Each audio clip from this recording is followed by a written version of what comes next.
Il marche, ok. Je vois que la batterie n'est pas très...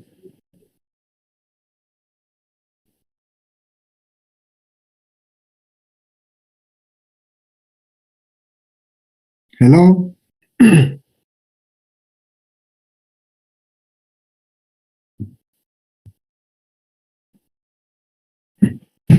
Hello?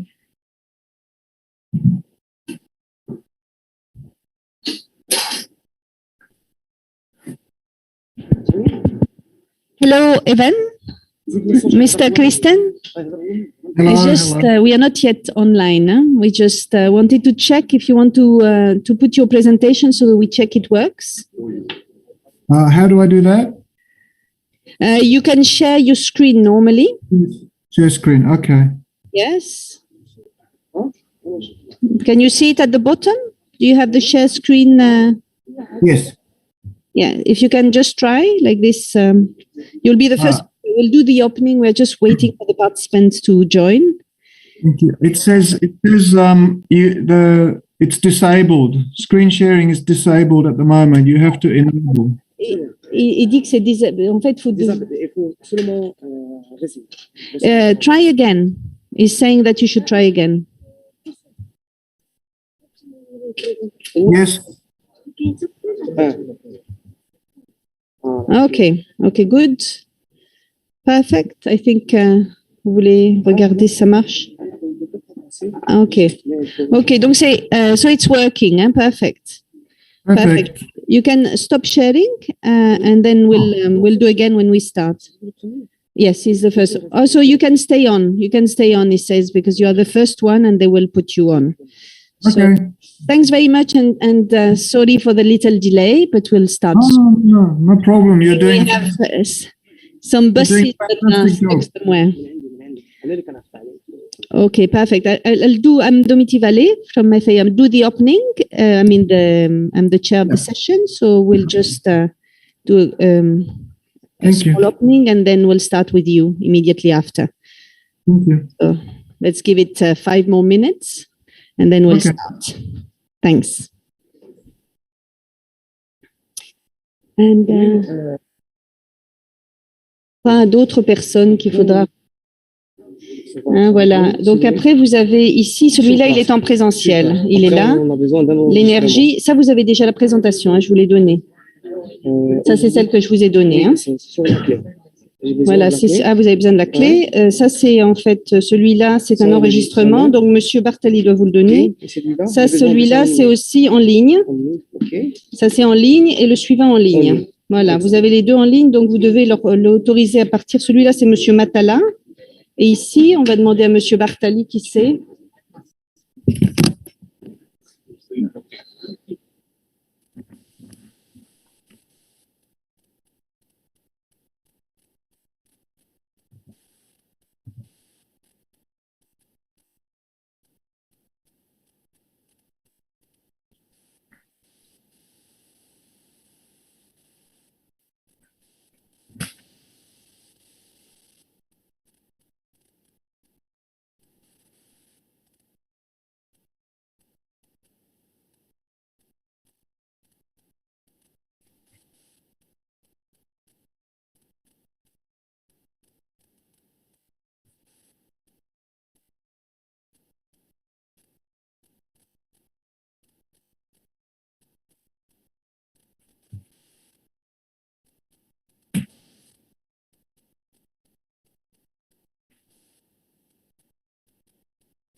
Est-ce que...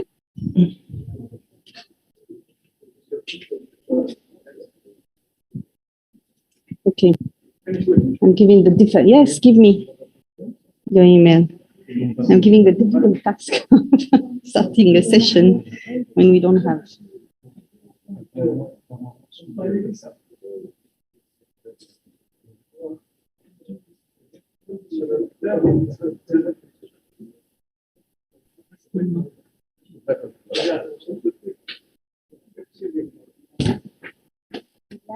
O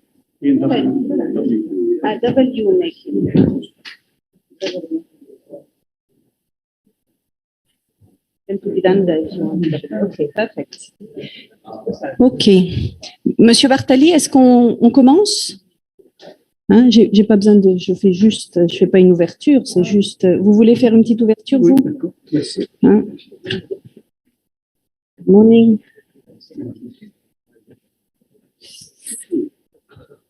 Donc, bonjour, on va commencer, puisqu'on a nos collègues en ligne. Nous allons inviter, donc nous avons nos deux rapporteurs qui sont assis là. Vous préférez être assis là ou vous voulez... vous pouvez rester ici, hein, parce que comme ça, vous voyez l'écran. Et donc, Monsieur Bartali va faire... Merci. Ashraf. Bonjour, chers collègues. Bienvenue à cette deuxième journée de la conférence, de la 5e conférence africaine de la CID sur le thème d'irrigation durable pour une agriculture plus résiliente en Afrique. Et ce matin, nous avons le plaisir d'entamer la deuxième session, disons le deuxième thème, sous-thème de la conférence, qui est à propos de la valorisation de l'irrigation. Et j'ai le plaisir de présenter Madame Domitil Vallée, qui est chef de projet au niveau du bureau régional de la FAO au Caire, et que je remercie vivement pour sa contribution effective et très importante, non seulement dans le programme de la 5e conférence où nous sommes, mais aussi au niveau de side events comme le Nexus eau, agriculture, alimentation, agriculture, eau, énergie, agriculture qui a eu lieu hier après-midi. Et donc, nous sommes I'm happy. We are all glad that FAO, who is specialist in irrigation and food production around the world, is here, represented by Mrs. Dometti, and she is assisted by the two young professionals of water irrigation. We will ask them to produce the recommendation. So without further ado, let me give the floor to Mr. Saleh, and I also thank our friend Chris Evans. Chris, thank you, Chris, for joining our meeting. Thank you very much. Thank you. Thank you very much. Merci beaucoup. Donc, nous allons, we are going to have a very interesting session with four presentations, and I urge you to, after a few every presentation, we'll have a few minutes for questions and answers. And we'll be continuing those questions, but I'll try to keep to the time, because afterwards there is another session starting after coffee break, and I ask you to respect the 15 minutes allocated to you. Donc, on va commencer avec agricultural engineer. Working on partnership development, capacity building, and project proposal in Australia. So Mr. CHRISTEN will present empowering smallholder farmers to increase irrigation productivity and product profitability in Sub Saharan Africa. So Mr. CHRISTEN, the floor is yours, and I think you can share your presentation, and the team here will just project it on the big screen. And So, pour ceux qui ont besoin, en fait, la traduction est disponible. Hein, comme vous le savez, vous pouvez récupérer des casques, donc ça sera en anglais. Can you see the presentation? And Mr. CHRISTEN, if you can, because I didn't have in the program, if you can just introduce yourself a bit more completely. That's what I did when you start. Can I start now? Yes, you can start. I think the presentation, did you share your screen already? Yes, it's shared, yes. Shared, so they will project it. Okay. Est-ce que vous pouvez projeter la présentation? Ah, ça y est. It's okay. You can go ahead. Good morning, everyone, and bonjour. It's my pleasure to present on behalf of many colleagues here. I'm an agricultural engineer with 30 years of experience in Australia, Africa, and Asia, with a specialization in irrigation and drainage. And as I said, it's my pleasure to present this morning, summarizing some work over two projects with a lot of colleagues, and I acknowledge them.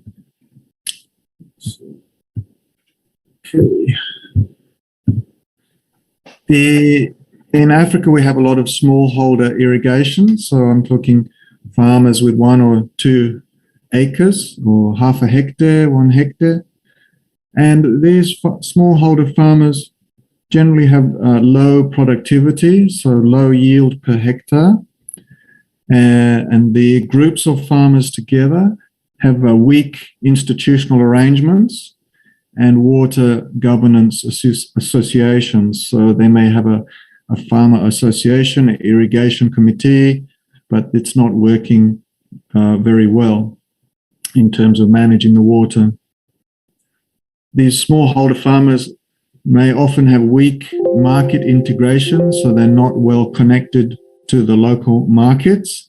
So they may be doing a lot of farming that is for self-sufficiency, for their own home. And this leads to a lot of areas of degradation of the land and the canals, and abandonment of irrigated land. So we see this quite a lot in a number of countries in Sub-Saharan Africa. And this is particularly relevant to formalized irrigation schemes that were once built by the government and were handed over to farmers for them to run it, and then they've become degraded over time. So we ran a couple of projects funded by Australian and Canadian government. The first project was transforming irrigation in Southern Africa, and another project called farmer-led irrigation in Mozambique. And these projects were run in Mozambique, Zimbabwe, and Tanzania. There were two main aspects to these projects. The first one was farmer-friendly soil monitoring tools, and I will explain them. And that's about increasing productivity. And the second part is about agricultural innovation platforms, and these are multi-stakeholder platforms. So the first intervention, the monitoring tools, help increase production, the yield. The second part is about connecting farmers to markets and input providers and government and NGOs so they get better income and return from their increased production. There's not a benefit in increasing production if that cannot be sold profitably. So first I will talk about these farmer-friendly tools, and this is coming from Australia, the CSIRO in Australia, and a group of scientists called the Virtual Irrigation Academy. And you can find information about this at www.via.farm. So the aim of these tools are farmer-centered learning. So these are tools that are designed to be very accessible to the farmer and easy to use and easy to interpret so that the farmers can learn for themselves.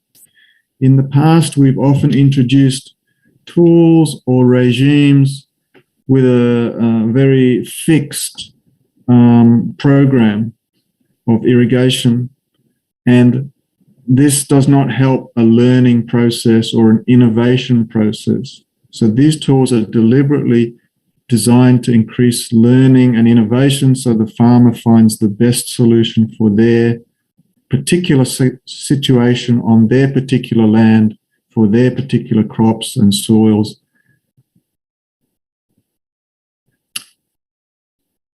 Yeah, so the goal is to start a conversation around water use and irrigation, making people think about how much to irrigate, how to save water, and how to save nutrients from leaching through the root zone. So this was said by Dr. Richard Sturzaker, who was also the inventor of these tools. So it's about starting conversations, not telling people what to do, not telling farmers what to do, or giving them a set program or a set formula that you should do it like this. Because the reality is every farmer, every farm, every crop, every soil is different. And so the solution has to be individual and appropriate to that situation and location. So I'll talk about a tool called the Chameleon tool, and it's called Chameleon because it gives different colored lights, and it allows us to measure soil moisture at the crop roots. And also I will talk about the full stop. Just quickly moving.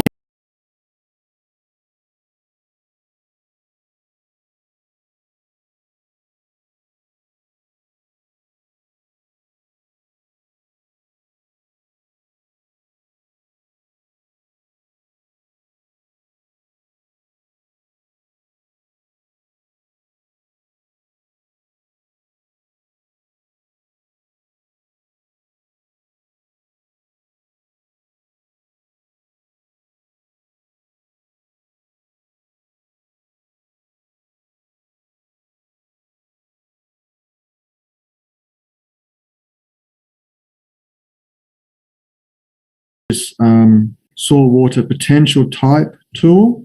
There is no need for calibration to soils. you will receive, the readings are relevant to soil water potential in kilopascals. So it doesn't need calibration. You know, whether you're on a clay or a loam, it's going to work. On the left is the reader.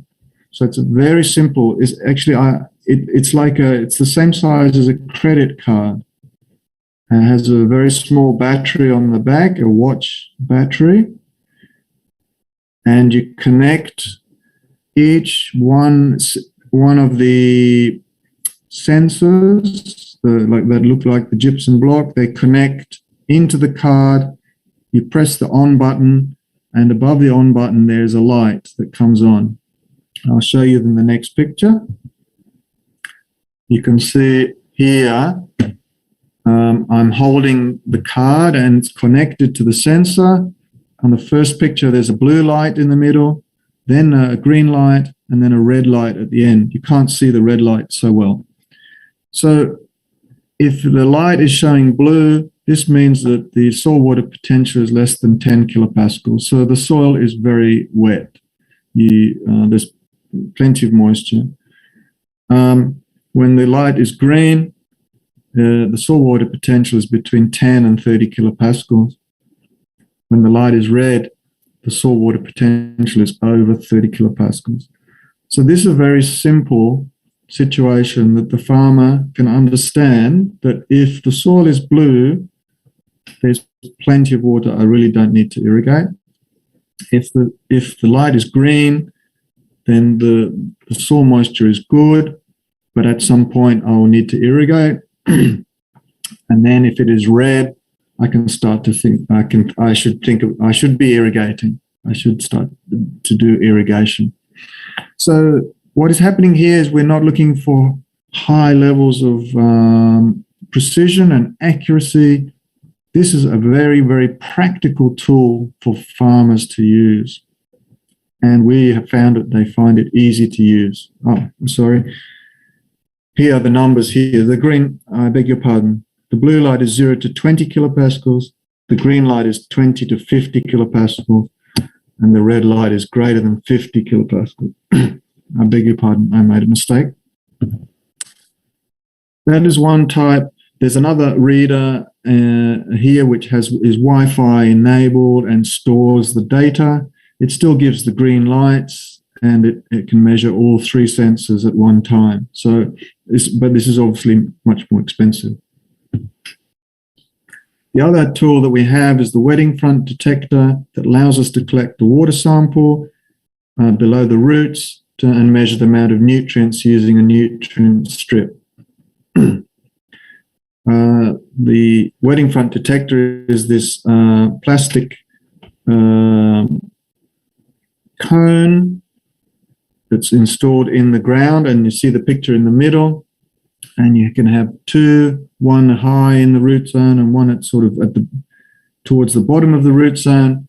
As the moisture moves down through the soil, the wetting front is collected in the funnel, and the indicator goes up. There's also a tube coming up to the surface. We can extract water from the funnel, and we can test that for nitrate using a strip, as the farmer on the right in the right-hand picture is testing the nitrate in the water. So again, this is very simple to use and install, and farmers are finding that easy to use. This is just a picture to show how it can look, that the sensors are buried in the ground, and you bring the reader when you need it. That's the chameleon. And here on the left is the wetting front detector. Second part, so we have the tools, and the tools are aimed at increasing agricultural productivity, increasing yield. Second part is agricultural innovation platforms. These are multi-stakeholder forums. They focus on innovation rather than production. So farmers and others coming together to innovate and overcome problems. For innovation, you need to focus on interaction and learning rather than teaching or having a set program. interaction and learning is facilitated by introducing new actors to the farmer's environment. So allowing them to meet with government workers, they might be extension staff or water managers in the government, allowing them, bringing them to meet market players. So these can be sellers selling inputs like seed and fertilizer, or they can be purchasers who are purchasing the crop, can be NGOs or who are helping farmers, or even private sector organizations. So bringing in new actors. This approach is fully participatory with the farmers and other actors. So trying to get the farmers and the other actors to take control of the direction. And we found that there's actually three key elements to getting people together and that facilitate this process. One is stakeholder identification, visioning, and participatory mapping. I'll quickly go through those. Stakeholder identification is done with the farmers, and it's a matter of linking farmers with input suppliers, traders, processors, wholesalers, retailers, consumers, and linking them with NGOs as well, the research and development community, water managers, regulators, and so on. So it's a typical stakeholder identification exercise. Once that's done, the farmers choose the key stakeholders that they would like to meet with initially, based on their main issues, and we facilitate those meetings. With time, the farmers themselves take over that process. Visioning is about bringing farmers together who are in a small scheme or a village and getting them to describe the current state of the scheme, what is their desired future state, and a strategy for how that can be achieved. And normally we've been using a 5-year time frame, as that's quite, it's not too long, and allows them to really become enthusiastic about coming together to create change. Lastly, a very useful tool we found is participatory mapping of the irrigation scheme, because often these small schemes are not properly mapped. It's not unclear who's farming which piece of land, who owns which piece of land. It gives the opportunity to assess the condition of the infrastructure, and in some country allows to then giving farmers certificates of occupancy or some other document that allows them gives them some rights on the land. So just to summarize, the processes we used are visioning, participatory mapping, and through those processes, identification of key farmers. With those farmers, we installed tools, then we collected data, and then we had lots of discussions between farmers and markets and others and regarding the data. So I'll then move on to the results just from one example, because there's not enough time to bring everything together.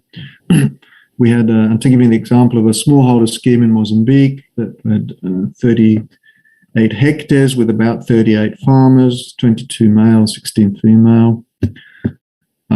Average areas of 1 hectare, growing cabbages, tomatoes, cowpeas, so on. The soil was sandy clay to clay, and the irrigation was through a shared diesel pump, pumping water into a canal network. So with these farmers, we had lots of discussion of the tools and the results of the tools. Here's the indicator on the waterfront detector. Here's some ladies reading chameleon. We can see 3 red lights there, so the soil is very dry.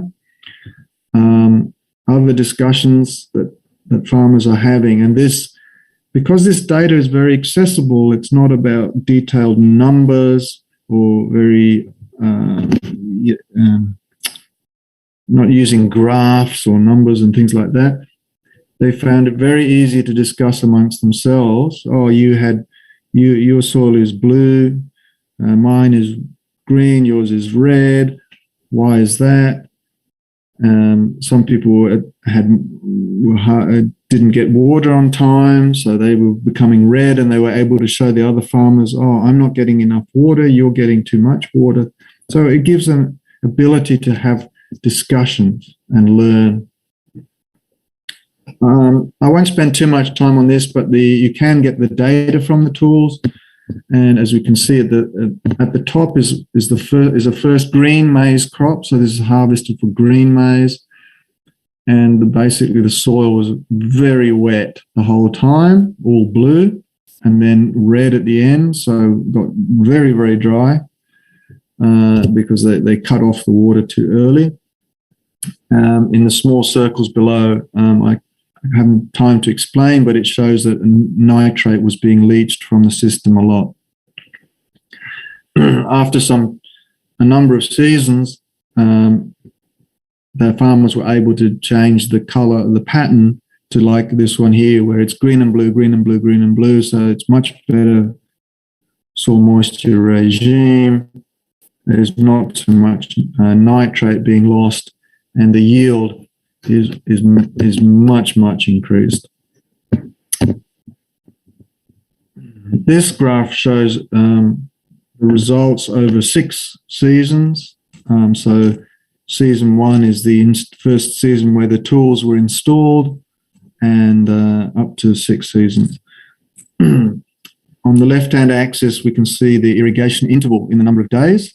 And if we look at the red line, we can see at the beginning, the average irrigation interval was about 10.5 days. Then over time, that interval increased and increased and increased as the farmers learned, oh, I can increase my irrigation interval without harming the crop, because they had that guidance from the tools. And so after sort of the 5th season of growing, the irrigation interval was up to about 15.5 days. So the interval had increased by 5 days. On the right-hand axis is the irrigation duration, so the number of hours they would irrigate. At the beginning, the farmers were irrigating for, say, about 15 hours at a time.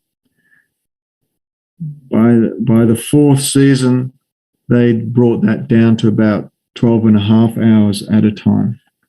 So they were increasing the irrigation interval and decreasing the duration, and that's without the project team were not telling the farmers what to do. They learned how to do this. They undertook these changes through their own learning, through their own discussion with their peers about what it means to have these different colored lights and how wet their soil was. So we did not give them any program that they must follow this, they must do that, or any formula or anything else. They were free to do as they wished. We just told them that the blue light means the soil is very, very wet. Green is okay. Red is too dry. That's all we told them. But after the first season, the second season, there were small changes, but they began to trust the instruments. Then the 3rd, 4th, 5th seasons, they really trusted the instruments and really made big changes. So here we have the amount of irrigation water applied and the yields. And we can see at the beginning, this is the first season, with tools and without tools was the same, basically.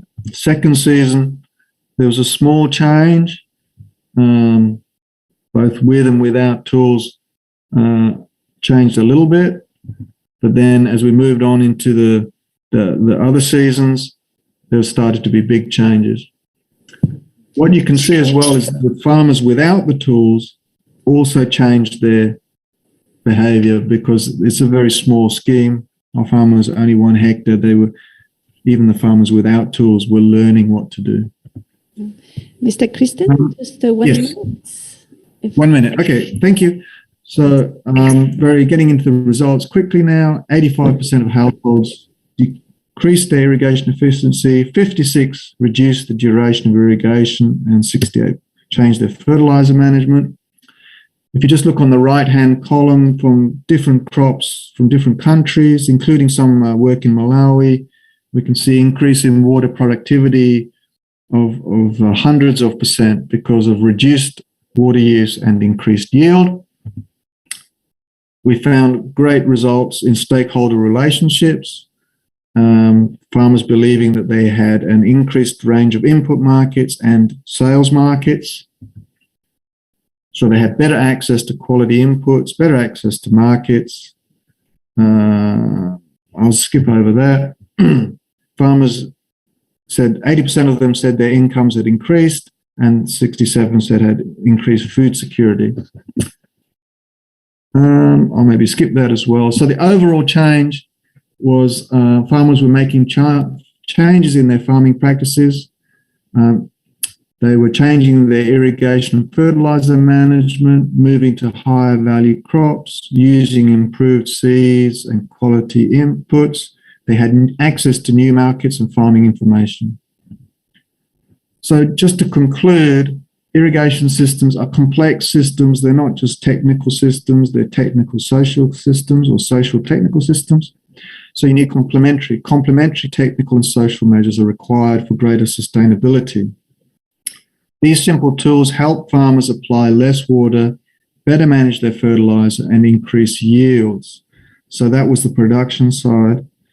The agricultural innovation platforms enhanced the value chain and so increased income, and were able to sustain those changes, those reforms on the farm. And we also found that when this happens, farmers bring unused land back into production because they can see now that irrigated farming is really productive and good for their income. So thank you very much for listening. Thank you very much, and sorry for shortening. I think just to give you a chance to have some question. I don't know if you had some question in the room. Anybody who has a need for clarification? I don't see. I think probably. Yes, I see one. So let me give you the micro until he comes. Yes, Michel Lepage from IRD, France. Thank you for a nice presentation. Very, very interesting. I have a question about the full stop device. Did you compare it to fully graded scientific devices for soil moisture measurement?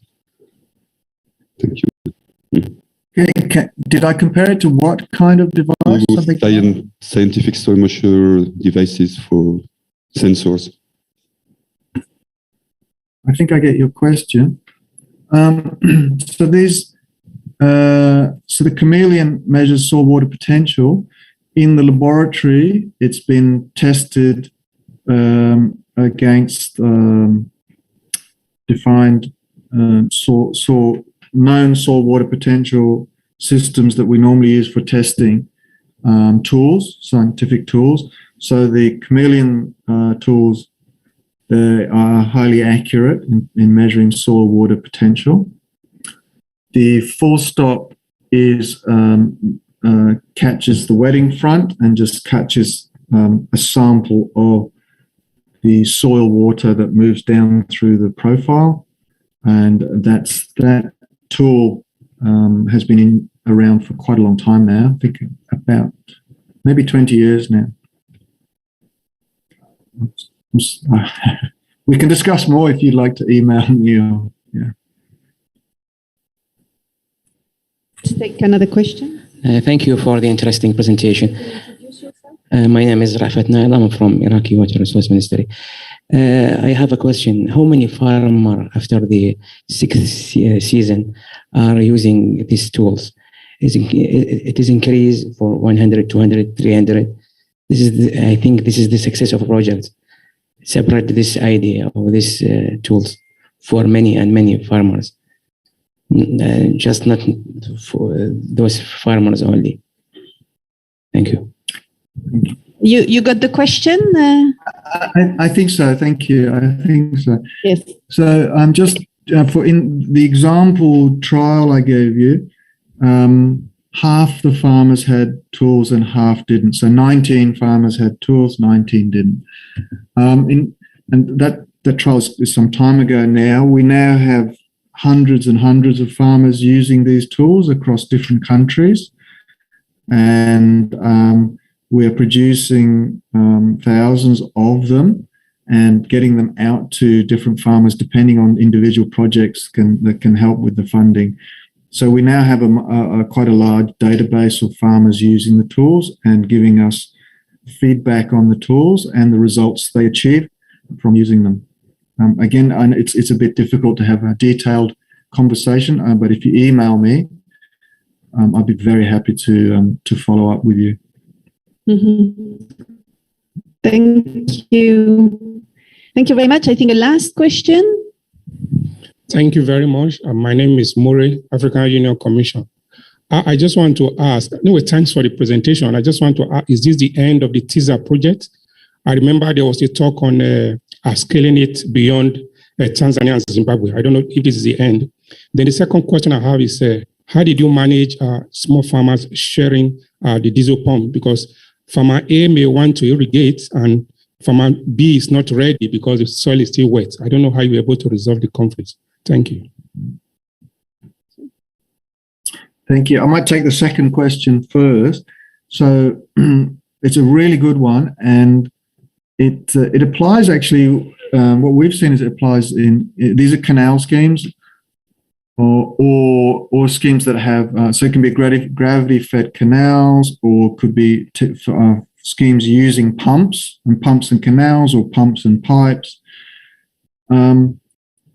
But basically, they're sharing the water source, and everyone can't irrigate at once. So what we've found with quite a number of schemes is that once the tools are installed, and make sure that the tools are installed at the head end, middle end, and bottom end of schemes, farmers start to have discussions between and say the farmers at the tail end or other places that are missing out on water due to poor infrastructure or people overusing water.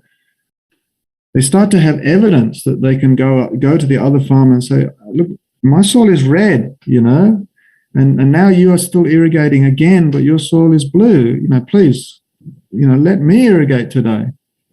So it's actually reduced conflict around who is getting to irrigate when, because farmers were able to have a kind of informed discussion amongst themselves based on the data about when to irrigate and whose turn it should be, rather than sticking to very, very set program that they had before. In terms of scaling, the TISA project is coming to an end. You're absolutely right. I think it has about another 6 months. Scaling beyond those initial countries, there's certainly been a big scale out in Malawi. And we're working with the World Bank right now to scale out in Uganda as well. So we're hoping to have the tools incorporated in a project in Uganda. And there's going to be it's still in Mozambique, but there's going to be a scale out with another World Bank project in Mozambique. So often if we can persuade the donor that it's really important to have management tools as well as the infrastructure. So when the donor gives money to build the infrastructure, that they should also put a very small amount of money, 1 or 2% aside for tools like these that actually help the farmer use the water. It's a really good investment. Mm-hmm. Thank you very much. I think it was a very informative presentation, just showing very practical tools at field level and to inform and help farmers experiment and just understand better the water need and nutrient need. And so thank you very much. And I think your email will be shared, I think, so that people can just ask further questions. And also the link you provided that provides details on all these tools, because you indicated all the information is available on a website. So thank you again. And I'd like to invite now Professor Kenny, who will take the floor to speak on behalf of himself, but also of Professor Elias FERERES from the University of Cordoue. They both work together on water productivity, and this presentation is about water productivity at the cornerstone of water limited irrigation valorization. So I think it will complement the previous presentation. So Professor Kenny is a professor in the IAV Hassan II University in Agadir, Morocco. Thank you. Thank you, Domitille. Good morning, everybody. I'm going to make this presentation, as Domitille said, on behalf of Professor Elias FERERES from Spain. He was not able to make the trip to Marrakesh to be with you. And I was asked to make this presentation. It's about water productivity as the cornerstone for water limited irrigation valorization.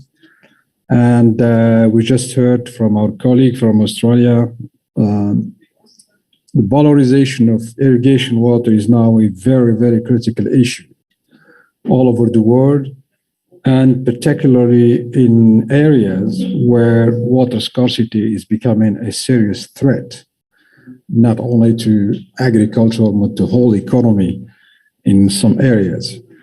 And I will share with you some of the data collected within the framework of FAO initiative. And as we said yesterday in the side event, FAO is currently undertaking a project within the framework of the Regional Initiative on Water Scarcity, itself within the Agenda 2030. And this is a project which is supported financially by the Swedish International Development Cooperation Agency. It's a project, I think it's been around for like 3-4 years now, or probably more. And it's about collecting data on these very critical issues of water productivity. So as you know, this is a relatively new concept. For many, many years, we've been talking about saving water, not to use too much water in agriculture. And the unit was basically 2 cubic meter per hectares. And from that, we went into a lot of technical innovation, drip irrigation, now this technical device to monitor water, etc., etc. But again, as we said yesterday, we have farmers in many countries, neighbors using the same irrigation system, using the same crop, but probably using the same tools, as we just heard from our colleague from Australia, but they're not getting the same yield or the same quality. And therefore, the economic impact is not there. And that's why this new concept of water productivity is very important. It's very good tools to go forward in improving the farmers' performance as a whole. So let me just start with a very brief definition so we can clarify things here. As I said, water productivity is a new concept, relatively new concept. And it was originally defined as the production per unit of water. How much production you get from 1 cubic meter or 1 liter or whatever. So this is, first of all, a scale-dependent concept. We can measure water consumption at a single link, at the crop surface, or basically at the whole basin level or whole perimeters. Also, we can measure it every 10-15 minutes. We can measure it, and we have measures for season, or we have for annual average, etc. And for the purpose of this presentation, we will focus on two specific sub-concepts, if you want: biophysical water productivity and economic water productivity. And the biggest question, whether for measuring biophysical production, which means kilogram per hectares, or economic water productivity, dirham or dollars or euros per cubic meters, comes to a very serious question: how do we measure this water?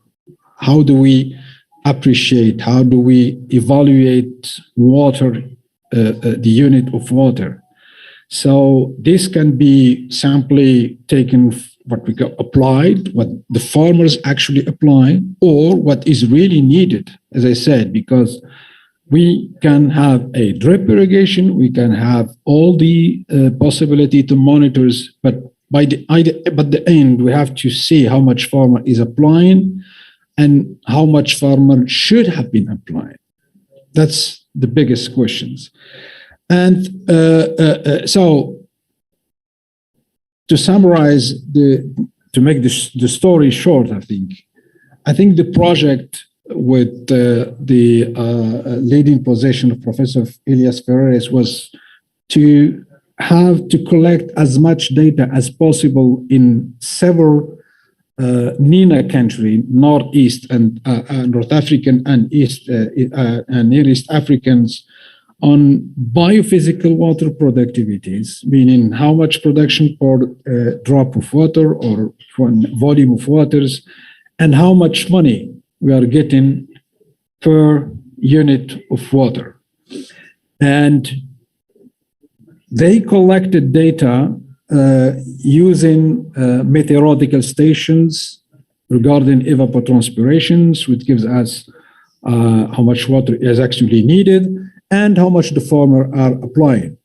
And two main questions were addressed in this project. The first one is, what is the current status of the biophysical and economic water productivity as country levels in Morocco, in Algeria, like in Egypt, in Palestine, and Iran? And so 8 different NENA countries. And the second question, which is very important, is can we make a comparison between water productivity from between countries? And this is a very serious question, because we have, up to now, we can find in the literature different figures from different countries, and it's very difficult to make a comparison between countries if we do not have a standard approach to measure this water productivity. So to do that, a 5-step protocol was set up. First one was to design the protocol, then to design a kind of data bank we need to collect this data. This data bank design was, first of all, used to collect data from scientific paper all over the world, and then make a summary report and go into these countries and collect additional data on the ground to make a comparison of what is recommended theoretically and what farmers are applying. So the project ended up by collecting several sets of data, general type of data like the crop, the region, the farm, etc., and then a lot of data regarding yield, crops, ET, climate, crop calendar, irrigation systems, and the third set of data regarding yield, estimate, production value, price, ETC, and how much real water is applied, etc. I'm going to give you a few examples that shows why this water productivity issue is becoming very critical, not only for farmers, but also for decision makers. The data we have so far, the Cordoue University has collected, is coming from 8 different countries: Algeria, Egypt, Iran, Jordan, Lebanon, Morocco, Palestine, and Tunisia. And depending on the country, our colleagues from Cordoue have been able to collect, from Egypt, more than 100 publications. In other countries, between 5 and 6 publications. Sorry. So the focus was made, as I said, on water productivities based on irrigation, applied water in irrigations, compared to water productivity calculated based on ET, evapotranspiration. And as you can see here in this first results, you can see for wheat as an example. I think there are data for other crop, but the main point here is just to show you, to get one clear message, how much improvement we still need to accomplish all over these countries in order to improve the valorization of irrigation water. So if you see in the first graph, you can see the water productivity based on ET in the different countries, and you can see it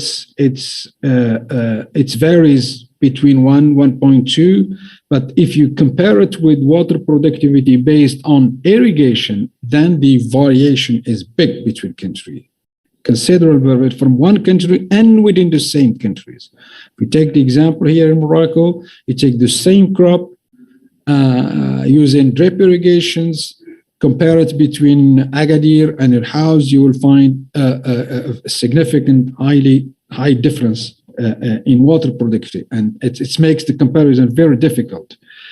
And here to show again the potential against the actual water productivity in all countries, and you can see the difference between the actual water productivity and what can be achieved if we improve the management, not only irrigation, the management of the crop. Because as I mentioned earlier, water productivity now is a very complex issue.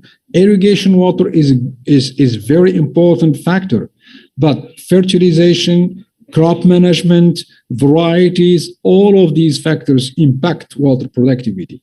So you can see either for water productivity calculated from ET or from irrigation, there is a lot of improvement to be done. And here, Professor Ferreira summarized the gap, which is 0.60 kilogram per cubic meter, as you can see in the middle between these two graphs, these figures, and which is very significant. Very significant because the water productivity, as is now seen by and perceived by some farmers, is quite low. And when we use a good monitoring system and the one, for instance, just presented by our colleague from Australia or other means, we can improve significantly the water productivity. And this is, I think, the first strong message. Let me give you now what we've done in Agadir here in Morocco. In Sousmassa, we have done calculations for water productivity for cereals, for forage, for fruit and vegetables. And you can see, for instance, vegetables are very good crop to improve water productivities. We're talking here about greenhouse productions, tomato, pepper, beans, cucumber, and other vegetable crops. The highest water productivity we obtain with vegetables and greenhouses, but we have also very good performance with some specific fruit crops, particularly small fruit like berries, strawberries, under hydroponic systems. So this tells us also not only the irrigation system, but also the cropping systems. Is it under greenhouse? It is in soil or hydroponics? And what kinds of varieties, what kinds of rootstocks? Let me give you the story here for citrus. For citrus here in Marrakesh, in this area, and also in Agadir, we found, for instance, that the variety, but not only the variety, the rootstock, le porte-greffe, has a tremendous impact on water productivity. On the left here, you can see water productivity for different varieties, but I would like to just attract your attention to 2 points. If you take this variety, Oro Grande, which is a relatively new variety, very well appreciated variety by farmers, you can see you can have a water productivity 0.36 when you use the rootstock Citrus macrophylla. When you change your rootstocks, and this is a decision you make for your lifetime, you have a 3.27, 3 times more water productivity by changing the rootstocks. And here again, it's because the interaction between the root system and the water in the soil, it's not only hydraulic, it's also physiological. We have a lot of physiological components in the system. And that's why this water productivity is very important. If you take the opposite, take the rootstock, Citrus microphylla, when it is used with Oro Grande, we didn't have a good water productivity. When it is used for another variety, Esbal, we are having right now the highest water productivity, 5.86. So which means we have a lot of good decisions to make if we want to have a good valorization of water productivity. And so in the conclusion, I think what can we conclude from this presentation? Number one is that the assessment of water productivity at the country level required a lot of effort.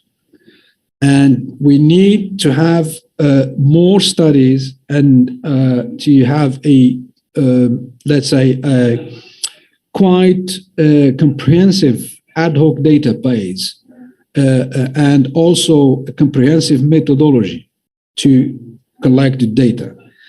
And second one is that there is still a significant lack of information of actual water productivity in NENA region. This is the first project on these issues. I think we are in the beginning, and this hopefully will continue because we need this data. And the third point is that the vast majority of the collected data are now collected from studied coming from experimentations, not from farms.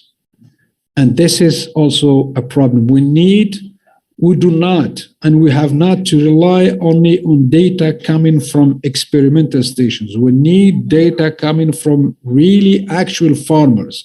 And this is very important because the reality between experimental stations, they are generally in good environmental, students, etc., as compared to the farm situation is not the same. Fourth point is the comparative analysis of wheat, as we showed in the narrative, revealed a large gap. And I think it's true not only for wheat, but also for vegetables, for fruit, other crops. These gaps tells us that we need and we have to improve water productivity because we need to give for decision makers another approach to estimate or to evaluate the water as a production factor. And the last point is that formal water productivity comparison among crops and countries requires normalized procedures. I think we badly need a normalized procedures for these on these issues, and that's why I think FAO NAT is heavily involved. We need to have some standards so we can be able to translate data from one country to another. One final word. I think these questions of water productivity is very critical, as I said, not only to improve the farmer's livelihood, but also to help shaping up the way we make decisions about water issues, water politics. Right now, if you can see in basically on countries, we are making some estimate based on cubic meter per hectares to make decisions on how much water we allocate, etc. But it turns out you can give the same amount for, as I say, two farmers. One will make more money, create more jobs, create more value than the others. And that's why water productivity is very important. Thank you very much. Thank you very much, Professor Kani. So let's take some questions from the audience. Any questions, disagreements? And we can have also the question from the audience that are online. Huh? Any points you want to make? Yes. And please introduce yourself when you do. Bonjour, Hassan Amrani, consultant en irrigation et ressources en eau. Félicitations pour la très bonne présentation. J'ai une question sur la comparaison de la productivité du blé, entre la productivité de l'eau consommée et la productivité de l'eau d'irrigation apportée. Vous sembliez un petit peu étonné qu'il y ait une différence, mais à mon avis, c'est normal étant donné que pour la productivité par rapport à l'eau consommée, ça inclut la consommation d'eau de pluie, alors que donc le dénominateur est plus grand, alors que la productivité de l'eau d'irrigation ne compte que l'eau d'irrigation et ne compte pas l'eau de pluie. Donc pour moi, c'est tout à fait normal enfin, que la productivité de l'eau d'irrigation seule soit plus grande que pour le blé, étant donné que le blé est cultivé, en tout cas au Maroc, pendant la saison pluvieuse.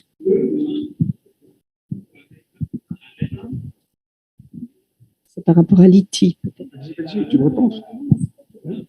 Non, mais vous avez raison. Je crois que l'objectif de l'étude qui a été faite dans le cadre de ce projet, c'était d'abord de montrer la très grande variation des valeurs rapportées par les différents pays. Ça, c'est le premier constat. Vous prenez l'orge parce qu'il est cultivé un peu partout. Je crois que le premier constat, c'est de voir quand même la très grande diversité de l'Égypte à l'Algérie, au Maroc, etc. Deuxièmement, à l'intérieur du même pays. À l'intérieur du même pays, cette variabilité également existe. Et le troisième point, c'était, je crois, l'idée, parce que comme j'ai dit, l'équipe qui a travaillé, c'est l'équipe de Cordoue, c'était pour arriver à voir ce gap. Ce gap et de l'analyser en profondeur. Pourquoi et que peut-on faire pour améliorer? Mais ce que vous avez dit, c'est vrai, c'est vrai. Mais si vous prenez d'autres cultures, ce n'est pas le cas. Si vous prenez le maraîchage sous serre, là, le constat, il est absolument frappant. Et en particulier, si vous prenez des cultures, comme je l'ai dit tout à l'heure, par exemple, ce qu'on a fait nous dans le Sous-Massa, par exemple, on a pris une culture assez classique comme l'haricot, sous serre. Vous avez des gens qui font des 12 tonnes, 14 tonnes hectares, des gens qui sont des 25 tonnes hectares et qui consomment la même quantité d'eau. Vous prenez des cultures encore plus flagrantes, ces nouvelles cultures comme la framboise ou la myrtille, c'est encore beaucoup plus flagrant.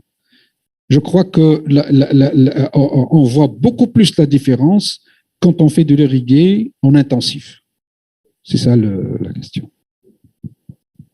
Mais peut-être juste pour ajouter sur votre commentaire sur la différence, en fait, si le céréal irrigué ou pas irrigué, en fait, dans le but, c'était de collecter les données et de définir précisément comment elles sont calculées. Donc, effectivement, de temps en temps, on utilise la productivité de l'eau irriguée en considérant l'eau apportée, donc dans le ratio.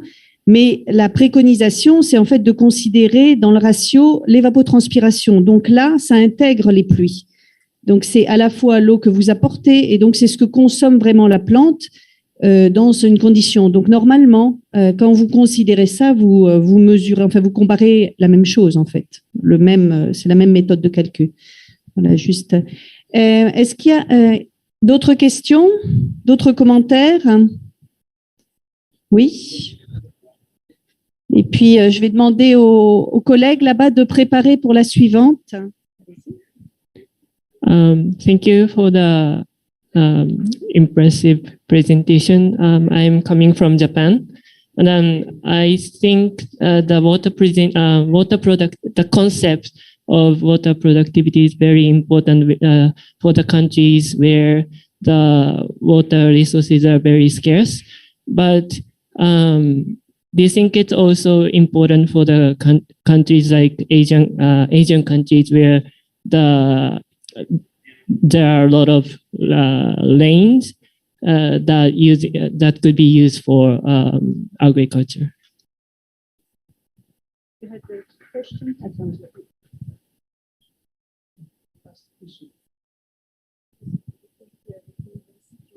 Oh, okay.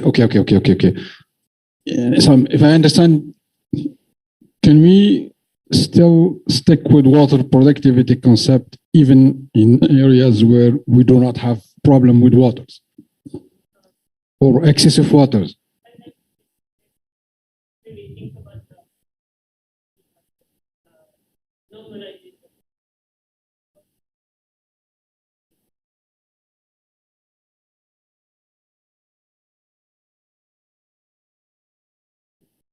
Yes. I think when we think about the water productivity, Yes. the normalization or standardization might be the key to apply for the all countries. Do you have any idea for the normalization of the water productivity when you apply that concept to the countries where the rainfall is plenty? With water plenty. Yes, I think so, because from a physiological point of view, any kind of crop is under stress, whether it's deficit or excess. Excess of water is also a kind of stress. Excess of water can reduce respirations around the root systems, reduce patients, that's kind of stress, and therefore you may slow the growth and impact the yield. When it coincides with the flowering, also you would have problem on the flowering, etc. So I think we need to look to the standardization of the normalization of the procedures in all cases, based on using in a very smart way the climatic conditions, because agrometeorology has been used for many, many years, but now I think we need it more because we have the possibility to collect more data more frequently and more intensively. In Morocco, in south of Morocco, for instance, we have created 10 years ago a network of agrometeorological stations. We have now like 60 agrometeorological stations that cover the whole area, and we have data for 10 years. And this data bank about climatic data is helping farmers now. It's very useful to first of all get farmers use the same data coming from a normalized source of data. Because if you take meteorological stations, for instance, from one model to another model, you may have some 5-10% errors, okay? And so the quality of the meteorological stations, the procedure, how to calculate, how are you calculating this ET, and at what frequency, all of these small questions put together have to be standardized first at small local levels, then you go at higher levels, okay? And of course, that tells us also that we need to have, when our colleague from Australia has presented, for instance, these devices in Morocco, we have a lot of similar devices. Look on, but farmers, small farmers, they need easy tools. Okay, fine, that's okay. That will help them. But how can we work with these farmers, for instance, as a scientist, to collect and make data for 1 year, 2 years, 3 years, and then because the questions of climatic conditions, it's a long term. It's not a short term. It's not a medium term. It's really a long term process. And I think it's that's what FERERES is doing with this in these countries, is they are putting, for instance, the same agrometeorological stations, okay, with the same device and the same Excel sheet, and then the same formula for calculating every single piece of the final data we need, and test it and see how can be improved year after year. Yeah, that's probably, do you have something to add? Yes, maybe just on this, if you're interested on this specific. So the University of Cordoue has developed an instrument that is a simple instrument to measure or to calculate the actual evapotranspiration that we call the Cordovaity. It's still a prototype, but now it has been tested, I think, for 4 years, first in Spain and now in I think 7 countries of the region. So it's now getting to a stage where it's it could be commercialized. And the idea, it was to have a low-cost instrument that could be used particularly for crop, to measure crop evapotranspiration. So not only for research purposes, but in particular for farmers used. And so I think the idea is to have an instrument that could be used by people that just want to ensure they use the right quantity of water. And so this, if you're interested, you could just contact us, and I think we will organize a webinar to present the latest version of that and all the manual, and it's an open source instrument. So I think for people interested to look in detail what is within it, they will be able to do so. I think we have to move to the next presentation. The good news is we are not late because unfortunately one of our speakers was not able to join us. And one who is it's a recording will be projected at a later stage. So that's a good thing. We'll have now a third speaker, Mr. Matala from IAV Hassan II in Morocco, who will speak about the estimation and analysis of technical and economic efficiency of irrigation water use for strawberries and black myrtille at the level of Lucas irrigation scheme. So I think Mr. Matala is joining us online, and I think our colleagues will be able to put him online and show his presentation. Est-ce que vous avez Monsieur Matala en ligne? Oui.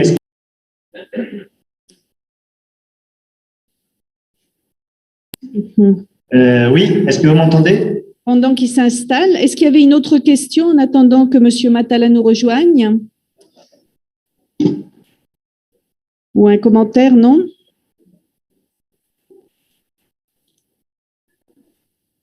Ah. Allô? Ah voilà, je crois que nous avons Monsieur Matala en ligne. Bonjour, est-ce que vous m'entendez? On vous entend pas, Monsieur Matala, pour le moment. On voit que vous parlez, mais on ne vous entend pas.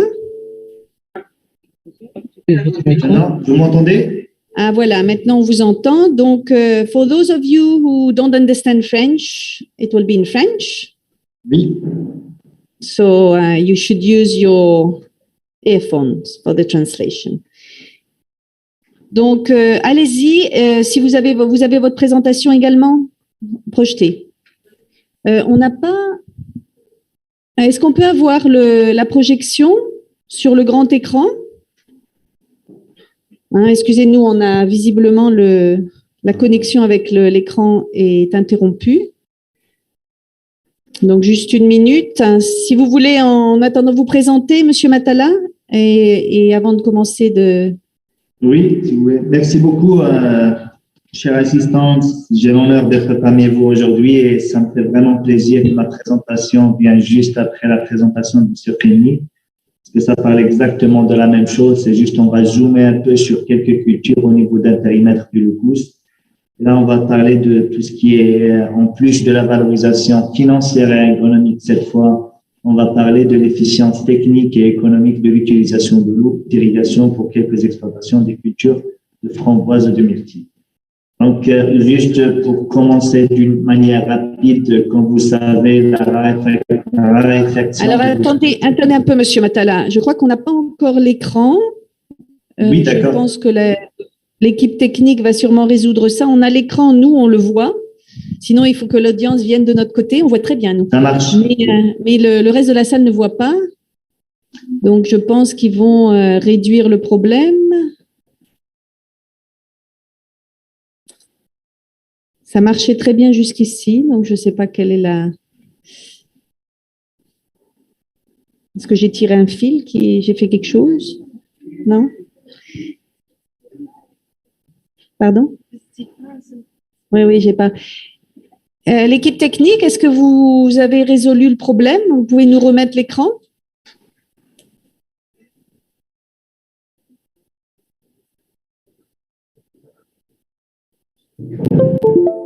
C'est une panne de courant? C'est quelque chose comme ça? Ah, on a la lumière réapparaît, c'est bon signe. Oui, la pause café. Oui, c'est bon, après la présentation. Voilà. C'est maintenant la pause café? D'accord, on va faire finir la présentation et après. Ah, très bien. Alors, allez-y, Monsieur Matala, ça y est, vous êtes complètement visible. Alors, comme je disais, comme vous savez tous, la raréfaction de l'eau est l'un des problèmes majeurs actuellement, à cause notamment du changement climatique, de la surpopulation et de la mauvaise utilisation et gestion des ressources, et j'en passe. Et par conséquent, une grande partie de la planète, au niveau des différents secteurs, manque d'eau. Donc, face à ces années de sécheresse successives et qui pèsent sur les ressources hydriques, que ce soit les ressources superficielles ou les ressources souterraines, on a la sécurité alimentaire quand même qui passera donc de plus en plus par une gestion efficiente des ressources superficielles et souterraines et par l'optimisation des systèmes d'irrigation.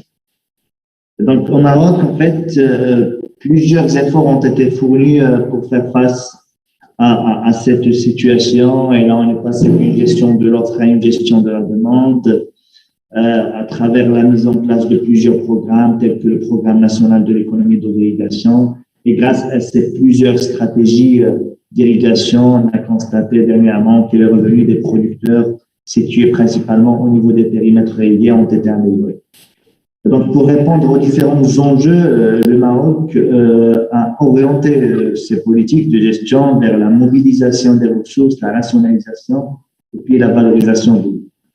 C'est exactement dans cette optique que le contexte du présent travail, dont les résultats succincts sont présentés d'une manière brève. Et on s'est intéressé dans les travaux de recherche à l'efficience de l'utilisation de l'eau pour plusieurs cultures à haute valeur ajoutée.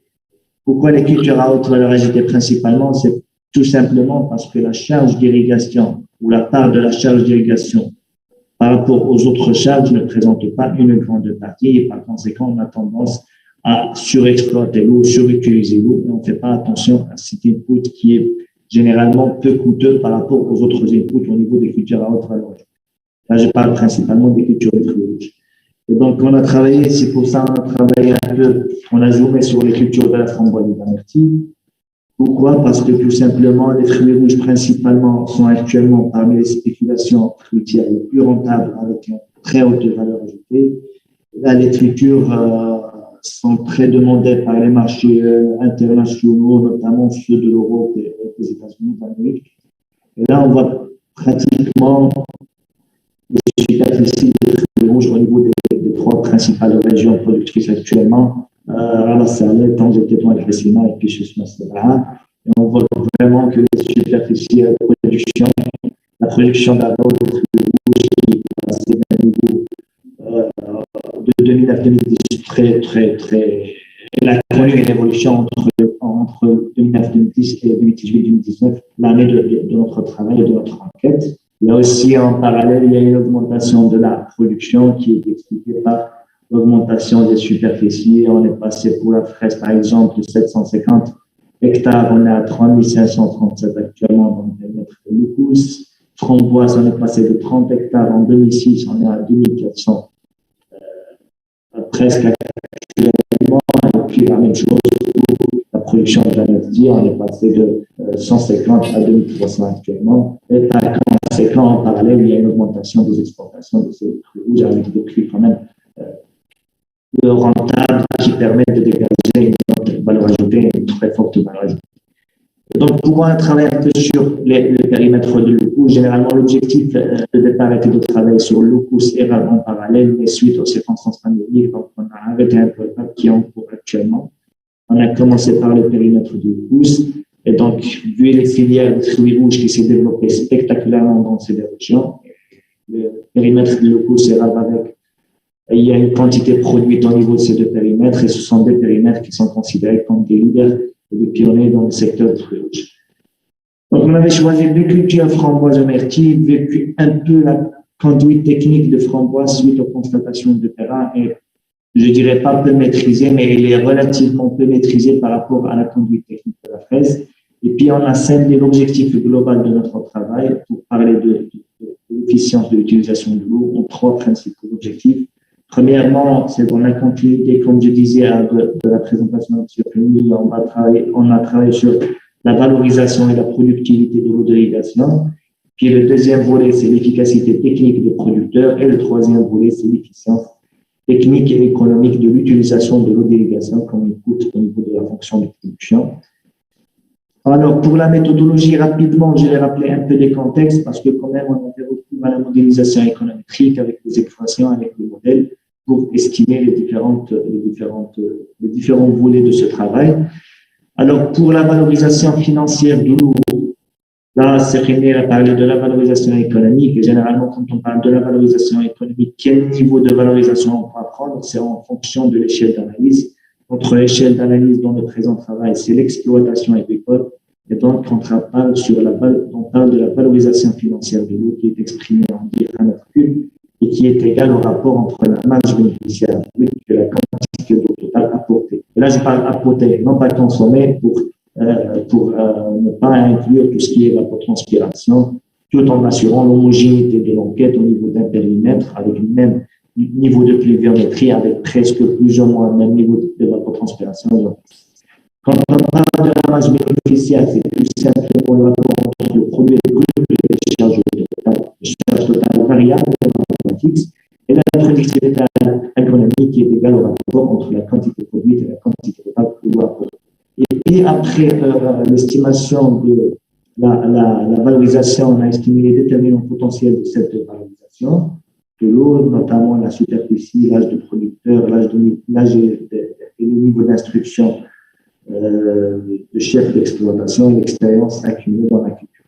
Généralement, on a estimé tout ça grâce à la régression linéaire multiple avec l'estimateur simple moins. Est-ce que vous pouvez parler un peu plus fort, Monsieur Matala? Oui, d'accord. Parfois, s'il vous plaît. D'accord, merci. En ce qui concerne le concept d'efficacité technique des exploitations, quand on parle de l'efficacité, c'est tout simplement le manque à produire au niveau de chaque exploitation tout en gardant le même niveau d'input. Et là, le simple graphe de une exploitation, par exemple, si on considère que c'est une exploitation, il n'est pas techniquement efficace et on ne peut pas dire que cette exploitation est efficace parce que tout simplement, elle peut produire le même niveau d'output de l'exploitation Q tout en mobilisant un niveau d'input X et un niveau actuel. Et donc, sur le plan économique, toutes les exploitations qui se trouvent au niveau de la frontière de production sont des exploitations techniquement efficaces et théoriquement, ils ont un score de 100%. Par contre, toutes les exploitations qui ne se situent pas au niveau de la frontière de production sont des exploitations qui ne sont pas efficaces. Et il y a toujours un manque à produire tout en gardant. an objective with the same level. Therefore, there are different approaches to respond to the specificity of the situation. C'est-à-dire on mobilise une forme fonctionnelle et on mobilise une hypothèse stochastique comme quoi il y a parmi les variables qu'on va choisir, il y a le risque d'une mauvaise spécification du modèle avec le risque de la non-maîtrise de la conduite technique par les on the mastery of et donc the le concept principal élément distinctif entre les différentes actrices, les hypothèses et la forme fonctionnelle. La méthode qui nous permet de faire face à et donc, pour le choix d'un forme fonctionnelle, je vais essayer de passer rapidement. C'est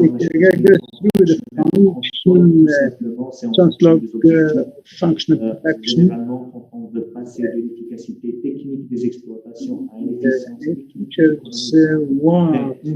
niveau de la fonction de production, on est obligé de mobiliser la forme fonctionnelle transformée, tout simplement parce que mobilization of several factors et on a choisi le facteur et les variables qui expliquent le niveau de production.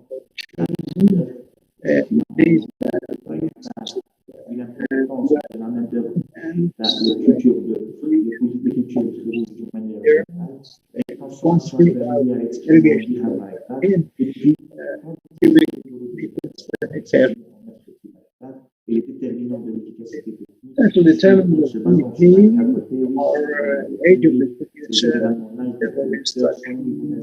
the domain, and the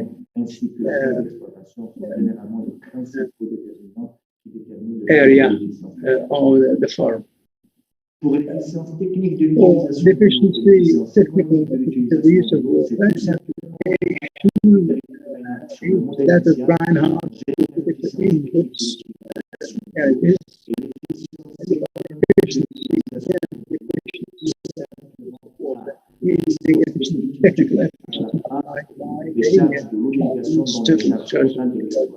et là, bien sûr, tous les scores sont comprises entre 0 et 1. Et on va faire attention au score économique, surtout dans le cas de culture très rouge. Quand on a une part de charge, especially when it comes to red berries, généralement la tendance the d'avoir tendency is to have scores that are elevated and have to be compared with the similar exploitation. The analysis of the terminals that we have used KUPER² taking into account the variable between 0 and 1. The results of the discussion. Quickly, if we talk about the financial valorization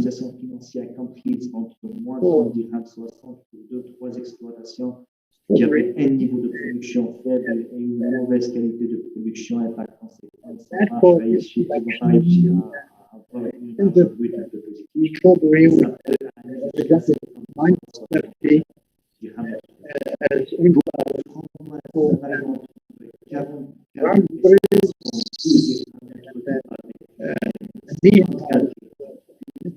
l'année in 27 sources of exploitation that benefit from specific exploitation conditions, allowing them to export to Europe.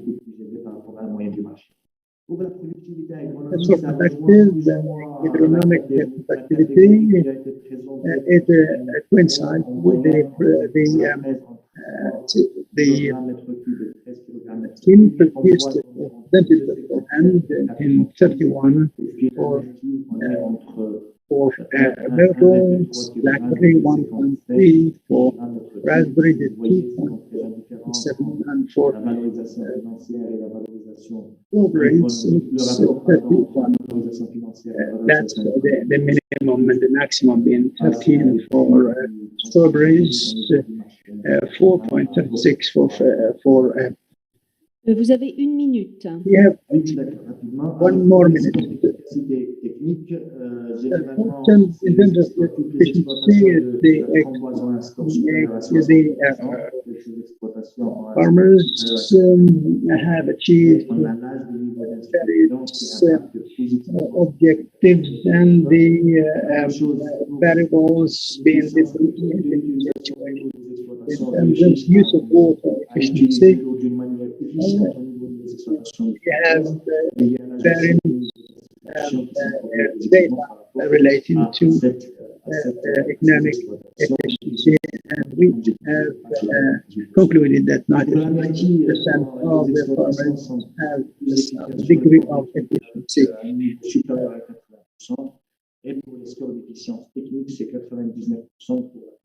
With ratios up to 99% in terms of technical efficiency of the use of water, and of course the age of the farms impacts the result. The implications from this study, technical efficiency of the use of water can be improved if we afford technical advice to the producers about this, and also diversification of market outlets can help in better valorization of water. Also, alternative to dependence on local producers for production of plants in the nature and the availability of farmlands in the region are important and impact the exploitation results. In order to better control the water, we have to look back into the position of intermediary in the market, and better organization necessary for the area for better results. Thank you very much. Very interesting. And illustrating the economic as well as working on pas uniquement au niveau de la production. Donc, est-ce qu'il y a des questions dans la salle, Monsieur Attala? Peut-être des points, je ne sais pas si vous pouvez compléter sur ce qui se passe dans Sousmassa, non? Or compare with Sousmassa. Questions, commentaires? Have any comments or questions? Tout était très clair. Ou le café, vous avez un besoin urgent de café, peut-être, c'est ça? Non, pas de commentaires? No comments. Bon, alors on va grand merci, Monsieur Attala. Thank Mr. Matala. Malheureusement, vous êtes juste avant la pause Unfortunately, café, you c'est très come dangereux just comme before position. a coffee break. It's Donc, very je crois dangerous. qu'on va vous remercier. And we're going to thank you. Donc, remercier toute l'audience. Thank you also for your presence and call. Parce qu'en fait, on commence dans un quart d'heure pour la session suivante. Voilà, merci. Coffee break for 15 minutes only, and come back for the next presentation. Thank you very much.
السلام عليكم ورحمة الله. الله يخليك. Bonjour. Ça va, vous allez bien? Bonjour, ça va très bien et vous? الحمد لله. الله يخليك. الله يخليك. عندك اون بريزونطاسيون بروجتي واخا نقدروا نوجدوها حيت راك انت الاولى اللي غادي دوزي ياك سي صح. اوكي نقدروا نوجديها تبارطاجيها باش نوجدوا. Ok, je partage l'écran. Exact, ouais. Alors, d'accord.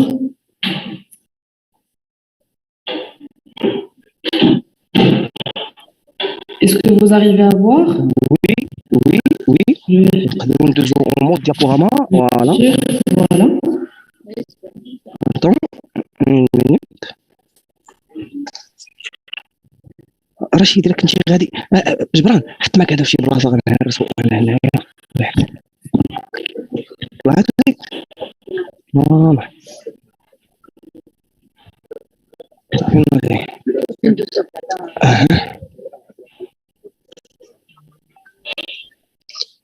حيد كاميرا.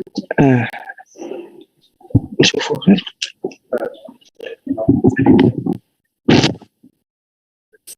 عليكم السلام ورحمة الله.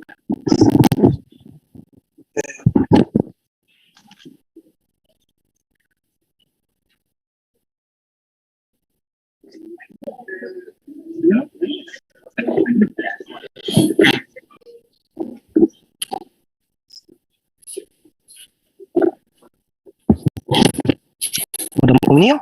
وي. خليك معنا راه تنسينو غير الناس يدخلوا باش نديماريو.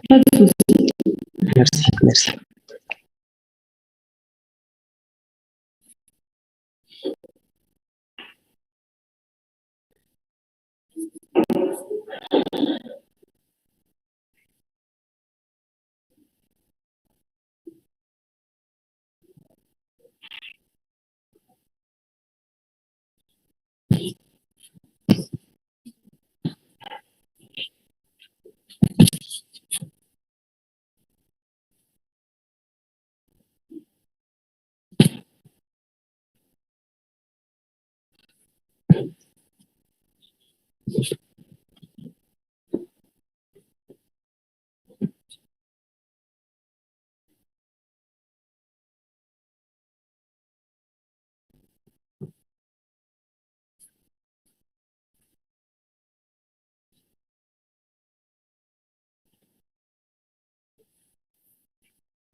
Oui.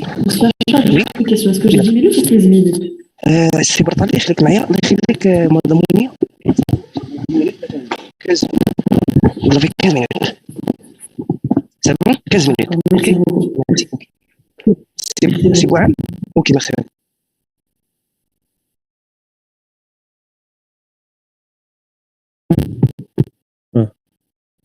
Oui. Salam alaikum. Bonjour tout le monde. Donc, on va attaquer donc une autre session, toujours sur la valorisation de l'eau d'irrigation. Il y aura presque 4 ou 5 intervenants. On va commencer d'abord par une intervention en ligne sur l'agrophysiologic response of melon to continuous and regulated deficit irrigation. Monsieur Elbergui Omnia donc, va présenter cette première présentation en ligne. You have the floor, Madame Omnia.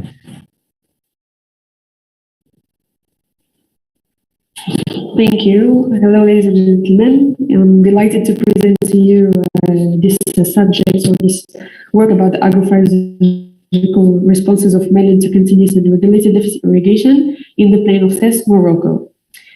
Globally, water resources are still abundant, but critical water scarcity is developing in arid and semi-arid regions as these existing water resources are fully exploited. Indeed, Morocco would be ranked among the 45 countries affected by this situation and risk reaching an extremely high level of water stress by 2040.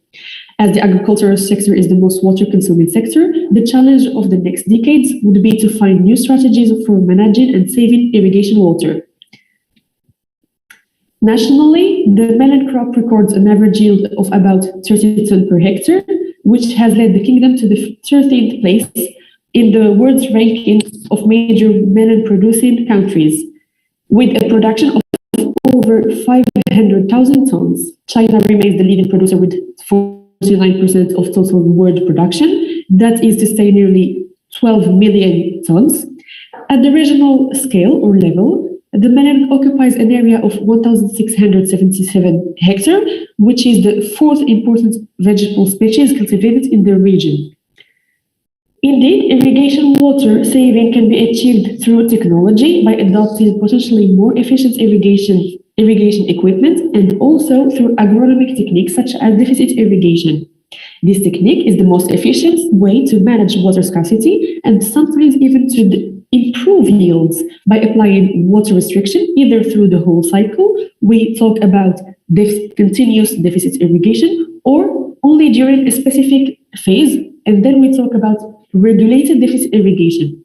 The deficit irrigation strategy is generally associated with the following question: what is the intensity of the deficit?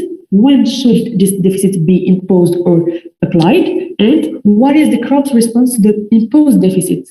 The combination of these two components seems to be one of the future solutions for water management in agriculture by improving water use efficiency and ensuring sustainability.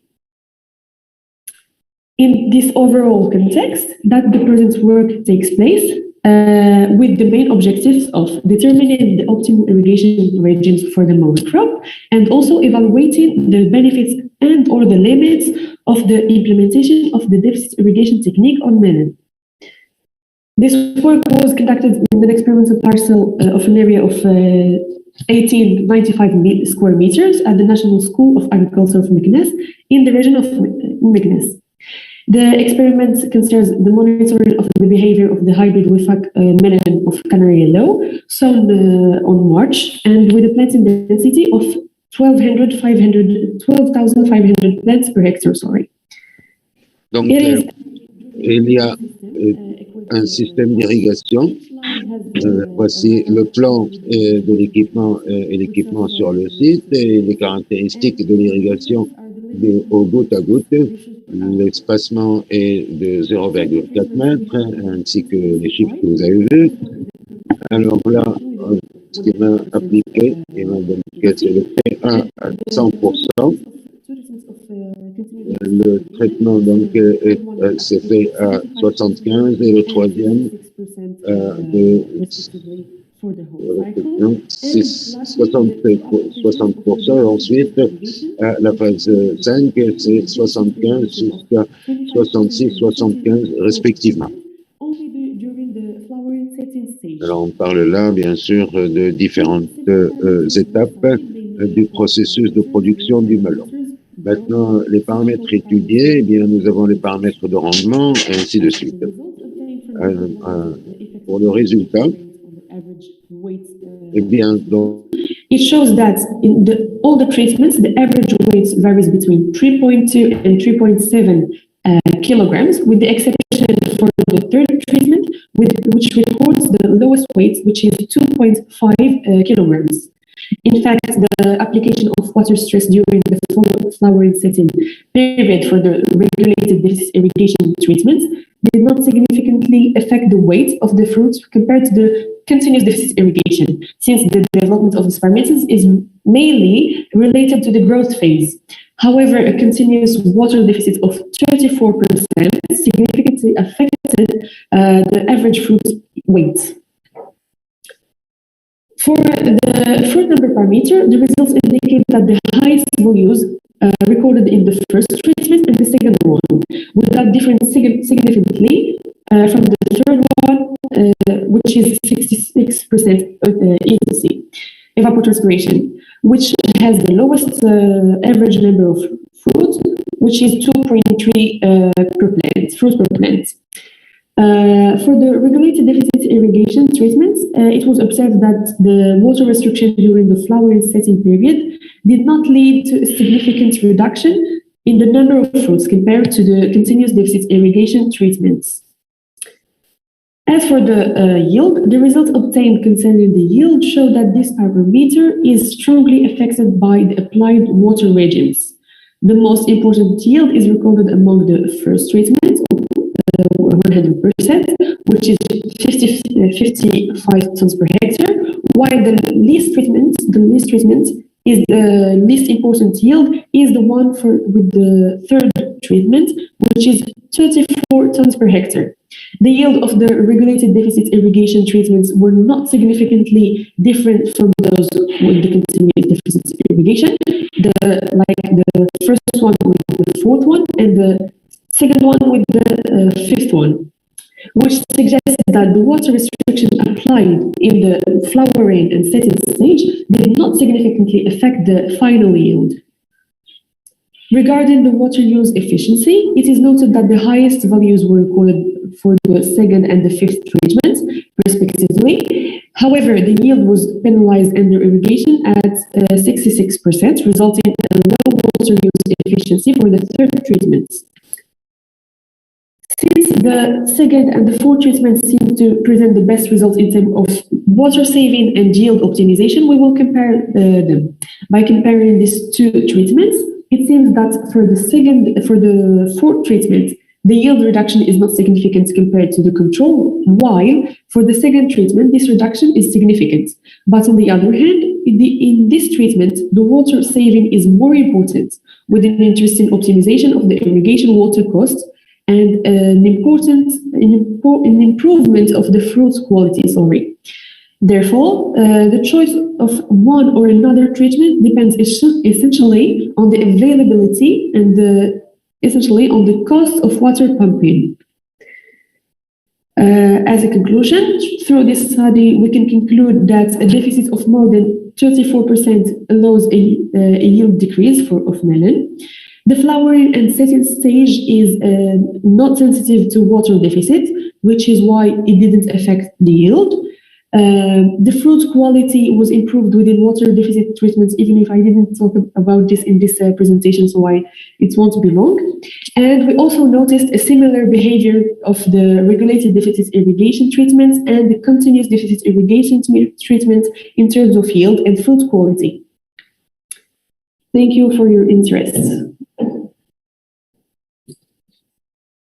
Merci, Madame Omnia. Donc, il nous a donné un aperçu sur donc, la culture du melon. Talked about melon cultivation and the research undertaken to ameliorate the efficiency of water use,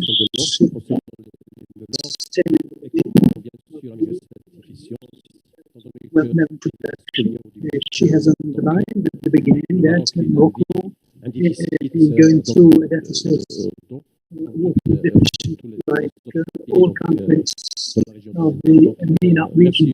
Thank you. Thank you for this presentation. We move on to the second speaker, online, Mr.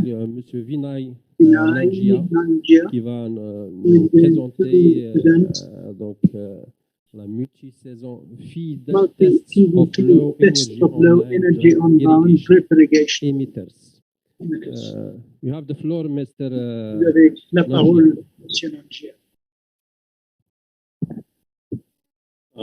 Okay, well, thank you so much. Let me share my screen. And thank you for this opportunity to be presenting here today.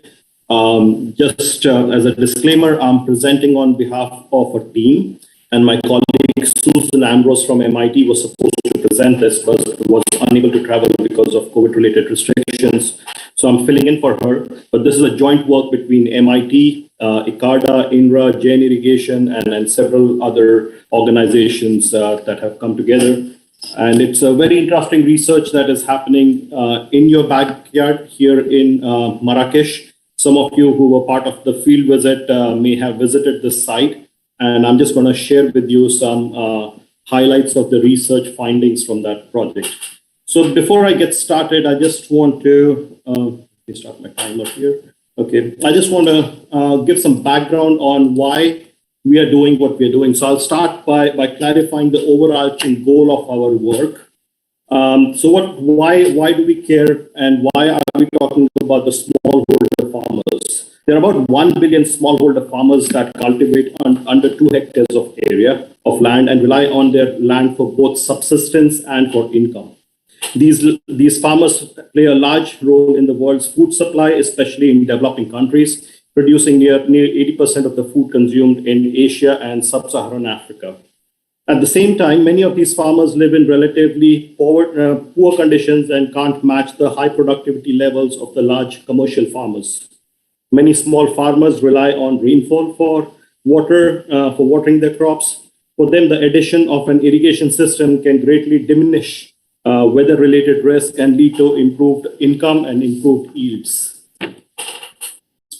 At the same time, agriculture already consumes 70% of the water, like the previous speaker just mentioned.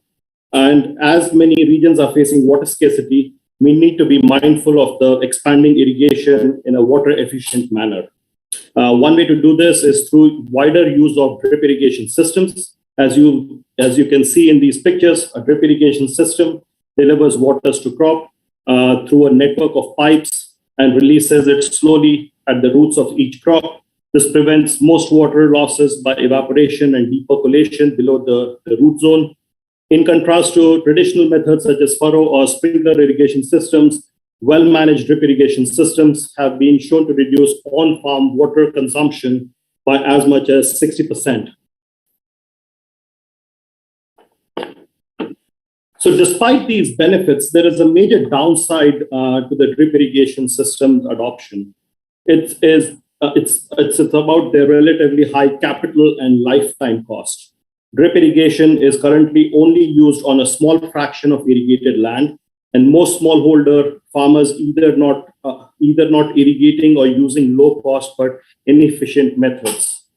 Our research aims to reduce the cost of drip irrigation systems by reducing their pressure and therefore power requirement without compromising on the system's performance.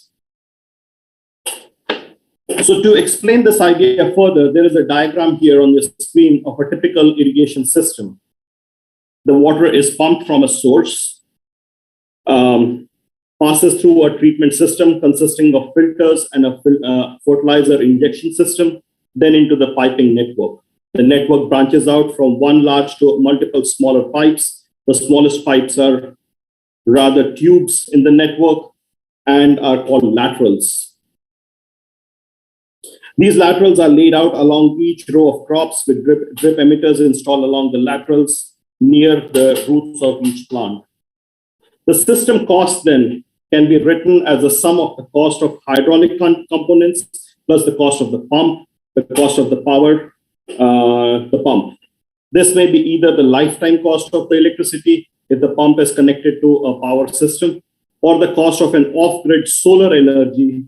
In either case, these last two costs scale the system power. As the power in a hydraulic system is equal to the pressure times flow rate, we can see that the reducing pressure is an effective way in reducing the cost of these components. I'll come back to these other costs at the end of my talk, but for the majority of it, I will focus on the reducing of the pressure. Yep. So if we look at the breakdown of pressure drops in the typical 1 hectare drip irrigation system with a surface water source, we note that the emitter is the single largest component, contributing nearly half of the total pressure that needs to be supplied by the pump. Our goal then in this study is to reduce this pressure drop through an understanding of the drip emitter physics. Drip emitters may be installed manually on the outside of the tube, which in this case will be called an online emitter, or they may be embedded within the tube with just the outlet hole visible on the outside. These internal ones are called the inline drippers. You can see on the top right corner. Either type of emitter can be pressure compensating or non-pressure compensating. Non-pressure compensating emitters act as an orifice with a fixed flow restriction, slowing the water flow rate down without regulating it. In contrast, the pressure compensating emitters contain a flexible membrane that changes the geometry of the flow path inside the emitter as inlet pressure changes. In essence, it acts as a low-cost flow regulation valve. If we plot these two behaviors on a flow rate versus pressure curve, like you see on the screen, you can see that a non-pressure compensating emitter's flow rate scales with the square root of the pressure, whereas the pressure compensating emitter's flow rate ideally remains constant, as long as the inlet pressure is above a minimum threshold called the activation pressure. Thanks to this flow regulations, pressure compensating emitters are able to deliver the same amount of water to all the crops in the field, no matter how far they are from the pump and despite any elevation differences. This avoids potential under or over watering and promotes uniform crop yields. Because of these benefits, we focus our research on the pressure compensating drippers. The design goal of these is to reduce their activation pressure while ensuring high performance through uniform flow rates at a wide range of pressures above the activation pressure. So the first step in this research was taken in MIT lab when a previous student designed and prototyped a low pressure online pressure compensating emitter. In the lab tests, his prototypes achieved an activation pressure of about 0.15 bar, which is a 70 to 80% reduction from the commercial products which operate in the 1 bar range. But lab tests alone are not enough to guarantee that a product will perform well in non-ideal conditions like we find in the farmers' field in developing countries. So our goal in this section was to quantify the value of these emitters to the farmers by measuring their performance in a series of field pilots. So what we did here was we decided that the testing of the low pressure emitters on actual farms were essential for establishing these value to the users. Field pilots present opportunities and challenges that are difficult to replicate in the lab. First, they permit the testing of a large sample size over a long period of time in a variety of operating environments that could potentially affect the emitter performance. These environmental variables include things like local water quality, composition, amount of irrigation water pumped through the system, local weather, and the typical maintenance practices that the farmer follows. As the target market and the pilot locations, we selected Morocco and Jordan, countries in the Middle East and North Africa. The wider adoption of drip irrigation could be very beneficial to mitigating the water scarcity while supporting the local agriculture.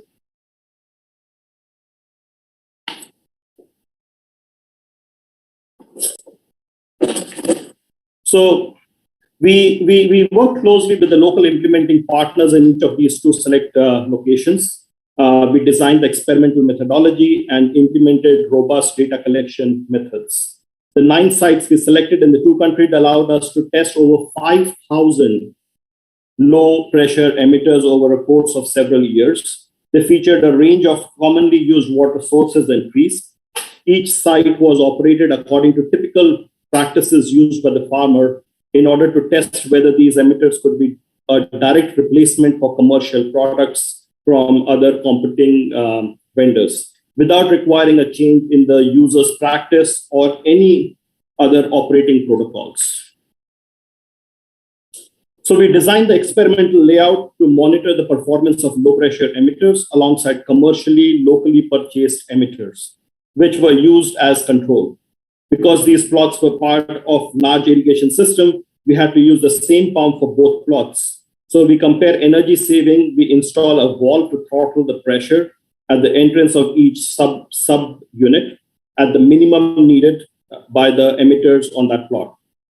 This minimum pressure was set such that the farthest emitter were just above their activation pressure of about 1.5 bar for the low pressure emitters and between 0.5 and 1 bar for the 2 different commercial emitters that we used. So downstream of the pressure setting valve, we installed a flow rate and pressure sensor to monitor the hydraulic power whenever the irrigation was applied, and set up data loggers to collect and continuously transmit the sensor data to a server that we could monitor in real time. At the end of each irrigation, we post-process the time series of flow rates and pressure into the metrics of hydraulic energy, then normalized it by total volume of water delivered to each plot. This normalization was necessary for a fair comparison between low pressure and commercial emitters because the volume of water and number of irrigation events for the 2 side-by-side plots did not always match exactly. The second performance metric we monitored was the dripper's water distribution uniformity across each plot and over time. As I mentioned earlier, pressure compensating emitters tend to provide high uniformity because pressure variations across a field don't affect the flow rate. But flow rates can also vary with other reasons, such as manufacturing variation, clogging with particles in the irrigation water, etc. So at each site, our field staff sampled the flow rate from 32 emitters over 2 to 4 weeks and compiled these results into an industry standard metric called the statistical uniformity, equal to 1 minus the standard deviation of the sampled emitter flow rates divided by the mean measured flow rate. Here are the results of the energy measurements. In these plots, the orange bars show results from the commercial emitters, and the green bars show results from the low pressure emitters that we introduced. In this plot, you can see that the energy measured for all the sites in season 1, the average energy saving across all sites were 43%. You do see one site in Jordan where energy use went up with the low pressure emitters. We trace this to difficulties that farms staff had in regulating pressure in the manual valves, which resulted in that plot frequently operating at much higher pressure than was required by the emitters. On the right, you can see data for one of the sites that was operated for 3 years, with irrigation taking place between April and November of each year. Here we saw energy saving increasing over time from 52 to 73%. This can be explained by more consistent pressure regulation as the field staff gained more experience with the pressure regulation. Just to reiterate, this is closer to the ideal saving we would expect if we had actually installed a smaller, appropriately sized pump for the low pressure pilots. This energy reduction was attained without impairing the distribution uniformity. Here is a summary of all the uniformity measurements showing that the average and standard deviation of all sites within the country. We did not see any clear trend over time. Uniformity remained consistent with the standard system. On average, the uniformity of low pressure emitters was 88%, which falls within good category according to the industry classification.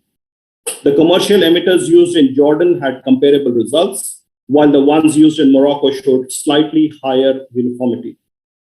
To trace the causes of non-uniformity, I compared the field data to uniformity measured on a small sample of brand new emitters in the field. The lab results eliminates the effect of pressure variation and clogging. So any resulting flow rate variations is viewed solely due to the manufacturing. I saw that the lab non-uniformity at the pressure was just above activation was essentially the same as the average field value, concluding that the field non-uniformity was due primarily to manufacturing rather than operation or clogging issues. This is promising because it means that improved quality in the manufacturing process could improve the performance of these emitters even further. This is my last slide, and with that, I will conclude. So what do these results indicate about the value proposition of low pressure emitters for farmers? We did this analysis based on one of our field sites in Morocco, a citrus orchard in Beni Mellal. I'm showing a breakdown of drip system cost by component compiled from invoices of the local contractors and the estimated cost over 20 years of electricity to pump the water needed by the crop. Assuming we only change the emitters and leave rest of the system same, the system cost would decrease by 21%. We see a similar trend for the system if the pump were powered by a solar panel. Many smallholder farmers don't have a connection to the electricity grid on their lands and end up using diesel-powered pumps. This reduction in photovoltaic panel size and cost can encourage farmers to switch to a more sustainable off-grid solar-powered power source. On a final note, specific to Morocco, the Moroccan government actually subsidizes much of the initial cost of drip irrigation systems for small farmers, which is up to a certain maximum. What the subsidy doesn't cover, though, is the energy cost or the cost of the solar power system. So with the respect to the actual cost paid by the farmer, this pressure reduction is even more significant, reducing the farmer's expense by almost 60%. With that, I will conclude my talk, and I just want to acknowledge our partners in different parts of the world. And with that, I will conclude my talk, and I'm open to any questions you may have. Thank you so much. Merci, Monsieur Nangia. Donc, Monsieur Nangia, donc, il a souligné que 80% de la nourriture donc de la planète se produit donc en Asie et en Afrique. Et ça, donc, les producteurs ont besoin d'une technologie donc améliorée concernant l'irrigation pour assurer cette production. Donc, l'ICARDA, il a fait des recherches sur donc des émetteurs. Donc, ils ont développé donc des émetteurs qui sont donc qui peuvent d'abord économiser de l'énergie avec des pressions faibles. Donc, ce sont des produits qui seront bien sûr présentés aux producteurs pour pouvoir bien sûr avoir du matériel efficient et économe en eau. Bon, merci encore une fois, Monsieur Nangia. Donc, je donne la parole rapidement à Monsieur José Gonçalves.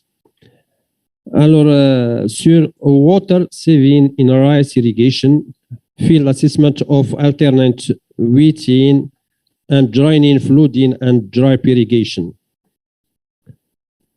On vous la parole, monsieur. Merci beaucoup. Bonjour, Madame et Monsieur. I will present in English my speech, Water Saving in Rice Irrigation, Field Assessment of Alternate Wetting and Drying, Flooding and Drip Irrigation. The authors of this communication are colleagues of my university, a colleague of Ministry of Agriculture, and colleagues of Water Users Association of the irrigation schemes where we are working. This research is done in the scope of a PRIMA project with the title Towards a Sustainable Water Use in Mediterranean Rice-Based Agro-Ecosystems. The data is in the website. Several countries are involved in this project. Portugal, Spain, Italy, Turkey, Egypt, and Israel. The context is the problem and the importance of rice production relative to water reduction and environmental impacts, and recognizing the importance of rice like a determinant food in several countries of the world. The methodology is based in field experimentation, trying to explore techniques to reduce water consumed in the rice production. The location of our research is in the central coast of Portugal, in Lis Valley and Mondego Valley. In Portugal, we have a total area about 30,000 hectares of rice production. Other areas are Tagus and Sado valleys in the south of Portugal. Our work involves several stakeholders that are institutions of government, farmers, water users association, and private enterprises that has connection with the rice sector factors and commerce. We are trying the impacts of alternate wet and drying flooding, a technique to reduce water consumption in flooding method. It is a technique that after the beginning of reproductive phase of rice, instead a continuous flooding like is the traditional practice. This technique that is known worldwide, it applies in intermittent flooding through a sequence of irrigation cycles with flooding for a certain period, usually between 5 and 7 days, followed by interruption of supply until the soil dries up, creating conditions for no saturation in the surface layer. It implies a reduction of deep percolation and evapotranspiration, and also the reduction of methane emission to the atmosphere. The methodology applied in the field is a very simple approach. We monitor the land leveling practice, very important practice to reduce flooding irrigation water. We also use water tubes with a continuous sensor to know the level of water above and below soil surface. We measure the inflow in the basin with a with cutthroat flumes, also with sensors to continuous record. The weather station also measured the drainage outlet, and finally the yield sampling to know the quantity and quality of rice production. Sorry. Relatively to drip irrigation methodology, we did the first experiment with the drip irrigation in Portugal last year. We did not have any knowledge about the response of crop to this type of method. We did the experience in a small field. We usually cultivate with horticultural crops, so outside the traditional flooded area, with a surface drip irrigation.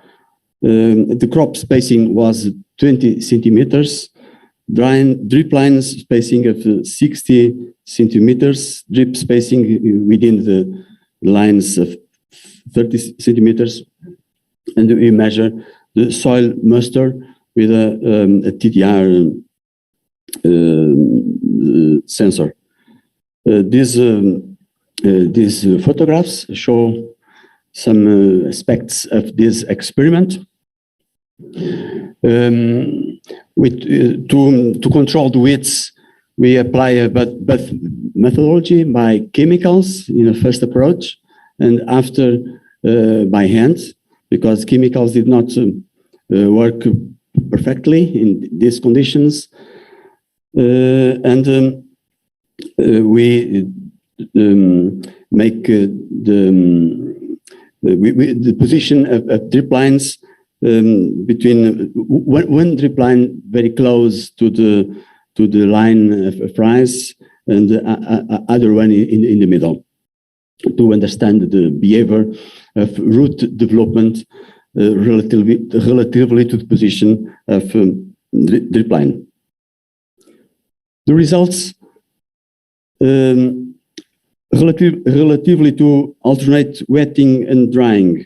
The graph shows how we controlled the supply and the behavior of water above soil surface in continuous cycles of wetting and drying according to the methodology, and a photograph in a dry period where the soil was dry up.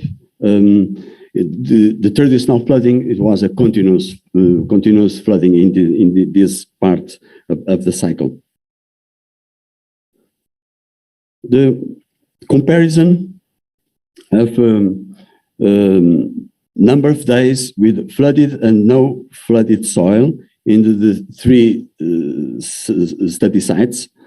The number of days increased with no flooded soils was 10 days in Quinta do Canal, 25 days in Bico da Barca in Mondego Valley in more north, and 28 days in Lis Valley.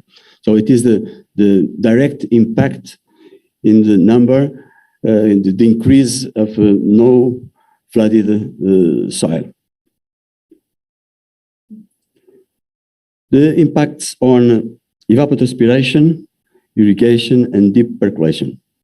Evapotranspiration was calculated from a reference evapotranspiration and the crop coefficients. The decrease of crop evapotranspiration was very low, close to 2-3%.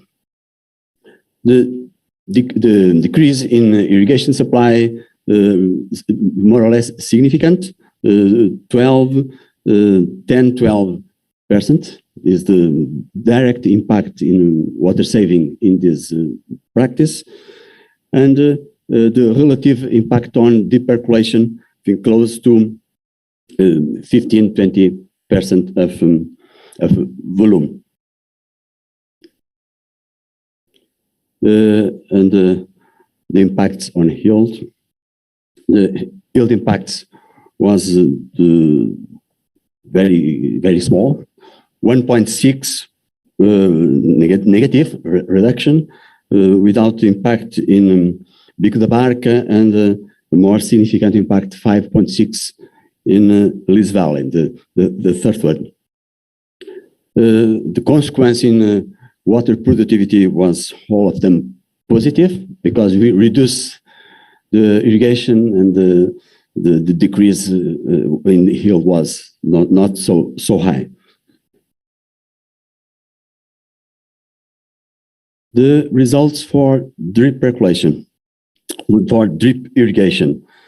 First comment relatively to the amount of water applied in the irrigation. We get a very high value, much more than we expected in beginning, 1,100 millimeters. This value is not so different from the traditional flooding, because we try to optimize the yield in this trial. So some problems of water moisture in the lateral, we try to solve with over irrigation, and it explains this high value. In this year, 2021, in the trial that we did, we decreased significantly this value. So the potential is much more, it's closer to 700, 800 millimeters. The yield obtained, the potential yield in this experiment is not very different from the traditional production, with water productivity also interesting in this trial.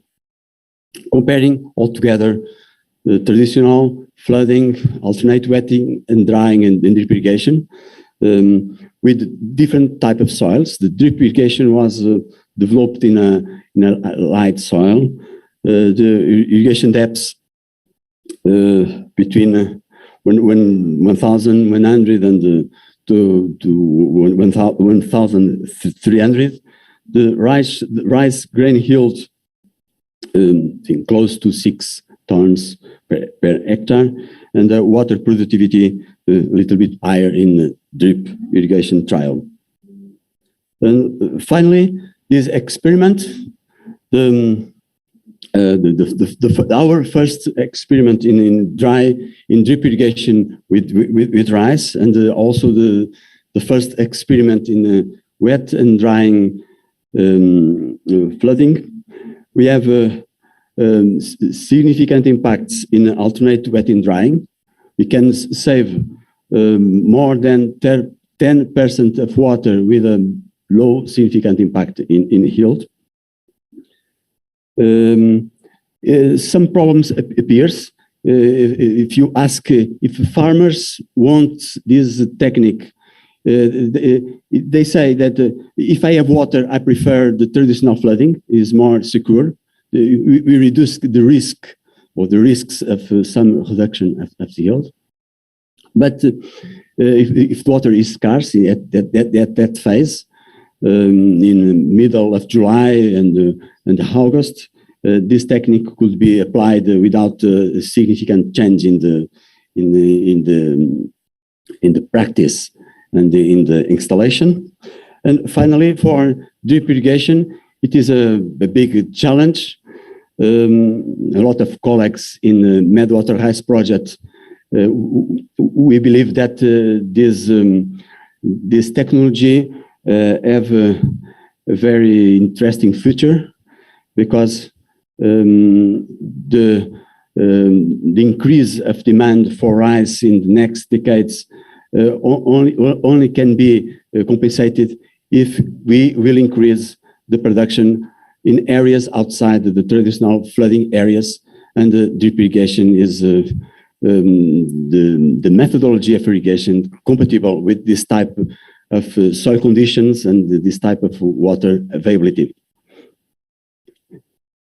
Thank you very much for all your attention. Merci beaucoup. Merci, Monsieur José, donc, qui nous a donné donc un aperçu sur la. Given us an idea about the research undertaken in the valley of valleys in central Portugal, or with the 30,000 hectares of rice paddies, introducing drip irrigation, given that there is water scarcity in the region, and the techniques are being introduced to improving this situation with the new system, and especially using water drip irrigation, and that he concluded that drip irrigation could supplement and improve the technique of rice production in Portugal, and therefore it would be interesting to expand this technique to other regions. Thank you, Mr. José. We now move on to the last presentation on tele-management at the service of better management in the perimeter of Tedla in the south, and Mr. Mohammed Shab, head of irrigation and drainage in Ormva of Tedla, is going to present this report. You have the floor, Mr. Shab.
Salam alaikum.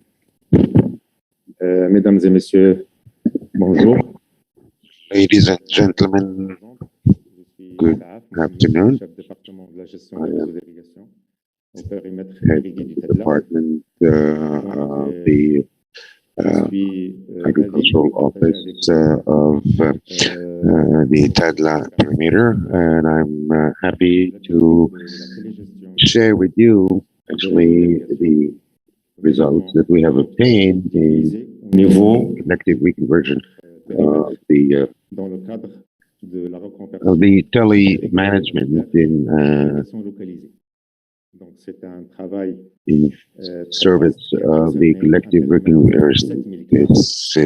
This study has been carried out on a 7,000 hectares perimeter. So for those who do not know this perimeter, it's one of the oldest in the country. It is located almost in the central area of Morocco, about 200 kilometers east of Marrakesh. Covers in hydraulic terms about 100,000 hectares. It is irrigated from two dams, Al Hansali, that is located in the south of the perimeter, this area here, And then the Beni Moussa perimeter that is irrigated from the Beni Amir dam, covering about 70,000 hectares. So it is a hydraulic perimeter of the gravitational irrigation perimeter, and it operates, it actually supplies 28,000 customers growing citrus, olive trees, alfalfa, cereal grains, and other produce market. This perimeter is submitted. It is located in a semi-arid area. It's like the majority of irrigated perimeters in the country. It has a considerable pressure of water. So the technique is getting obsolete and not adequate anymore. So within the strategy of Green Morocco, of course, there is high need for the change, the reviewing of these techniques, so as to actually transform this technique of irrigation and move from the gravitational irrigation to a localized collective irrigation. So the project has known 3 different phases. One covering 10,000 hectares from 2010 to 2017, and which cost over 600 million dirhams, financed by the World Bank and the ABD. And starting from 2016 and on to 22, that is the second part, that is the management of the large project called the DMGI. It's 12,000 hectares with a budget of almost 900 million dirhams. And then there is a third section of about 14,000 hectares. Now, this could be called a revolution, or in terms of this perimeter. So far, over 20,000 hectares have already been transformed in terms of collective irrigation. So we're talking about over 700 kilometers of linear conduits, 6 pre-filtration stations and 6 collective filtration stations, going up to 2,000 cubic meters per second. Also, in terms of the networks operating or exploiting, we have about 720 block connections. We have worked on the initial gravitational system, and we adopted the same format of the section B, which is actually the block. And at each, we have actually installed the outlet, which is to be able to measure the units delivered to different farmers. So we have about 7,400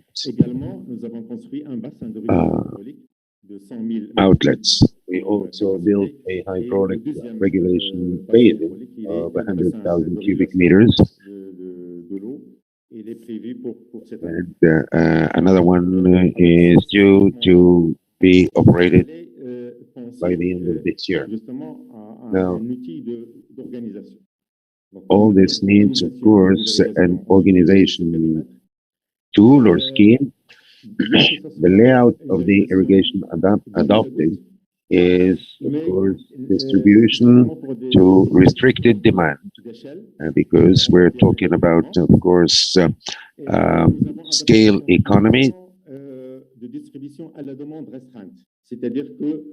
Now, this means that the sector is organized in a number of blocks, and each block that consists of a number of individual parcels, which allows the monitoring, and all this is actually located in a shelter. Now, the debit that is allocated for each block and each property outlet that is regulated. So we organize the farmers in two groups in a way that would allow one to use the water in the morning and the other one in the afternoon. And we could actually achieve some economy on the overall equipment.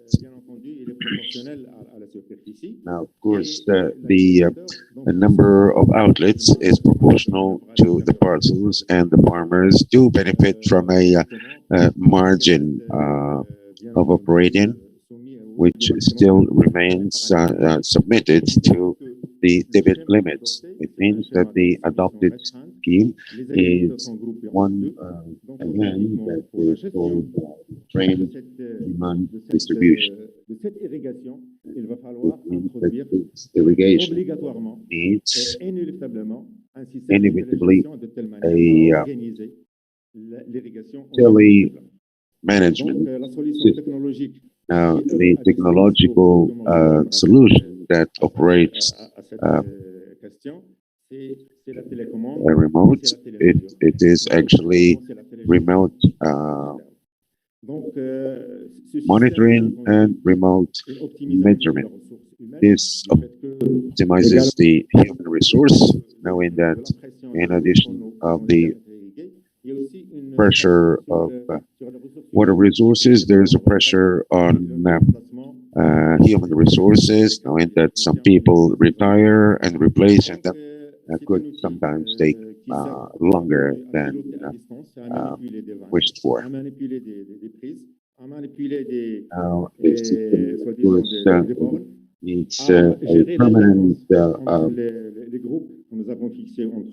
attention, so secure the hydraulic installation, and it also helps actually undertaking a regular follow-up of the consumption of irrigation water by users.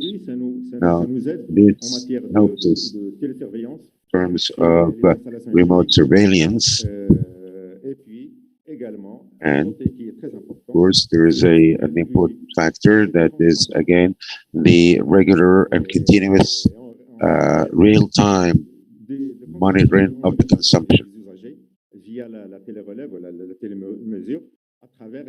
This is done through remote measurement, through the meters that are installed in the formerly mentioned shelters, as well as the parcels of different farmers. Now, after 3 years of use of this system, we managed also piling up a information and data bank, and we have the different levels of measurements of different phases of the whole operation. Now, system as we adopted it, first, we need, of course, a user, that is the TADLA area, also a server, and the communication support. We use the GPRS, the car SIM, instead of communication radio, and that is for the sake of scale economy. We also use, of course, central posts as well as block posts. Now, the overall architecture adopted for remote management, it is an integral one, remote control. So we do, of course, order or monitor the hydrants,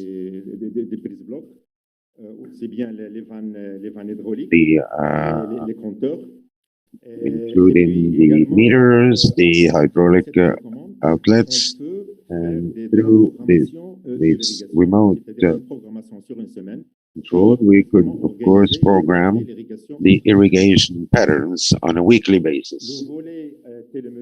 Now, in terms of remote measurement, it consists of course, taking note of the meters levels, of course, taking care of the different pressures levels.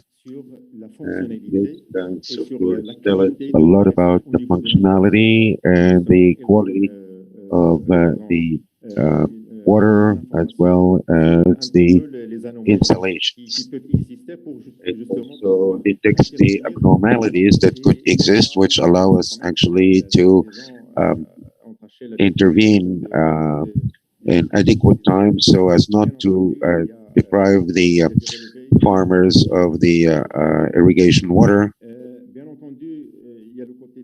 Of course, there's also the remote monitoring or surveillance, which is very costly, but it is installed outdoors. But that's unfortunately something that for the time being we cannot avoid. But we have, of course, to secure the safety of all these so as to avoid abnormalities, dilapidation, or also to proact against bad coverage on the phone lines. Or there's also the archiving and reporting, like, for example, the storing of data related to all the alerts and alarms that we do receive. And there's also a side that is very important, that is, of course, the providing of operation reports. Now, here I invite the institutes of training and recharge to help us. So, like to help us through in the framework of a research or a thesis with the data that we have, and to which we'll be happy to add more, as well as to here we would be happy to hear about the feedback, so as we could help make sure that our work is always improving and evolving positively. As we foresee actually the extension of this perimeter to benefit from these techniques. So there is a need for a broader, clearer, and more precise vision, so as to help again improve this technology, which is inevitable, so as to ensure a real operating as well as the sustainability of all the tools and instruments and devices that are very costly and that have been used. Now here you have a it is an image of a filtration station where we receive both the debit and the instantaneously the debit and pressure. We see, for example, a vector 2, a vector 3, and what you see here are blocks where we have an average of 4 to 5 meters, and each color tells us, gives us information about a phenomenon. Blue, that means there is no alert, but there is a presence of a divot. Green means there is no alert, but there is no divot. So each color would actually inform us about either an abnormality or an activity going on as far as operating is concerned, but without any abnormalities. This helps avoid all actually hindrances, like, for example, communication problems or other.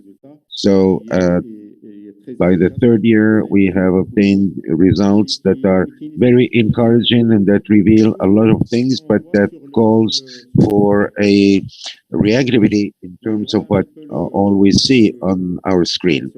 Now here you have the icons of the tele or remote management system. So we would, of course, have windows on which we see the state of operation of each meter.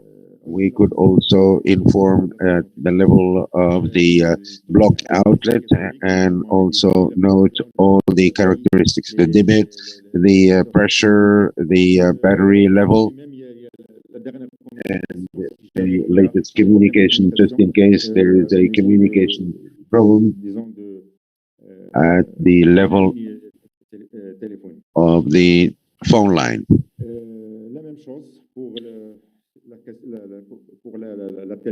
Likewise, in terms of remote control, regards to the hydraulic valves or outlets, valves actually, we have an automated system that runs all the orders transmitted from the central station, and it does also transmit the results towards the central station office. Now, it is also a system that allows the programming of these farmers group in a calendar that could be, of course, set up on a daily basis, but it could also be done on a weekly or monthly level with a repetition mode if necessary.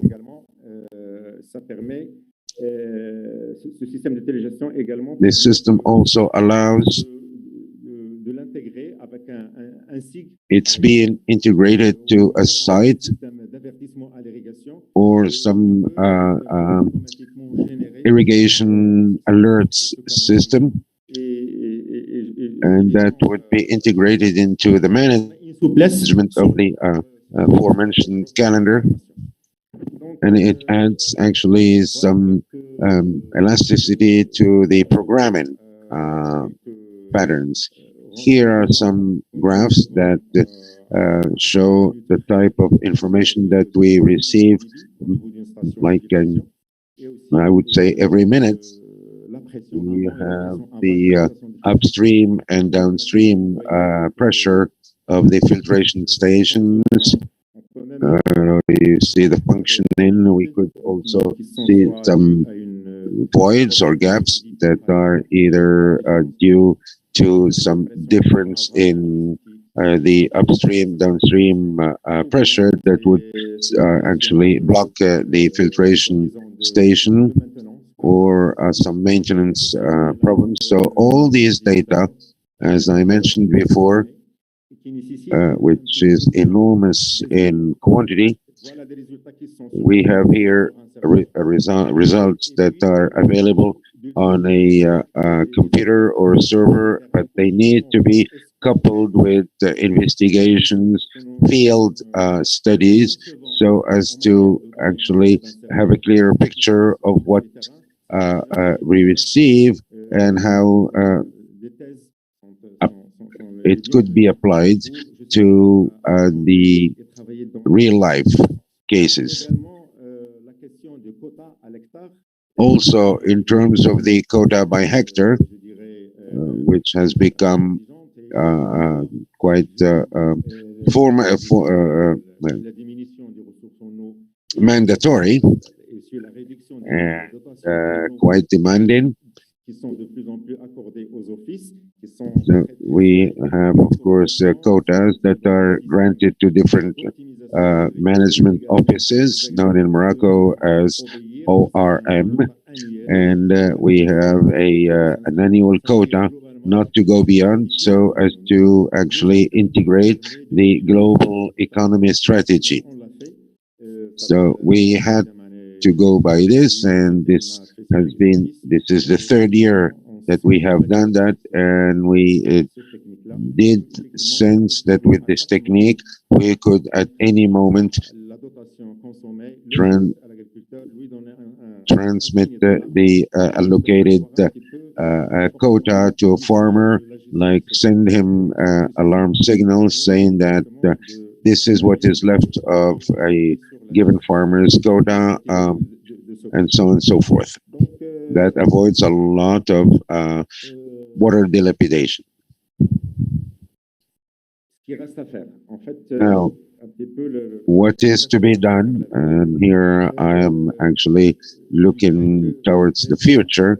I would say that we have already set up on this remote management system 2 areas or territories, 4,000 hectares at Ittihad Al-Amraniya, and then 3,300 at An-Noor.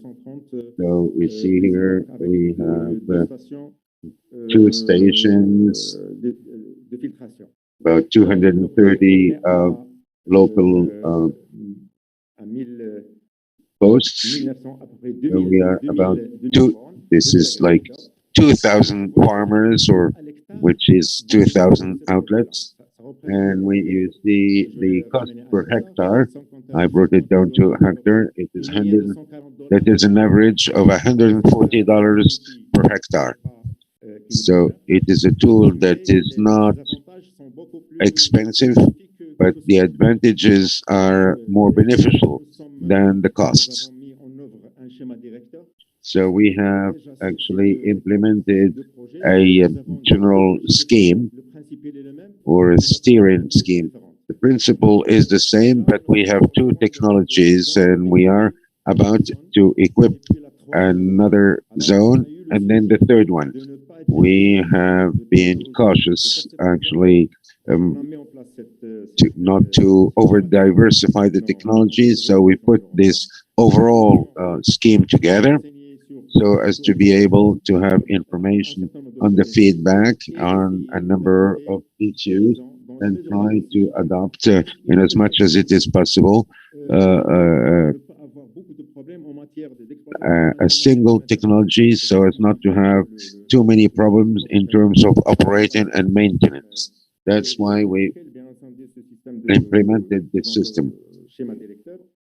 Now, we are going to reinforce the specialized human resources in terms of remote management, so as to better analyze all the data in real time, but also integrate actually maintenance contracts in the equipment projects, which is a very important aspect.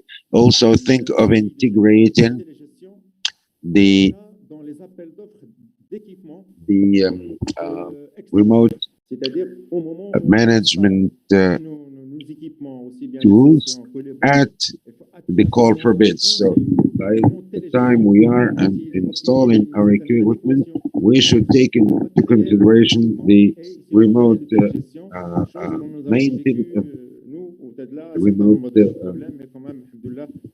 management, so that as to avoid different problems. Adapting the procured equipment to our system. So we also try to centralize all these tools in a control monitoring center, and also to regulate the canals in the recursion area. Thank you for your attention. Mr. Saf, who gave us a picture of the Fedla perimeter that is irrigated by 2 dams. He explained that there is a need to switch from a traditional irrigation system to a drip irrigation system, which is part of the general overall program of the Ministry of Agriculture, known as Green Morocco, which is actually switching or converting 250,000 hectares from different conventional irrigation systems to drip irrigation. Also, the used methods at the level of the Tadla perimeter to improve the irrigation systems is very important, and also to respond to the expectations of the farmers so as to enable them to be better organized. This system, of course, has been set up for a follow-up and instantaneous and continuous system of monitoring to help the farmers. Thank you to all the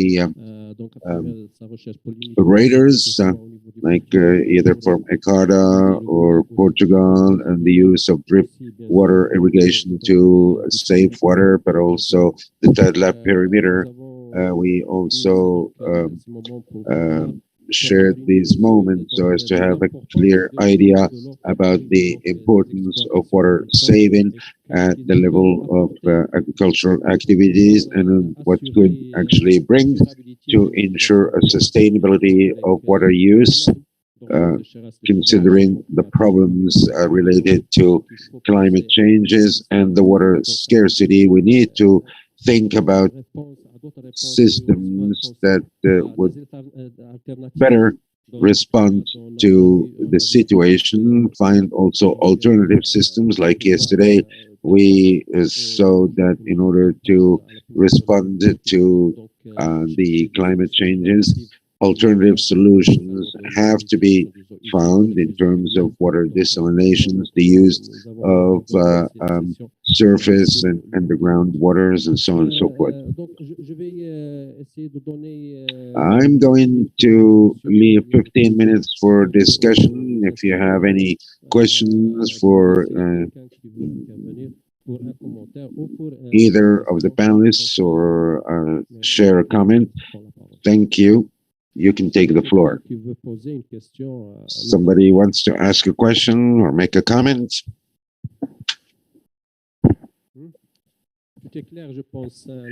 Things are clear. I think the presentations are clear enough and concise enough. And maybe there are no questions or comments on the floor.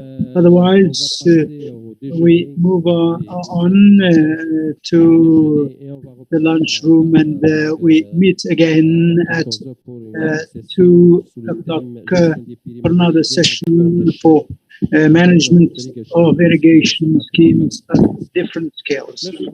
Thank you. Merci beaucoup.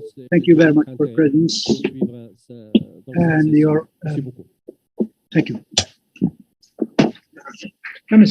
Thank you. Thank you. Thank you. Thank you. اسمح لي هذيك الساعة قلت لك هذه حياتها. تسمح لي هذيك الساعة هي كويك بومب. لا لا ما هو. بون.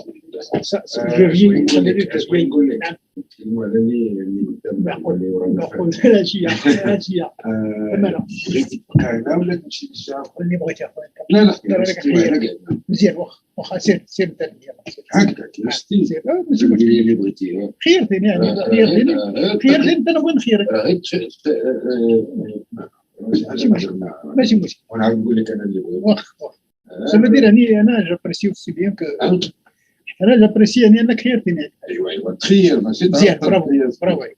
صافي نديرها لك عروبيه اللي بغيت سير اخويا واخا ماشي مشكل ماشي مشكل. لا اللي بغيت خطبك انت يعني خطبك هي الاولى حيت انا بالنسبه لي خطبك هي الاولى. انت بغيتي خطبك هي الاولى راه هذا هو المشكل. وين بون لا تسولك انا عارف اش ندير واش شي خشوشي واخا عرفتي ندير. شوف انت عندك خشوش خلينا نمشي ليها اللي بغيتي. لا استنى زدون. لا بيت راني داكشي انا ما عنديش. انا عندي غير كيكارو.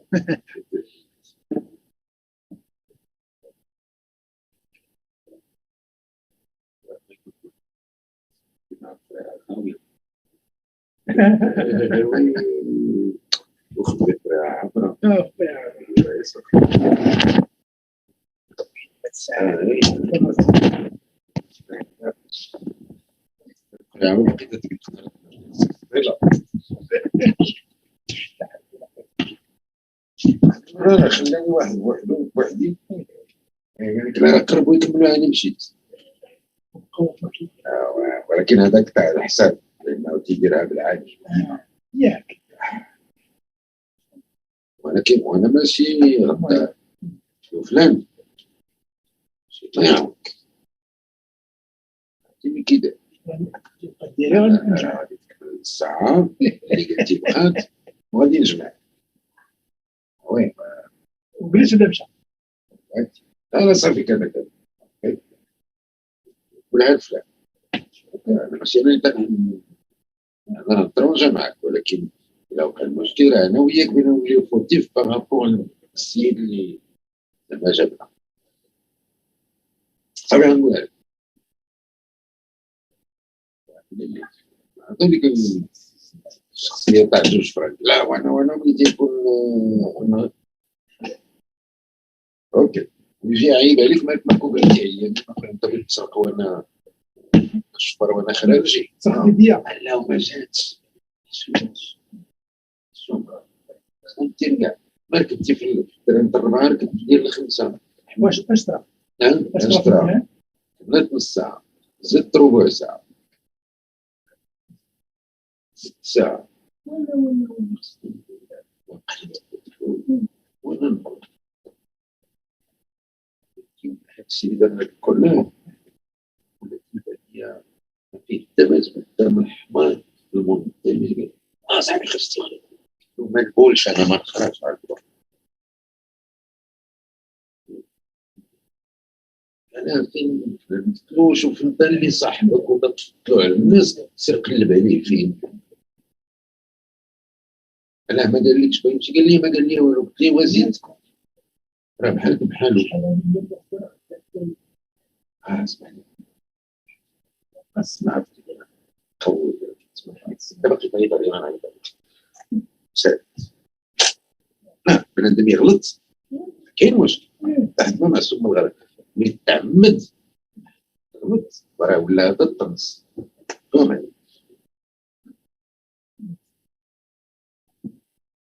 زين خليك هنايا لا نمشي انا غادي يكون شوف انا غنمشي معايا ما كنخليش بغيتيني ما نلقاش تفضلي واحد الناس اللي كيعرفوني واش هو غادي يبقى جالس لا زعما تيكون سيرتو يعني كيف تيكون trunks ولا الشاش ولا تحت السبت كاين شبه دابا ما فيهاش ولكن ما باش لا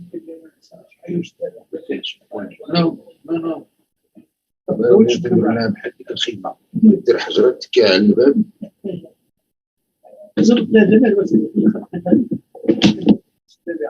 هي راه حنا هنا نستعملوا لهم راه الصداع كاين لا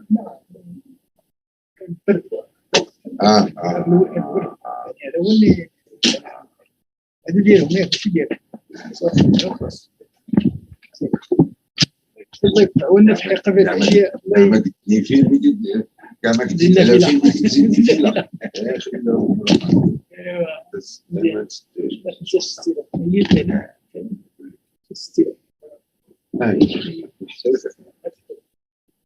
اوكي خاص معايا لا ندم عليها ثلاثه انتظر على العشاء خليها مع ديال تلقى كاينه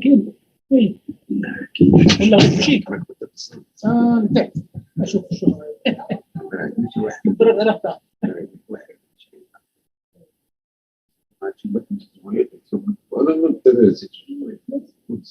فين هم غير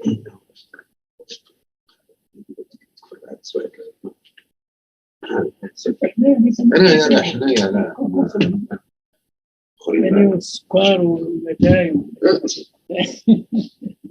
لا سيرتو يعني تلاوي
We are very happy and proud to have as chair of the session Dr.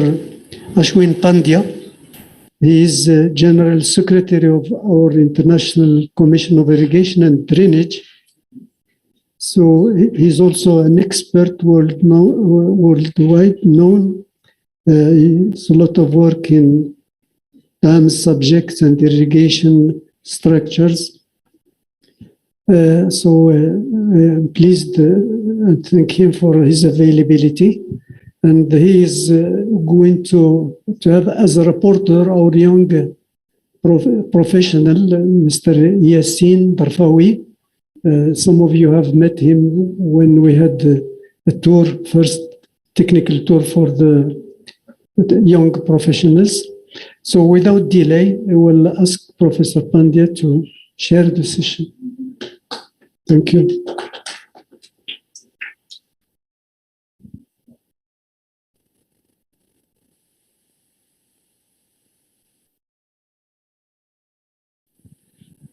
Thank you, Dr. Batali.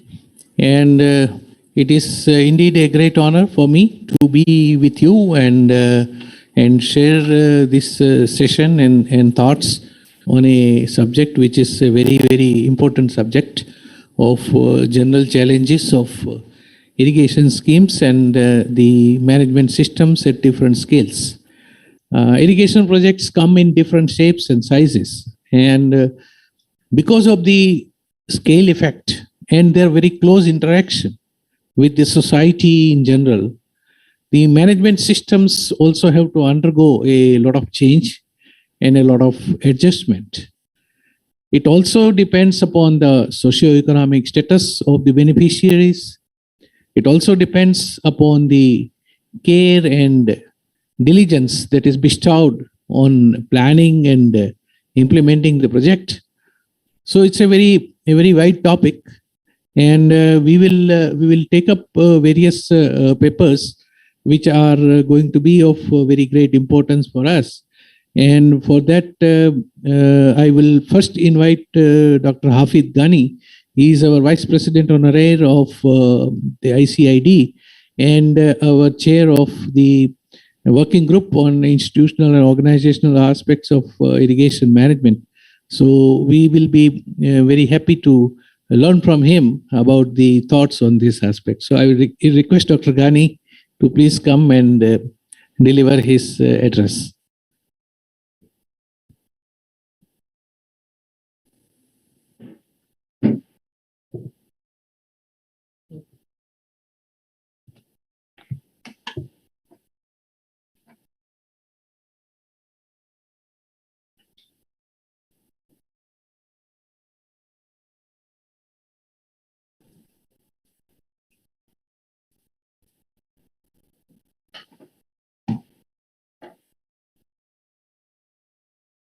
Sorry. Can you help me, please? It cannot show.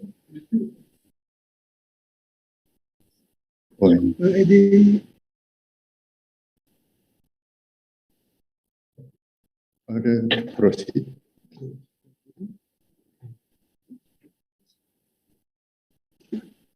Proceed. Just yeah, okay. Well, thank you very much indeed. Good afternoon. Actually, this time I would like to present an old paper which was planned in 16 to 19 March 2020, but 1 week before I come to Morocco, well, unfortunately it was cancelled, and then because of COVID-19, and then I can only have a chance to present right now here, which is the subject of general challenges of irrigation scheme management at different scales, with special consideration on institutional and organizational aspect of management, which actually presented by myself, which is mentioned by Secretary General as a Vice President Honorary, and also President Honorary of the chapter of International Network on Participatory Irrigation Management, IMPIN, and former board of director of IMPIN, which is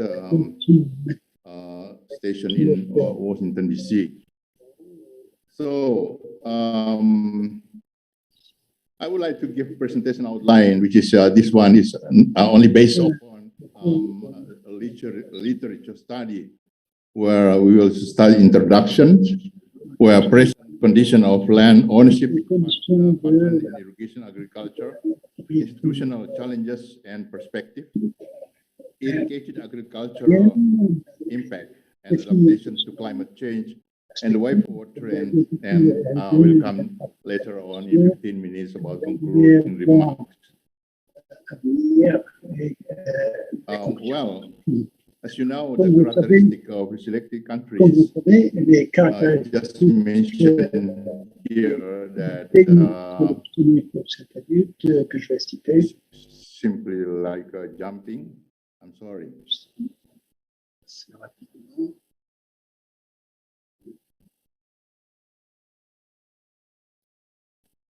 Wait this.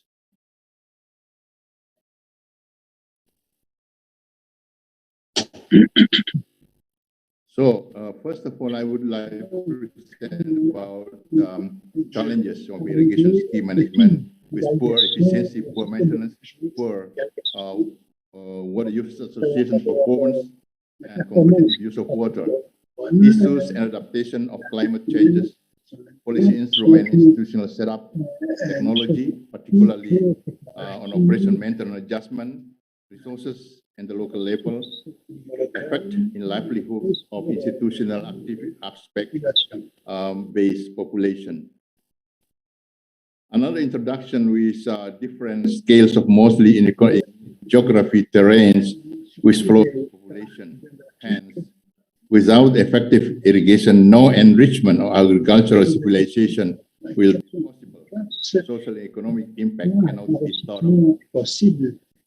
Resilient effort encountered with various predicaments and institutional adjustments, effort to strengthen capacity development of human resources, institutional arrangement, operation maintenance technology, operation maintenance funding, legal instrument, and enforcement.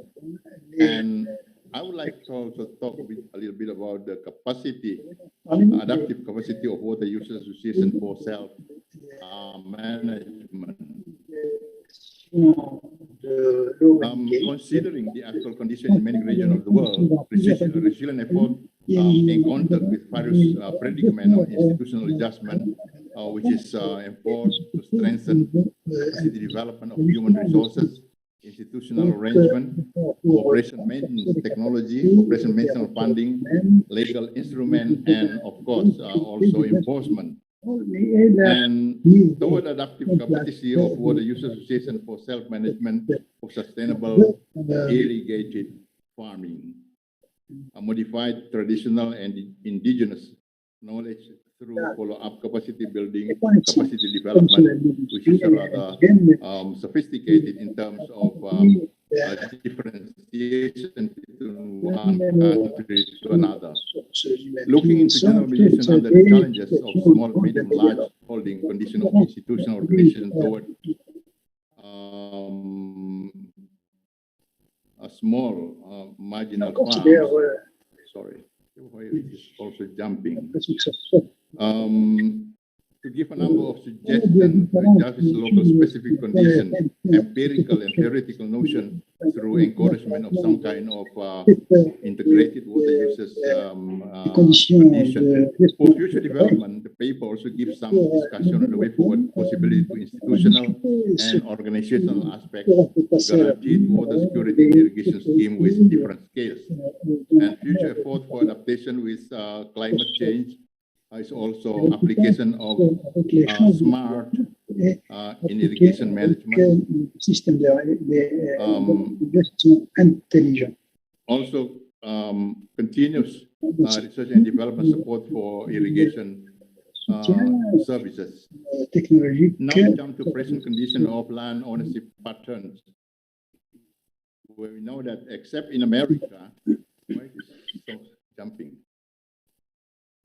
C'est pas pourquoi ça sautille tout le temps.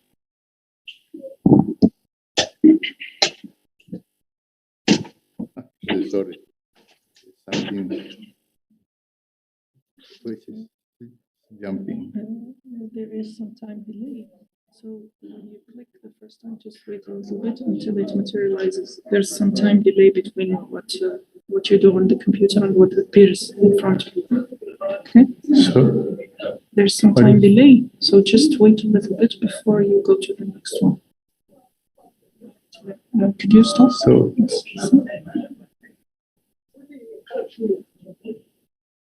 I'm sorry, but okay, give me because usually I present myself. That's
Present condition of land ownership pattern.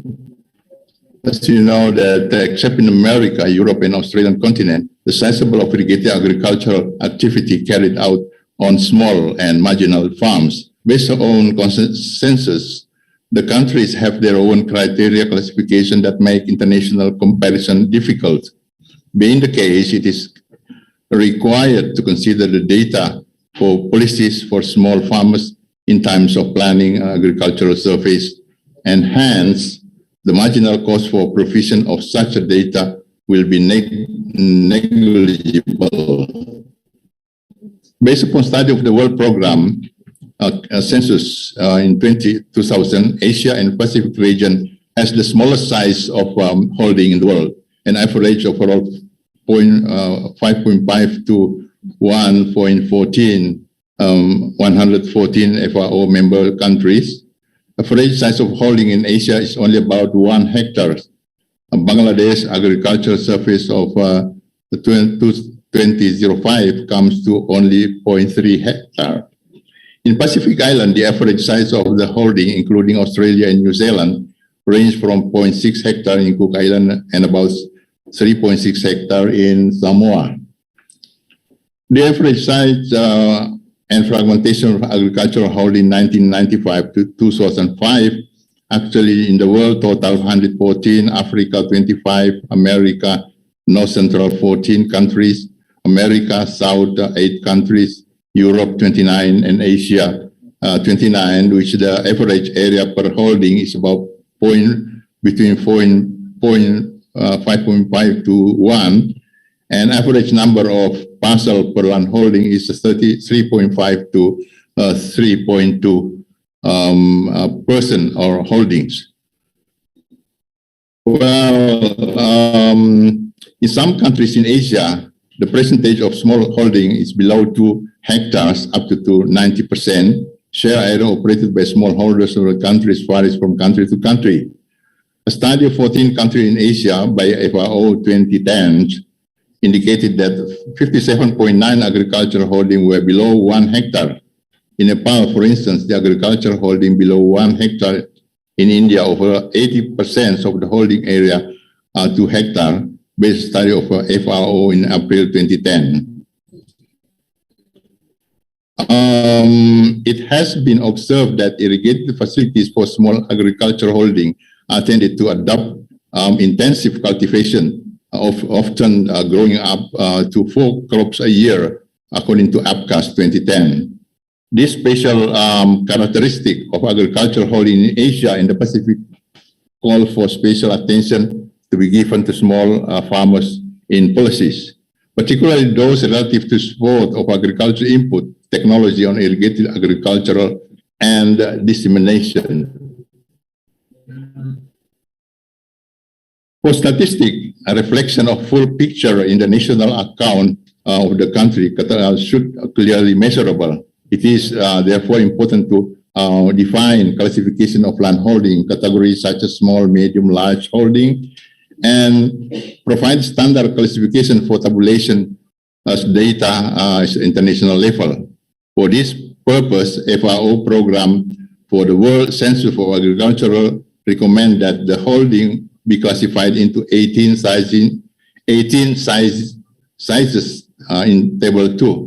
Here between 0.1 to less than 0.1, between 0.1 to 9.99, from 10 to over 2,500, which the classification like used in India for statistical purpose and policy purpose. They only consider between marginal below 1 hectare, small farmers between 1 to 2 hectares, semi-medium farmers 2 to 4 hectares, medium farmers 4 to 10 hectares, and large farmers actually over 10 hectares. This is the most often classification are utilized. In Sri Lanka, for estate of plantation sector, with an agricultural holding of 20 acres, 8.1 hectare for more than in extent, holding with 20 acre or more upwardly paddy land is not considered an estate. For small holding sector, peasant are those not falling into the category of estate. Marginal inactive holding are those holding reporting area of less than 10% of 0.11 hectares, having agriculture production mainly for home consumption. This is, for instance, in Mozambique also some differentiation between small farm and medium farm, between less than 10 hectares to 50 hectares. Well, number of foals, 500 heads to 5,000 to 20,000 head, and also large farm between 20,000 heads of foals. In European country, categorization is standard groups margin. There's small provided small measure for holding business size, irrespective of its area for intensive production. Standard growth measurement, gross measurement used by European for calling European Union, in fact, from statistic. SGM are calculated per unit area crop per hectare using standardization official of each crop into livestock, for instance, a study of FAO in April 2010. In South America, based upon personal inquiries with some NGOs in the region, have indicated some countries in South America define small farmers as one which are not dependent upon external labor for agricultural activities in holding. The farm labor in this holding is mostly provided by the members for small holding family. In Indonesia, irrigated farming mostly concentrated by small land holding of 50% are mainly paddy, secondary crops, and horticulture. The total farm household for crop in the provinces varies from 46 to 78%. The national average of land controlled by farmers' household is 0.83 hectares in the country wise. Near 50% of the farm household control less than 5.5 hectares. Farm household control 2 or 3 hectares, about 7.4 according to the study of Ghani in 2018. Demand for water use association, which is inability of the farmer to provide adequate fund for operation maintenance, low collection rate of operation maintenance, technical, institutional, and other non-technical problems. Sustainability of irrigation scheme has been declining. Deferred maintenance, special attention on encouraging participation of the beneficiaries to work together through locally organized association, special attention for establishment with continuous encouragement of water users association. Basic principle of water users association so far, the effort has to be concentrated on promoting the water users association in order that the farmers are organized to work mutually for managing irrigation at the farm level. The basic principle demand for working mutually through group, establishment of based on initiative of the members, by members, and for members. And 3, consistent technical guidance from the government and other related institutions.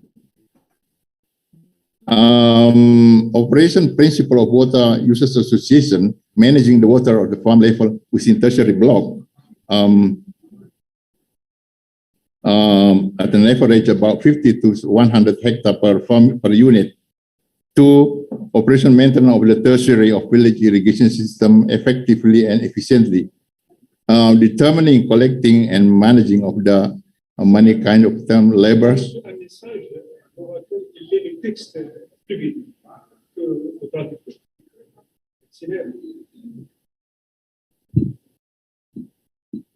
The translator that translates from English to French has difficulty to translate because you speak too quickly. Yeah. He wants you to speak a bit more slowly. Okay.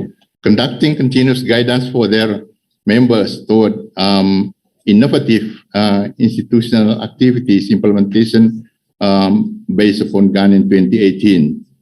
Now, institutional challenges and perspective. It is crucial to understand and strengthen their overall relationship with institutional activity, capacity, and association and resilience.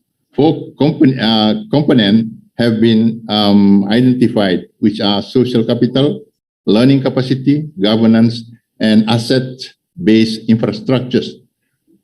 Multidisciplinary predicament, which is inadequate number of capacity of personnel, inappropriate technical capacity in design, construction, and operation maintenance, poor institutional capacity, competitive water uses, agriculture, domestic and industry, inadequate organization of water users for self-management, and problematic social relationship of power among competitive water users under the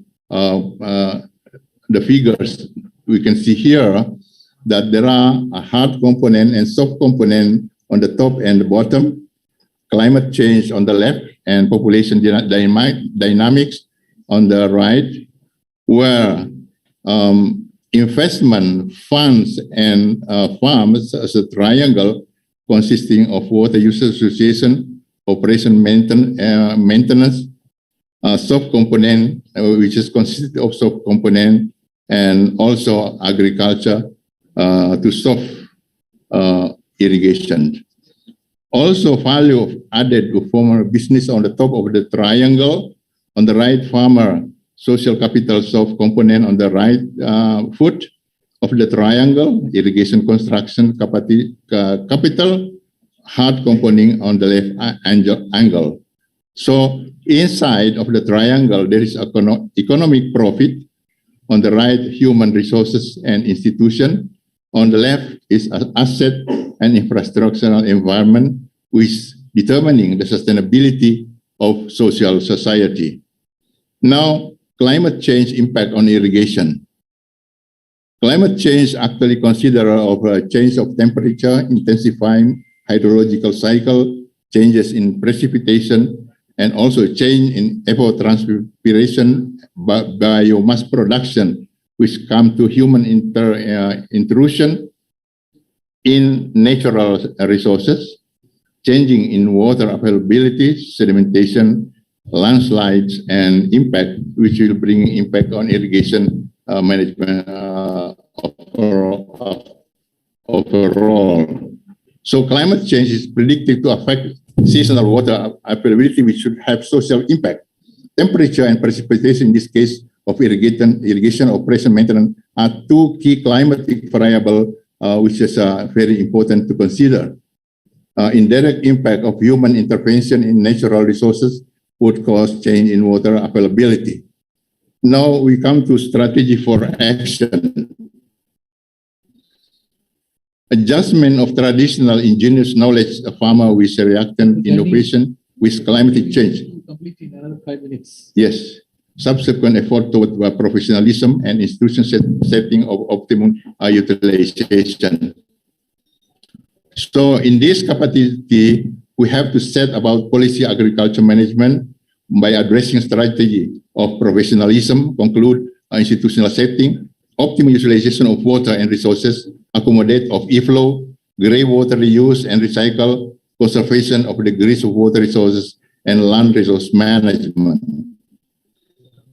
Now, mitigation and land conversion, which is actually enhancement of possible water serving technology, optimizing multifunction, secure of adequate operation maintenance funds, encouraging the innovation technology through sustainable irrigation management. Now, we come to a future come again, the program come again. The smart irrigation management system where we use modification. And now I think because time is up, I would like to come to concluding remarks. Here, I'm sorry, this come again like user.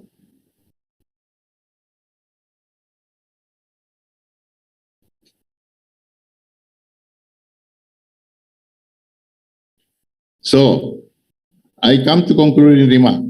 Implementation of institutional aspect is demanding for combination among empirical and theoretical notion of institutional arrangement, practical by encouraging of independent integrated water users committee, representing agriculture, domestic and industry, among others, adjustment of the empirical structure, and need a number of integrated effort, provision of knowledge, of understanding, deliberating of the required capacity on adaptation of appropriate institution, enhancement of effort to make policymakers, practitioners, researchers, and observers to be adequately informed about the process of institutional and organizational aspect of water resources management in irrigation aspect.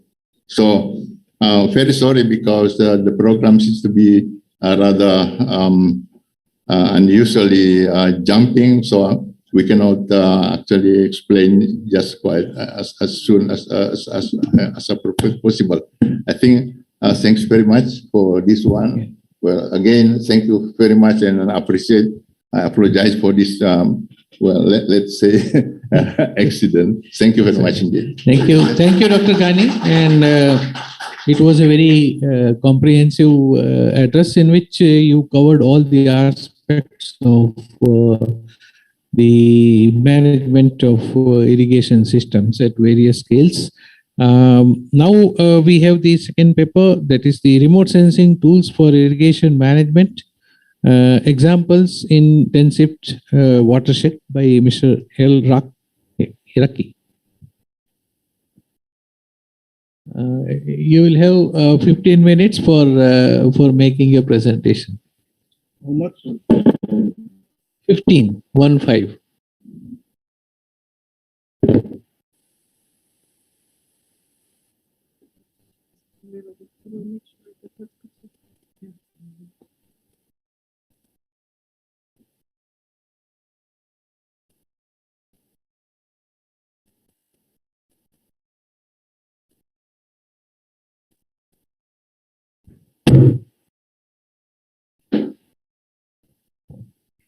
Ok, merci. Donc, je commence par remercier donc le comité d'organisation qui m'ont donné cette occasion pour présenter donc nos travaux de recherche et d'application qui ont été effectués au sein d'un laboratoire international, le laboratoire PRIMAR, télédétection et ressources en eau méditerranéenne. En fait, ce laboratoire est une historique collaboration. Ça a été commencé depuis 2001 entre l'Université de Marrakech et l'Institut de recherche pour le développement. Depuis le début de ce projet-là, on a commencé à travailler avec les gestionnaires donc locaux. Parce que notre région d'études, c'est la région du Tensif House. Donc, au début, donc, on a commencé à travailler avec l'Office régional de mise en valeur agricole du House et l'Agence des bassins hydrauliques du Tensif. Bon, j'ai oublié de me présenter, donc je suis Salah Haraki, donc professeur à l'Université de Marrakech. Ma présentation donc, sera autour des outils qu'on a développés pour le pilotage de l'irrigation au sein de ce laboratoire. Ça passe pas, hein? I can't manage the screen. OK. Right. Alors, les objectifs de ce laboratoire The objectives of this laboratory, TRIMA, LMI, TRIMA, it's called. sont All of them. au résumé 4 objectifs. Donc, la formation, parce que c'est le premier objectif, c'est de former donc, des doctorants, masters, donc, et des formations. On a fait plusieurs formations dédiées, que ce soit aux étudiants ou bien aux ingénieurs de l'office, de l'agence, etc. Et la recherche, donc de faire des publications pour valoriser la recherche. Et aussi, le plus important, c'est les 2 derniers objectifs qui sont l'observation pour faire des mesures in situ pour avoir une idée sur les différentes problématiques. Et à la fin, le plus important qui s'intéresse donc les gestionnaires, c'est le développement des outils d'aide à la décision. Donc la présentation sera focalisée principalement sur ce dernier objectif qui est le développement des outils d'aide à la décision. Donc je vais parler sur 2 outils qu'on a développés. Un outil donc sur un outil qui est en ligne et un outil qui donc n'est pas encore en ligne. Alors, donc, ces outils-là, donc, nous avons commencé par voir, donc, il intéresse qui et à quelle échelle. En fait, il y a l'agriculture au départ, qui doit gérer donc sa ferme. Pour cela, on a développé un outil qui s'appelle SATIR. C'est au niveau pour gérer donc l'irrigation à l'échelle de parcelle. Ça, c'est pour la gestion de l'irrigation par l'agriculteur. Après, donc, ça, c'est l'outil SATIR. Après, on a développé un outil qui s'appelle Satellite Monitoring for Irrigation. C'est pour l'utilisation, normalement dédié par l'utilisation par l'office et l'agence. Le dernier outil, donc, qui regroupe et modulaire pour la gestion intégrée qui s'intéresse plutôt à l'agence des bassins hydrauliques. Donc, on a 3 échelles d'application et différentes échelles temporelles. Donc, pour l'agriculture, c'est à l'échelle décadaire. Donc, chaque semaine, il doit irriguer sa parcelle. À l'échelle saisonnière, donc, pour l'office, de mise en valeur agricole, et à l'échelle annuelle ou pluriannuelle, c'est pour l'agence. Donc, notre zone d'étude, c'est la zone de Tensif House. Donc, vous connaissez donc la zone d'étude. C'est une région semi-aride qui se caractérise par une faible précipitation, donc de l'ordre de 250 mm par an, avec un taux d'évaporation élevé qui est de l'ordre de 1600 mm par an. Donc, si on compare les deux, donc l'irrigation est obligatoire pour assurer la croissance et le développement. Donc,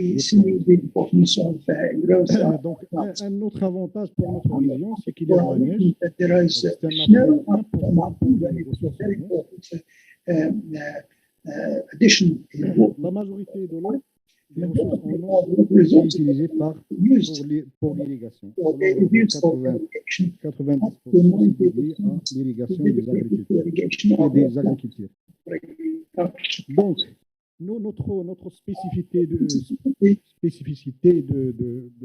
notre développement, c'est tous les outils sont basés sur les imageries satellitaires. Donc, concernant l'observation, donc on a un observatoire hydroclimatologie qui consiste, ou bien qui contient donc plusieurs stations météorologiques réparties dans tout le bassin du Tensif. Donc, de l'ordre de, si je me rappelle très bien, c'est de l'ordre de 20 stations météorologiques complètes. Et on effectue des mesures de temps en temps donc, sur des cultures dominantes de la région, à savoir l'olivier, les agrumes, le blé. Mesurer directement la demande à ces cultures-là. Donc, là, on équipe donc plusieurs sites pour plusieurs saisons pour savoir exactement le besoin en eau de chaque culture. Donc, on effectue des mesures sur la neige, sur la culture, etc. Donc, déjà, donc, je vais citer quelques résultats qui sont déjà connus. Hein, donc, avec le changement climatique, donc à l'aide de l'imagerie satellitaire, on a compris qu'on a moins de la neige au niveau de la place. Donc déjà, donc, on est fin novembre. Il n'y a pas encore de la neige, mais avant, donc, ça neige dans ces mois-là. Encore, on a moins d'eau dans les rivières et on a moins de cultures pluviales parce que le plan Maroc vert dédié pour faire l'extension et l'encouragement des agriculteurs pour avoir donc des cultures irriguées et pour avoir donc l'irrigation localisée.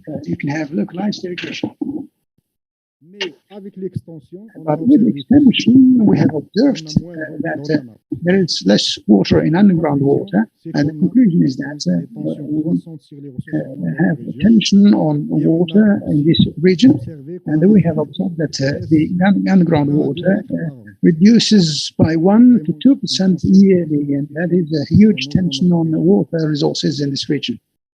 At the level of the management of agricultural water resources, we have effected, as I said before, intensive measurements on the culture themselves, on olives, olive groves, citrus groves, and so on, so as to check irrigation and losses through infiltration, percolation, of root systems, and therefore we have also measured consumption through agriculture compared with the evaporation using parameters that are meters and so on and so forth.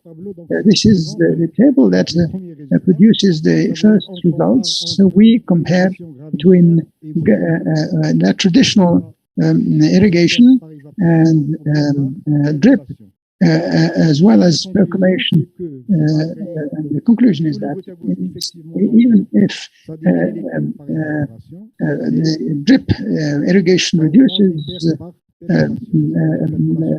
by infiltration, it's lost in terms of percolation. And this result was not expected, but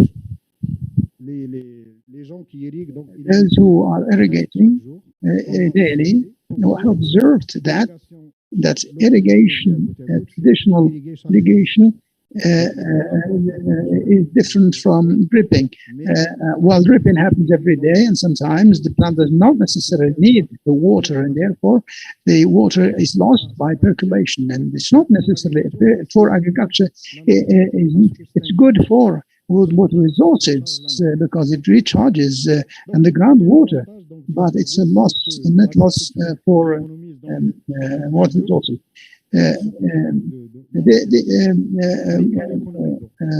Therefore, we can say that drip irrigation is economically interesting from the point of view of hands operating in agriculture, but not necessarily in terms of water resources. And we're taking two models, FAO-56, and the data from satellites are compared in our approach, and by satellite I mean radar and NPR, and only visible data that is in the indexes of vegetation with indicators of development of agriculture. So we have produced these two tools, Samir and the satellite one. First thing, in order to manage water irrigation, we have to determine the type of agriculture. Satellite imagery shows us what type of cultures of agriculture is done in the area. So from 2015, Sentinel-2 satellite produce very high resolution with 10-meter resolution pictures with cycles of 10 days, and that allows us to follow types of agricultures. And with this type of images, we come to identify beetroot, cereals, and so on and so forth. This is a map for development, satellite map, and we see here the development of wheat, and we can follow its development over time.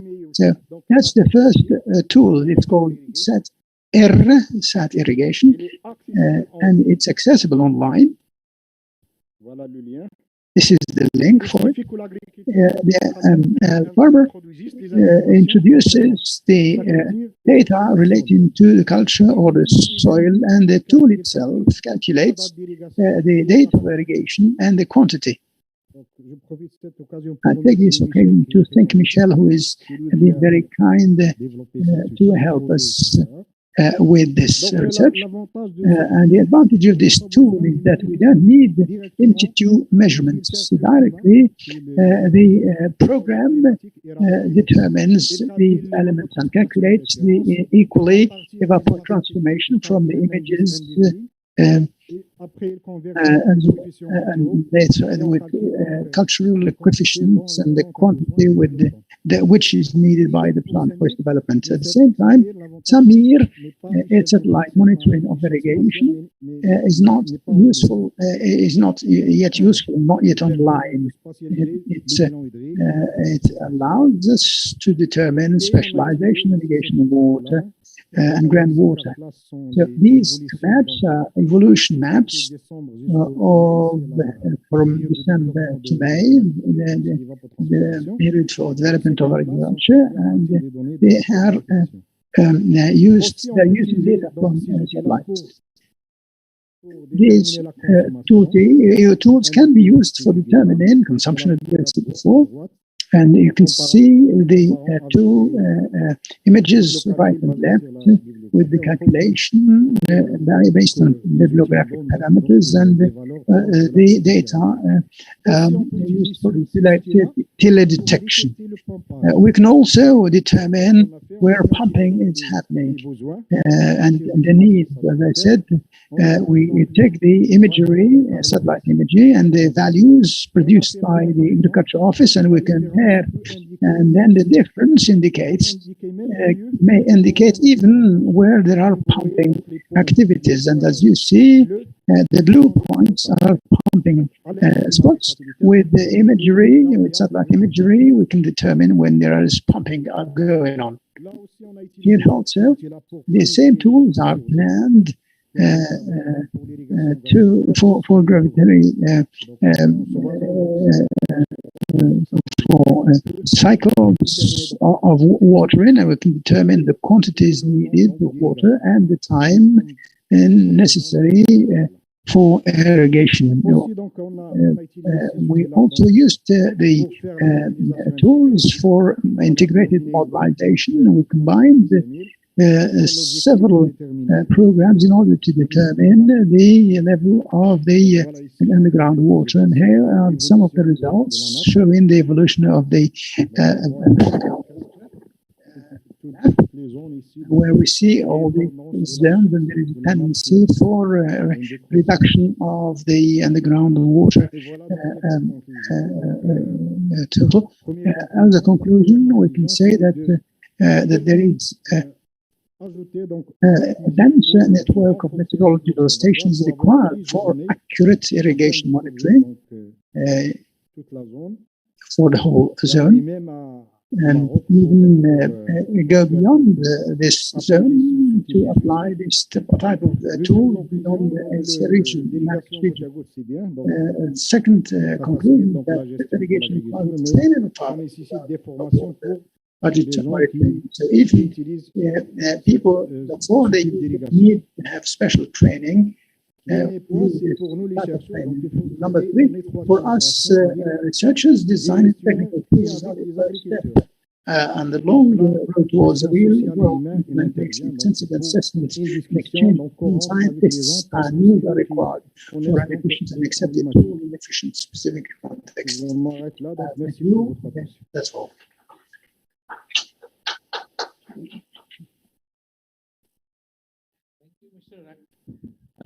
Thank you, Mr. Merci, Monsieur Aki.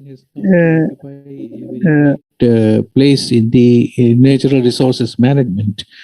Now we'll have the third presentation, YMIS irrigation, information and management systems for irrigation schemes by Mr. Anthony Blassie.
C'est un système d'information de gestion des périmètres irrigués qu'on a développé donc, sur nos réseaux ABRL. Donc, le sommaire de ma présentation. Donc, je vais vous présenter un petit décalage. Alors, je vais vous présenter rapidement qui sommes-nous à ABRL, ce que nous faisons. Après, je vous présenterai un petit peu ce que c'est exactement WIMES, donc la solution qu'on a développée. Et je vous décrirai ensuite pourquoi c'est une solution qui s'applique bien au périmètre irrigué. Et enfin, je vous ferai une petite démonstration. Donc, je vais essayer de me connecter sur l'application depuis ici pour vous montrer donc l'application Aquanoticia, qui est donc un WIMES irrigation qu'on a développé pour notre réseau à nous, à BRL, dans le sud de la France, en Occitanie. Et enfin, je finirai ma présentation en vous montrant différents modules applicatifs pour l'irrigation qui peuvent donc servir à d'autres usages. Donc, parce que je ne peux pas vous montrer en 15 minutes tous les modules et donc du coup, je vous dirai ce qui est possible de faire pour aller plus loin.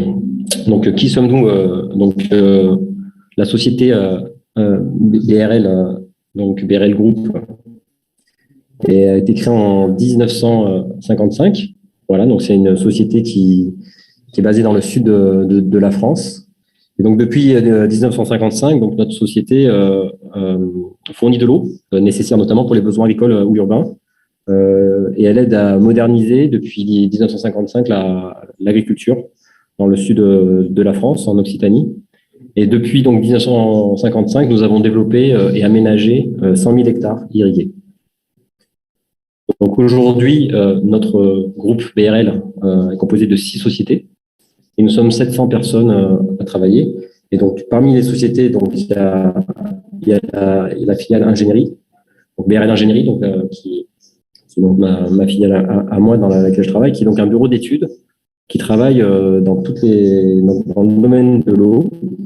On est à peu près 200 personnes pour un chiffre d'affaires de 23 millions d'euros environ, qui est réparti quasiment uniformément entre la France et l'international. Donc, nos domaines d'activité que nous avons dans notre bureau d'études, on en a 10, donc qui globalement représentent tout ce qui est eau, environnement. Je ne vais pas tous les présenter, je vais juste celui qui nous intéresse aujourd'hui, donc c'est tout ce qui est eau agricole et sécurité alimentaire, qui est donc celui qui est en lien avec l'irrigation, mais notre société fait aussi de l'eau potable, l'aménagement de rivières et tous les métiers liés à l'eau. Donc voilà pour cette présentation un petit peu générale de notre société. Et maintenant, je vais vous présenter WIMES. Alors WIMES, la question c'est qu'est-ce que c'est exactement? Donc c'est une solution logicielle dédiée à vos systèmes d'information sur l'eau et l'environnement. Donc qu'est-ce que c'est plus précisément? C'est une boîte à outils. Alors donc il faut voir WIMES, ce n'est pas du tout un logiciel qu'on achète sur étagère, c'est quelque chose qu'on développe à chaque fois pour chaque client. Donc c'est un ensemble d'outils qu'on assemble pour arriver à construire des systèmes d'information sur l'eau qui soient adaptés à chaque besoin du client. Donc c'est pas du tout quelque chose donc de fermé, mais au contraire quelque chose qui est construit sur mesure à chaque fois pour chaque projet. Donc aujourd'hui, le fonctionnement de WIMES irrigation, enfin de WIMES tout court, y compris WIMES irrigation, il y a 3 piliers essentiels. Donc moi j'ai l'habitude de dire que WIMES c'est un petit peu dans notre cuisine, puisqu'il est à la fois aspirateur, mixeur et téléviseur. C'est-à-dire la fonction aspirateur, on va agréger des données, donc on va aspirer des données. Donc ça peut être des données internes, c'est-à-dire de capteurs de pression, de capteurs de débit, de tensiomètre, des choses qui sont donc internes au gestionnaire du périmètre irrigué. Ça peut être aussi des données externes, par exemple des données météo, qui peuvent être aussi aspirées entre guillemets dans le logiciel. Et après, une fois qu'on a aspiré ces données, on les traite, donc on les mixe, si je reprends l'expression du mixeur, donc on les valorise, on les traite ensemble et on transforme ces données en bulletins, en histogrammes. Et enfin, on les visualise, c'est-à-dire qu'on les met à disposition donc des bénéficiaires sur tout type de tout type de support connecté, donc que ce soit donc smartphone, tablette ou ordinateur. Donc aujourd'hui, on a 15 projets qui ont été réalisés done on wines, 8 en Afrique, 2 4 in en France, Amérique 2 in et America, 8 in en Africa, Asie. 1 in Ce Asia. ne sont pas seulement des They are not wines wines irrigation. There are programs, projects mais qui peuvent être aussi des projets plus sur la related to gestion des irrigation, ressources en eau. but more like water management Donc maintenant, programs. pourquoi pour un périmètre irrigué, on a besoin Why d'un do we outil need qui serait a donc, computer comme WIME, c'est-à-dire quelque chose qui solution aspire des for données, qui les traite et qui permet de les visualiser. Alors pourquoi pour les périmètres irrigués, on pourrait avoir besoin ou on a Why besoin should de we need ce genre that d'outil? type of a computer? Alors, en termes de contexte, c'est-à-dire qu'aujourd'hui, on a 70% de Today, l'eau 70% of qui est water utilisée par l'agriculture. is consumed by Il y a eu un agriculture, développement au fil des années de and that has périmètres irrigués. produced development systems, Et en fait, la plupart irrigation des systems, périmètres and irrigués ne gèrent pas notably forcément leurs do ressources not en eau necessarily de manière measure optimale. Et donc, on a optimally retrouvé des the gestionnaires resources, and therefore de réseaux de the limiter idea is to minimize les coûts cost d'opération de maintenance ou de faire des économies. maintenance operations, and Dans ce also contexte, du coup, il y a there are many beneficiaries, potential beneficiaries of one irrigation, and they can be, par exemple, avoir tout ce qui est example, exploitant de réseau, all those who are using networks, l'opération et la networks, maintenance des réseaux. and On peut aussi irrigation avoir tout ce qui est parameters, usagé. Donc, all les associations types dirigeantes, of notamment, peuvent avoir users, aussi accès farmers, et avoir association of des farmers who qui rentrent may dans have le domaine d'application de WIME irrigation, which are mais covered aussi by our program. des autorités But publiques also sur de the plus grandes public échelles, notamment authorities, quand on est sur des governments, ressources en eau au niveau du région ou même administrations, national, on regionally, peut avoir nationally, des may besoins need this type of decision to help in decision taking. Donc les besoins identifiés à travers les Identified utilisateurs needs potentiels et les bénéficiaires potentiels, quels sont les besoins qui ont été identifiés pour cette solution WIME sur l'irrigation? Donc, le premier besoin, c'était l'amélioration des services de desserte d'irrigation. Donc, qu'est-ce que je veux dire par là? Donc, apporter de l'eau en quantité suffisante, en pression suffisante, par exemple, ça peut être ce genre de choses. Un deuxième besoin que nous fait remonter les clients potentiels, c'est d'avoir une gestion programmée des ressources en eau, avec une ressource en eau qu'il faut partager, et donc dans des usages de l'irrigation, comment l'utilisation peut nous aider à faire cette gestion programmée. Il y a aussi le volet protection des fourrages. Un autre besoin, c'était tout ce qui est réduction du coût d'exploitation d'énergie. Donc ça, c'est quelque chose qui peut très bien rentrer dans la solution WIME irrigation. Au niveau des agriculteurs et des usagers, il y avait des gains de productivité, donc le rendement, avec du pilotage de l'irrigation, par exemple. Et enfin, le dernier besoin identifié, c'était donc tout ce qui est aide à la décision et la gestion des infrastructures, notamment les exploitants de réseau qui ont besoin d'avoir des outils qui leur permettent de gérer au quotidien leurs infrastructures. Donc maintenant, je vais passer sur un peu plus de concret. Donc je vais vous présenter un WIME irrigation, donc qui s'appelle Aquanoticia. Donc on a développé au sud de la France, en région Occitanie. Donc avant de vous faire une petite démonstration de WIME Aquanoticia, donc je vais juste vous présenter rapidement le bénéficiaire et les besoins. Donc le bénéficiaire, là on est dans la catégorie exploitant de réseau. Donc c'est vraiment quelque chose qui a été développé en partenariat avec la filiale BRL Exploitation, donc qui a 100 000 hectares dans la région Occitanie. Et le besoin identifié, c'était clairement dans la catégorie aide à la décision et gestion des infrastructures. Donc le besoin initial qui avait été donc demandé par BRL Exploitation, donc le bénéficiaire final, c'était voilà, j'ai un réseau d'irrigation actuel, je voudrais modifier des débits dans mes réseaux de distribution. Par exemple, un usager va me demander un débit supplémentaire pour la semaine prochaine, ou je sais que je vais avoir une pompe en maintenance la semaine prochaine. Est-ce que je peux simuler ça sur mon réseau pour voir quels vont être les impacts, que ce soit sur la ressource, est-ce qu'elle est suffisante, est-ce qu'elle est insuffisante, si j'augmente mes besoins, ou sur la pression de service par rapport aux usagers. Donc le système qui a été développé, donc le premier, c'était donc le système Elias. Donc je vais essayer de vous montrer à l'écran, je ne sais pas si ça se voit bien. Donc là, on a la ressource en eau qui est l'eau de l'ordre. On a une station page un réservoir, on a un réseau de dessertes. Et donc ce que voulait faire l'exploitation, c'était de pouvoir lancer des simulations sur ce réseau pour voir exactement qu'est-ce qu'il pouvait faire. Donc, on utilise le logiciel EPANET pour faire les simulations hydrauliques. Donc, je vais essayer de vous faire une petite démonstration en direct. Donc, je vais essayer de me connecter, ce que vous montrez. J'espère que ça marche bien.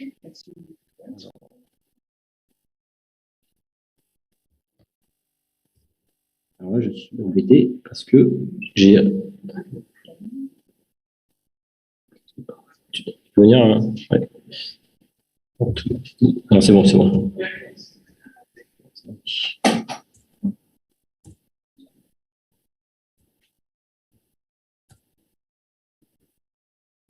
Je n'arrive pas à taper.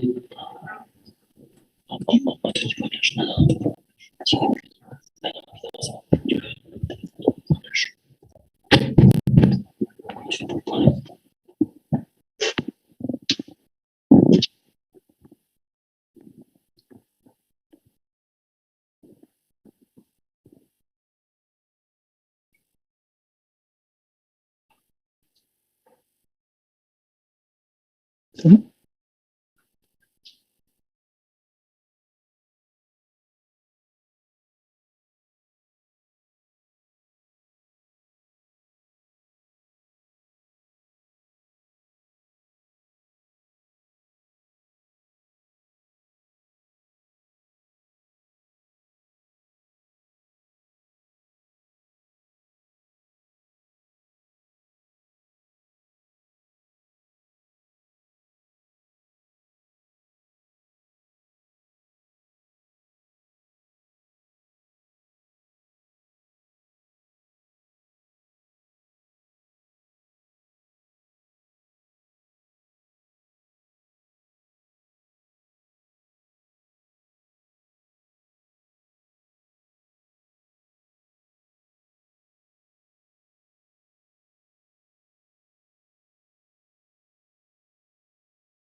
Voilà, donc du coup, excusez-moi pour ce petit problème. Sorry, just technical problem.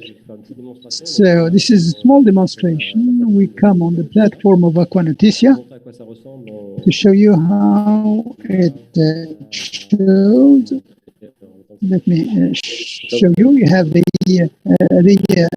network with dams and pumping stations. For example, if you want to have a look at one of the dams, Mondorbe, see what's been happening over the last few days. In France, for example, there's been a lot of rain and we see the level of water going up. So let's see the module, simulation model. We can launch a simulation. I don't know if we see details. Il y a un petit décalage. You have to wait. So new simulation, let's launch it. We give it a name, test, whatever. And we have several options. Either we can use the consumptions by last few days and multiply them by X. Let's say 2 by 2, let's say, coefficient. Let's see that there'll be twice as much consumed water in the next week, in the following week. So what we see is there's the KUPER², all the data, consumption data of the last few weeks, transpiration. So and then we launch the simulation on there. We see how we can double consumption of water in the next week. This is what happens, and then we can look at the results. And let's see this one. One result here says it's come in. Voilà, donc So ça met un peu de temps. it takes a bit of time. Donc, je finis. Donc du coup, on a la légende. Therefore, we can choose various colors and check the results. So let me just get a quick result in red, for example. Here, I click on it and look at the graph and see what is happening, what kinds of pressures of consumption on the required data. So let's close the simulation, and there are many functionalities, other functionalities, and let me finish the presentation on WIME's system.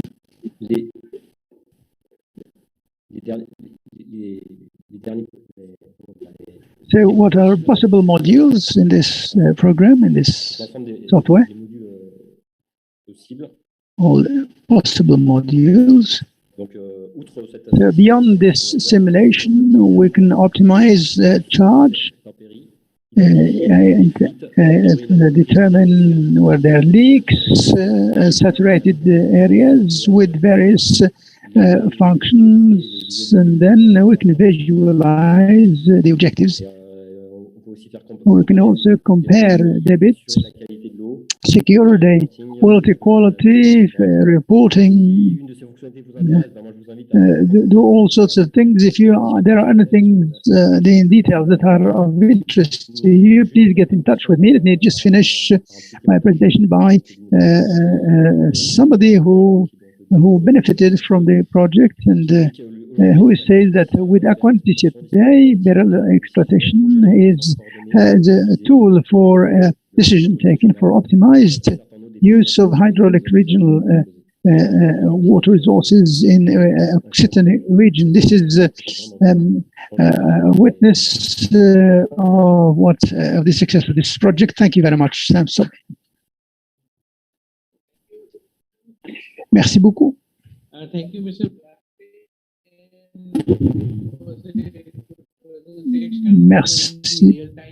Merci pour votre exposition. Vous êtes gardé dans le temps, même parlant de ce sujet complexe. Nous passons à la prochain rapport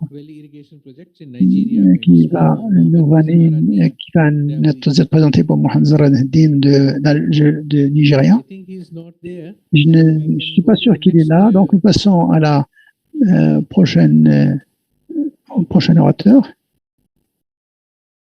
He will be doing it from Nigeria, donc, remotely. Non, peut-être que pour le Nigeria, on pourra avoir la connexion directement sur Zoom.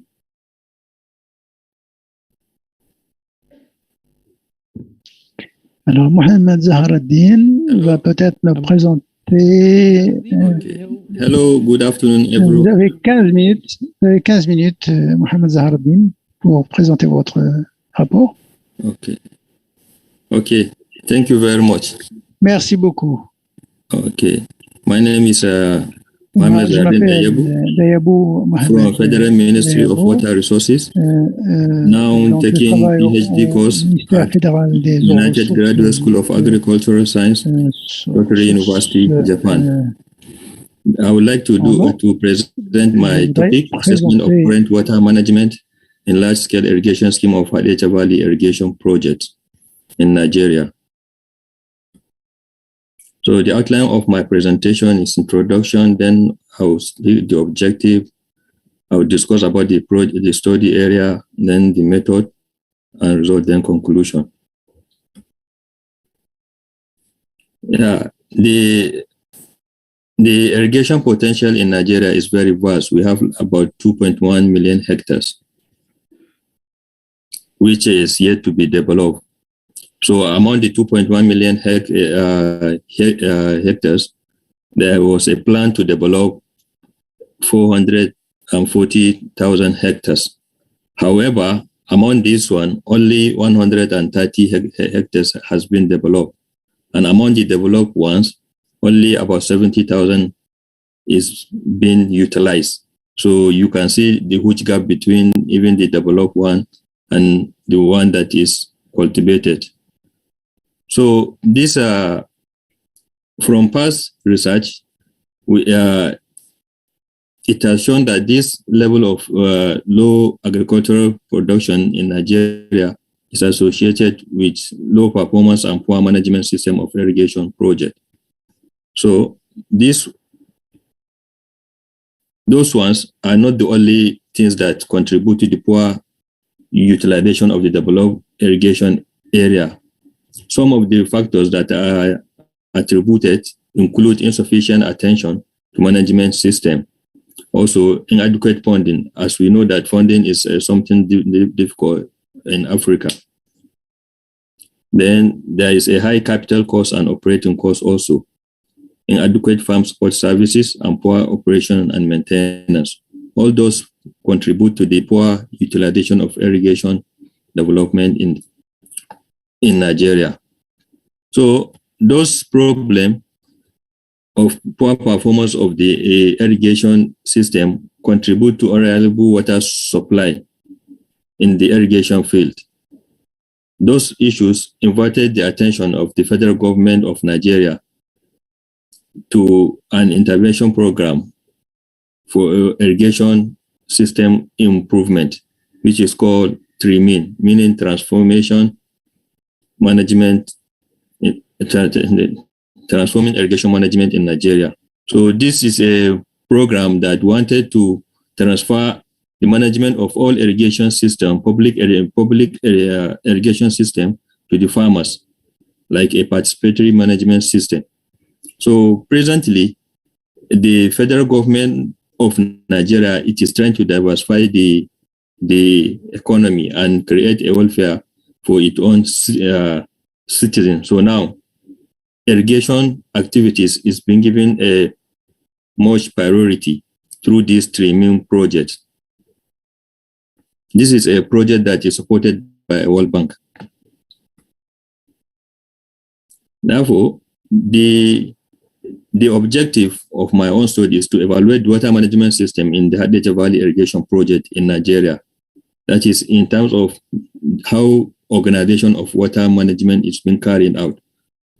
How about the water allocation plan? How is it being done? And also the scheme water demand. Is the supply reach the demand or not? That is before this TRIMIN intervention. This is the study area. As the total plant area is 11,000 hectares. But out of this 11,000 hectares, only 5,000 hectares has been developed.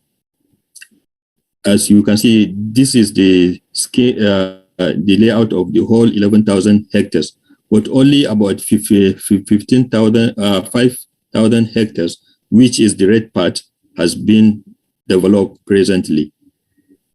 So the remaining parts, like this side, stage 2, has not been developed. So the part that has been developed already have started to be dilapidated. So these are some of the issues that we have. And most of the crops grown there are rice.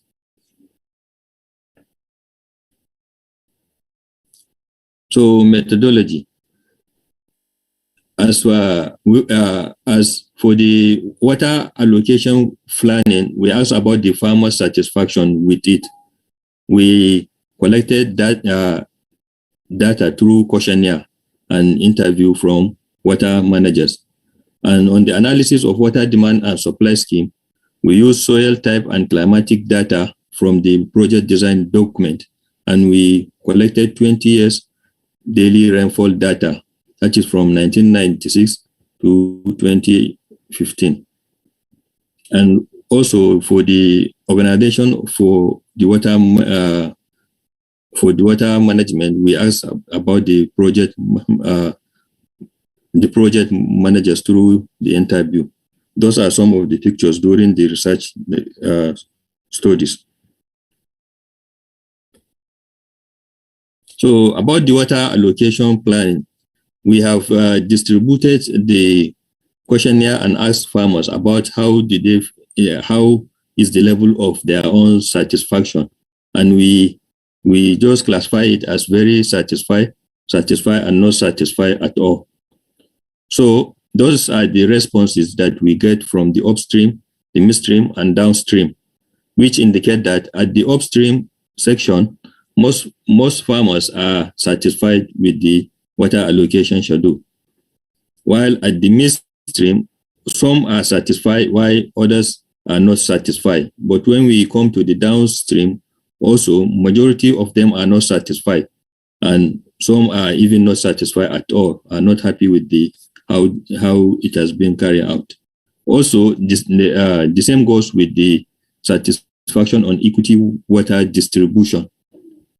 So it was observed that the zonal office of the project released water at a fixed amount of 10 meter cube per second, which is less than the design amount. The design amount is 15 cubic meter per second, but now the feeder canal cannot carry more than 10 cubic meter per second due to the breakage of the canal.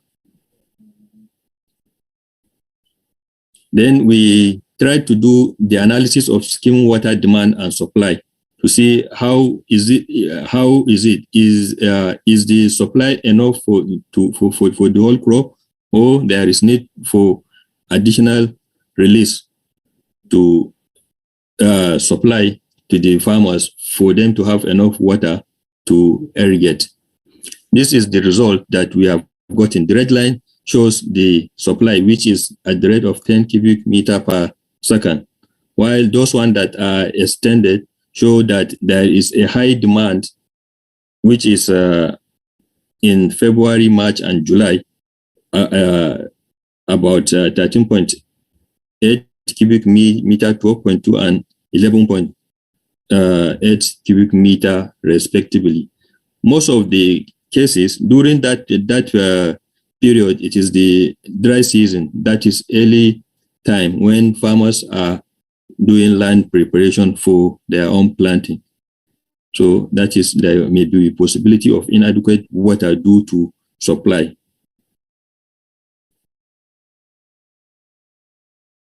So for the Organization for Water Management, the main organization responsible for the management of all facilities is Hadejia Jam'are River Basin Development Authority, which is a government agency located in another state or prefecture. So because of that, they establish a zonal office at the project site location for easy access to that project, but they divide the functions as follows.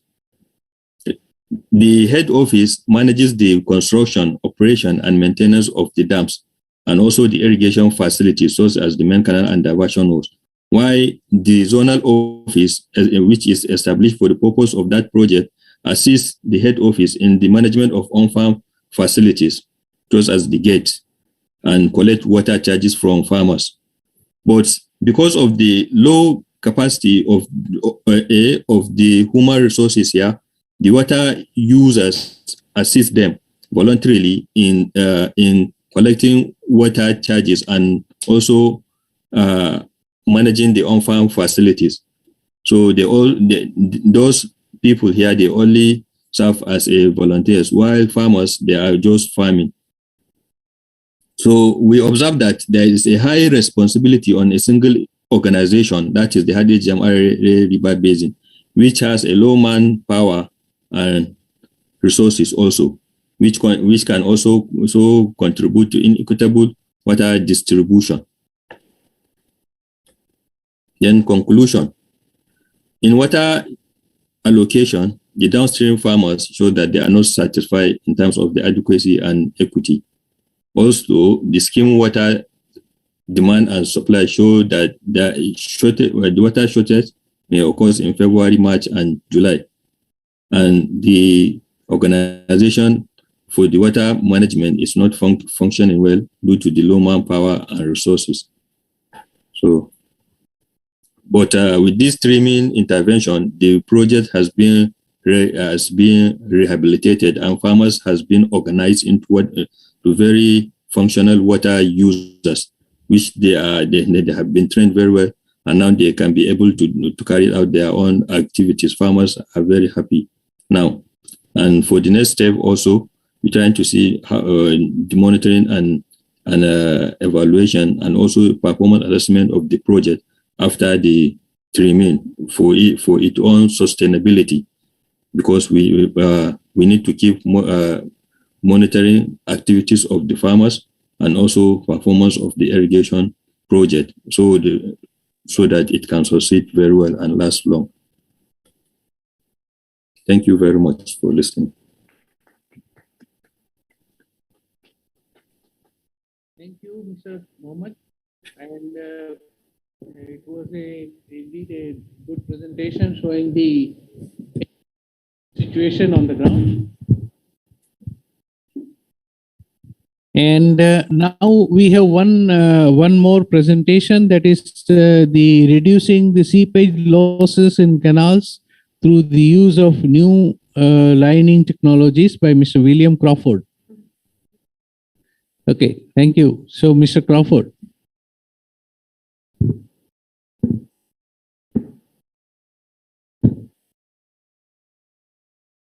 Hello, can you hear me? Yes, we can. Yes, we can. Okay, very good. Fantastic. I will just share my screen and begin. Excellent. Hopefully you can all see my screen.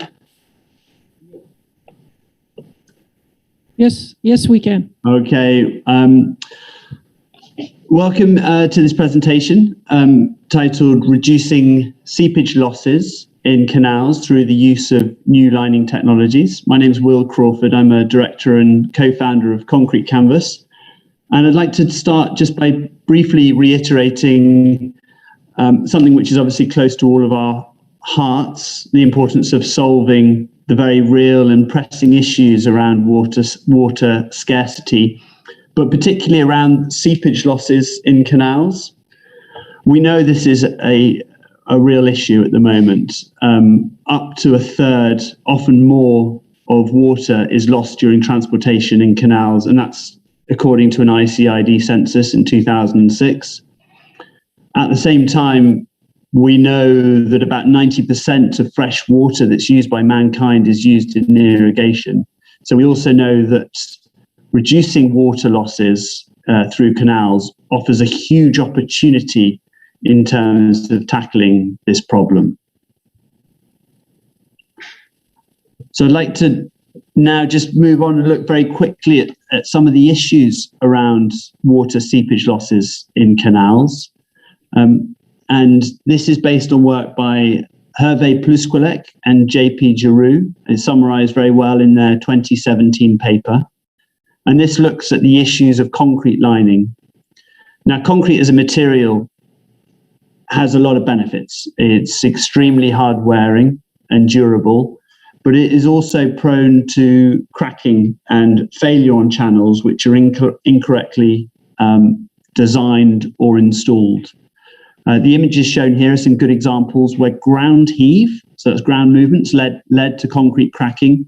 That cracking has led to seepage losses, and that in turn can lead to a multitude of problems, such as salination of soils, waterlogging, and then ultimately undermining the subbase of the canal through dissolution of the soils, which can then lead to complete collapse, as shown here. We also know that concrete can be challenging during installation. It can be time consuming, and that's an issue when maintenance shutdown times are short, because it can reduce the scope of works that you have in your limited period. On-site quality control can be an issue, especially in remote locations or on sites which are maybe less developed. And then if you have poor quality concrete mixes, that can then exacerbate the issues shown here. Also, poured concrete limits the side slope angles that you can achieve to about 1 in 1.5. Nonetheless, concrete is still prevalent. It's widely used, and it's because it is the material that's been around since the Romans. We're intimately familiar with it. Engineers and agencies are comfortable with it. And for all its drawbacks, it has very real benefits. It's extremely hard wearing, it's durable, and it has good UV resistance. And that means it can be easily maintained. It's not prone to theft or vandalism, and it can withstand hoof traffic. We have visitors like this very often in agricultural areas, and concrete is very good at withstanding the rigors of these day-to-day visitors. But there's also geosynthetics, and these are polymeric or bituminous or sometimes bentonite materials, which are often used for lining as well, but less so in the world of canals. And in order to look at how we can combine the benefits of these two, the USBR in 2002 did what is probably the most wide-ranging and comprehensive analysis of canal lining materials. It looked at shotcrete, fluid-applied membranes, geomembranes, poured concrete, and did a 10-year study looking at the cost benefits of all of these different materials and looking at their durability, maintenance, and seepage losses. The conclusion was that the best solution, when you take all these into account, is a geomembrane. So that's a polymeric liner, which gives you the impermeability, and then that's covered with a protective layer of concrete. So ideally, we need these two functions. We need something which can provide the waterproofing plus something which can provide the protection and erosion control. A material which is both impermeable, durable, and hard-wearing. And that's what I want to talk about today. So this is a new class of geosynthetic material.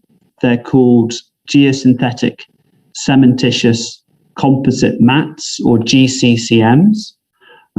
They're flexible fabrics like geosynthetics. They come on a roll, and they are fixed and secured in place in the same way as many other geosynthetics. However, once in place, they're then sprayed with water, and that activates the cementitious component within the material. And that means within 24 hours, you have a hard fiber-reinforced concrete layer fused onto the surface of a polymeric geomembrane liner. So it's a concrete cover with a polymeric liner on the rear surface. And this is a relatively new material. Having said that, there's over 4.5 million square meters of GCCMs and GCCBs which have been installed around the world. The most widespread has this configuration. So you have a fibrous polyester top surface, which is wicks the water and filters the cement powder. You've got a three-dimensional reinforcing fiber matrix, and then embedded within that, you have the high early strength concrete mix. And then on the rear surface, you have a polymeric impermeable membrane. And those materials are known as GCCMs, and they've been around and used for erosion control applications for many years. But around 6 years ago, there was a new variant developed, which has been developed specifically for containment applications, where a testable, impermeable joint is required. And these materials are known as GCCBs, or geosynthetic cementitious composite barriers. And they incorporate a 1 millimeter thick, typically, geomembrane liner on the rear surface that can be thermally welded. And these are for use in larger canal structures where water seepage is critical, for example, primary and secondary canal structures. So what do they look like? Well, typically, these products come in roll formats. A single pallet can carry up to 200 square meters of GCCM, 1 meter wide, or man-portable batch rolls, or wider rolls up to 3.3 meters in width. And there's now also a growing number of international standards to characterize these materials. The most important is the ASTM D8364, which is the product specification standard and defines minimum performance levels and different material types for different applications.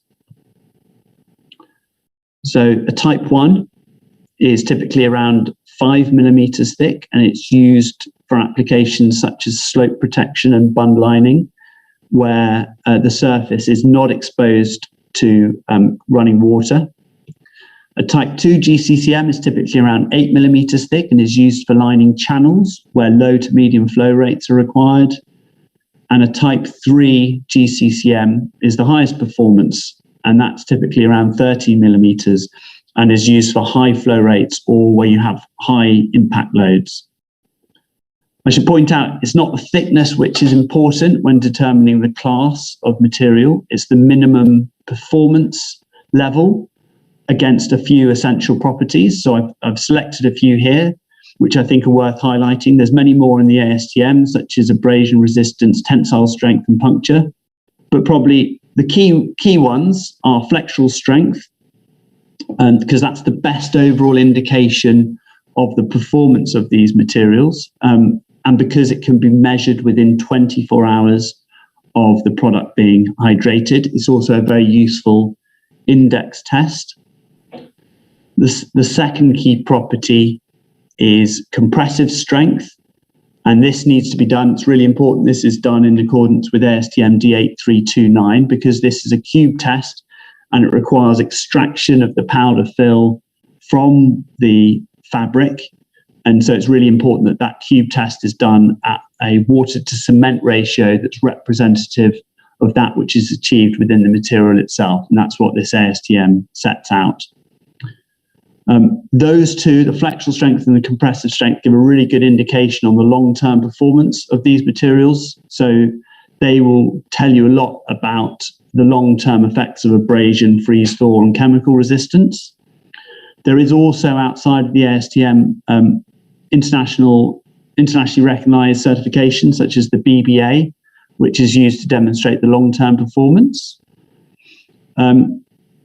One key property that is worth mentioning in a bit more detail is the ability of these materials, once set, to accommodate very high levels of ground deformation whilst continuing to provide impermeability and erosion control. So this is a stress displacement graph you can see here. And there's 3 phases in failure under bending. First, you get the initial break. So that's where the concrete cracks, first of all. And then after that, you get this incremental sawtooth rupture as the concrete and the fibers subsequently load up prior to final failure. And this means that GCCMs can deform by up to 5% without compromising the impermeability of the membrane or the protection provided by the concrete. And then this has obvious benefits when we look at the way concrete linings need to conform to subsiding soil, as highlighted at the beginning. All right, the last few minutes, I just want to look at a couple of real-world applications of where this material has been used. First of all, in Chile.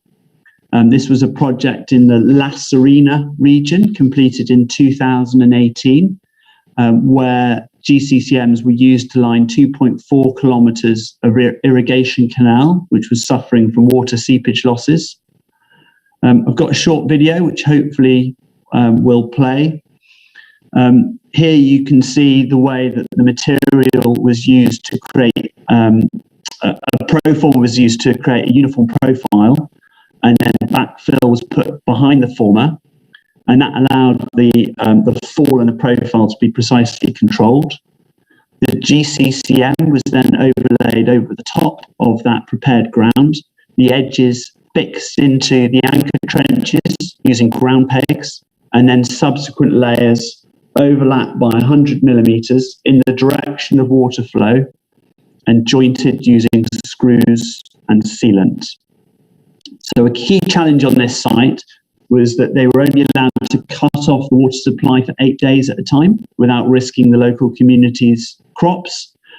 And therefore 3 teams laid during the installation window, 1 team working on regrading and preparing the substrate, a 2nd team laying the material, and then a 3rd team working behind them, hydrating the completed section. And using this method, a total of 18,000 square meters of GCCM was installed without the canal needing to be shut down for more than 8 days at a time. And as a result of this project's success, the client has gone on to use GCCMs for other similar projects. Okay, and the final case study is one a bit closer to home in North Africa, in Egypt, in Atfir, where a GCCB, so this is the material with the integrated polymeric geomembrane liner that can be thermally welded on the back, was used as a demonstration project for the Egyptian Ministry of Irrigation last year. Prior to lining on this section, the canal had about 75% losses, and in addition, the canal sides were heavily eroded. You can see here the GCCB was supplied in 2-meter wide rolls in lengths of 50 meters. The rolls were cut to length on site and then pegged in position prior to jointing, which was done through a combination of thermal welding and adhesive sealants. The hydration then was carried out at 15-minute intervals, and this was partly due to the high temperatures in Egypt. So in total, it was hydrated 3 times, with the final hydration at the end of the day. So in total, 400 square meters was installed by a team of 10, having never used the material before, in less than a day. So this was deemed a successful demonstration of the technology. So just to summarize, these are new materials. It's a new class of geosynthetic, can be used for erosion control and seepage losses, particularly in canal lining. Offers a number of benefits against conventional techniques. First of all, the speed of installation is 10 times faster than conventional concrete. Secondly, the ease. 200 square meters of concrete and geomembrane can be transported on a single pallet. Thirdly, it's very durable. So the geomembrane is protected from the point of manufacture and can withstand maintenance and cattle damage. And then finally, these materials have much lower carbon footprint than conventional concrete.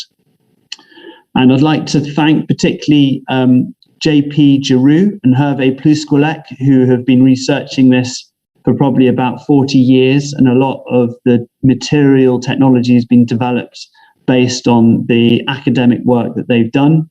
And I'd like to recommend a forthcoming publication by the 2 of them, which is due out next year, specifically around lining of canals with geomembranes. That it concludes my presentation. Thank you very much. I will now stop sharing the screen and hand over. Thank you, Mr. Crawford. It was a very good presentation in which we could learn about the concrete canvas, which is a new technology.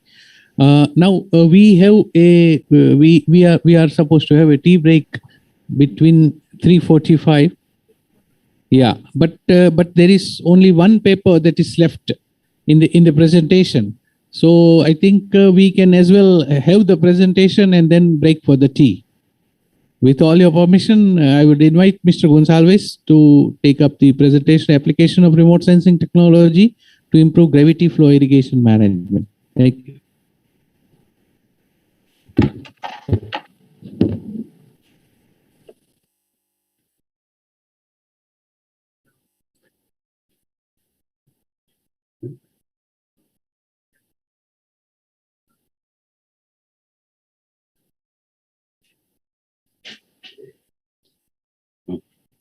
My name is José Manuel Gonçalves. I come from Portugal. The first author of this communication is Susana Ferreira. She is Portuguese and she is PhD student in University of Castilla-La Mancha, Albacete, Spain. The second author is Professor João Sanchez of this university and the main supervisor of this study. The other authors are members of Water Users Association of Lis Valley, Portugal, the local application of this study. Application of remote sensing technology to improve a gravity flow irrigation scheme management. This study is an application of this technology to support the water management in a collective system in the central coastal region of Portugal. Well, nothing new relatively to what has been said during this section. We are exploring remote sensing in irrigation management, including the plot scale of the responsibility of farmers and the collective distribution system managed by Water Users Association. This scheme, before the scheme, what can we expect from remote sensing? Generally, to manage a lot of things that day by day farmers need to manage, and without this sensing technology, becomes difficult to have the update information, like to map the irrigated areas, to account irrigation use and crop water requirements, to manage the water at sector level, to put in practice the new developments of precision agriculture. And another topic also related with last one, communication relatively to the deep percolation in canals that also develop very intensive preparing vegetation in the canals and drainage area. That is also another topic that we can manage with the remote sensing. So a lot of things that we think that farmers and water users associations could be supported by this new technology. The location of this Lis Valley irrigation district is not very large. It's only about 2,000 hectares. It's a public irrigation district. It has more than 50 years. Relatively old. The crops included the main is maize, also fodder, horticulture, orchards, and rice.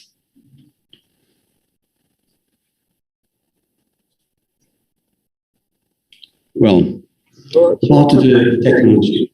We have an agreement with the Castilla-La Mancha University that have been developed a very recent and very sophisticated software, the Spider WebGIS platform that cover all Spain and all Portugal area. So we are experiment this platform to solve the problems that I referred to ago. This study is ongoing. We already get some results, but the PhD program of Susana Ferreira is being in development. So some of the results will be a reality during 1 or 2 years. This figure shows the platform, the web platform, where we can choose several parameters that are available in the satellite image that have been analyzed by this software. In this example, the NDVI parameter. A window of this platform to show what kind of parameters we can select, and the additional observed data that we can include to become more powerful in input data. At ground level, we are obtaining a lot of information, namely the measurement of NDVI by handheld, soil measurements by TDR equipment, like the picture of the right side, and also sampling of crop yield and crop components to analyze the quantity and the nitrogen ratio. That is also an important data that the platform uses to calculate the yields and the water requirement. This slide shows an example of a continuous NDVI parameter of a field of maize, center pilot, during 2 years. One advantage of the use of satellite data is the capability to use the data of previous years. We have more than 6 years available with a more or less continuous information that give us a capability to check the previous information like yield and water use with the information that is obtained in this satellite data.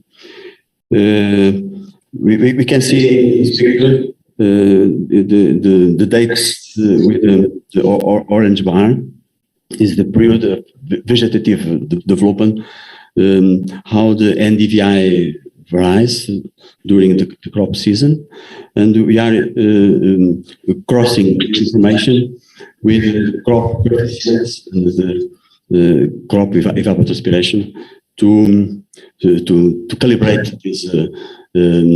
this model to have the possibility to know how the crop can respond to the different irrigation scheduling or different doses of nitrogen.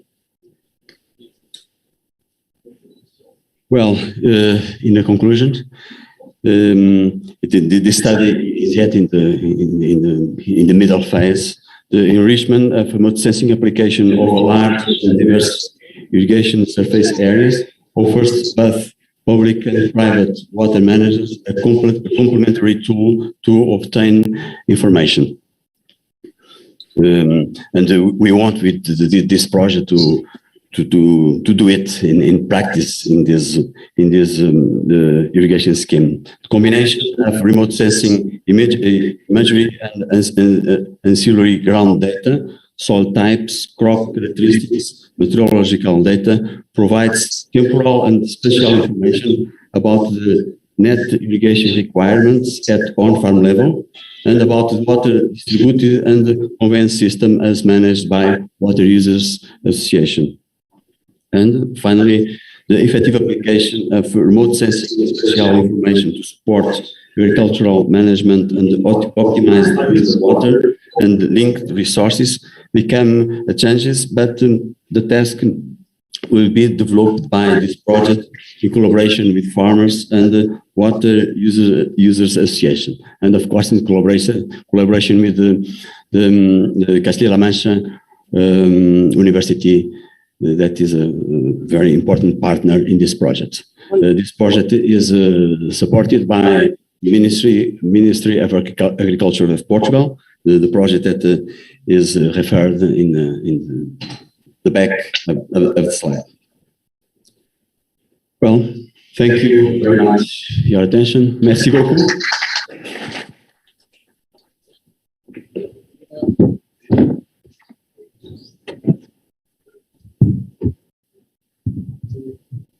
Thank you, Mr. Gonzalez. And with that, we are coming to an end of all the presentations that were there for this session. We will be having a for 30 minutes, and then we may assemble. If we have if the audience has any points or any suggestions or any other important submissions to make, we can assemble here again, and we can have that. On the whole, from the papers given in the session, it is quite clear that irrigation management is a very wide-based subject. It involves multiplicity of disciplines, commencing from the social engineering and social management side, and then going into the high technology items like remote sensing, spatial construction techniques, and also various other financial and other management areas. So, managing the irrigation systems is a very important area, especially in the world which is coming up with the new irrigation systems. There is always a lot of emphasis on building new capital assets. But then, having built those capital assets, the irrigation projects are something which are supposed to have something like an infinite life. Once you commence and once you commission an irrigation project, you will never be able to leave it, because that will go on getting ingrained into your economic well-being and into your water and food security nexus, to the extent that it will simply be unthinkable to really decommission the project or go away from the project. So the management of an asset for such a long period of time will require a lot of thought, will require a lot of understanding, and also with the changing situations, with the demography changing, with the climate changing, the newer challenges will be posed to the project, which the management approaches will have to take into account.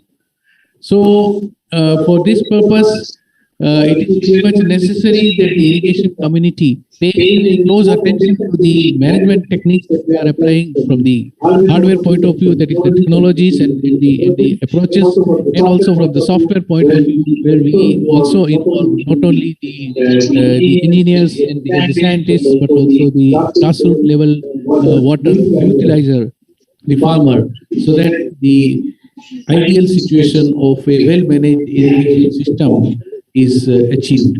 Thank you very much. At the end, I will thank the organizers for having given me the opportunity to come and chair the session. And for you, I am very thankful that you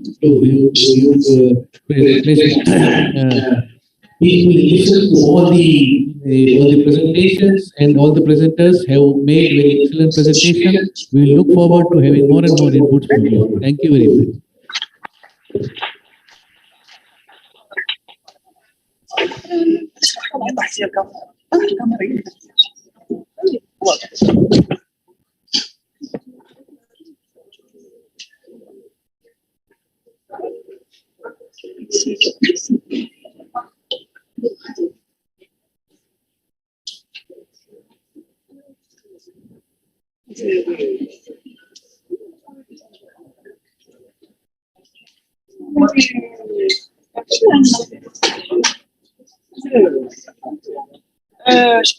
بحث الكاميرا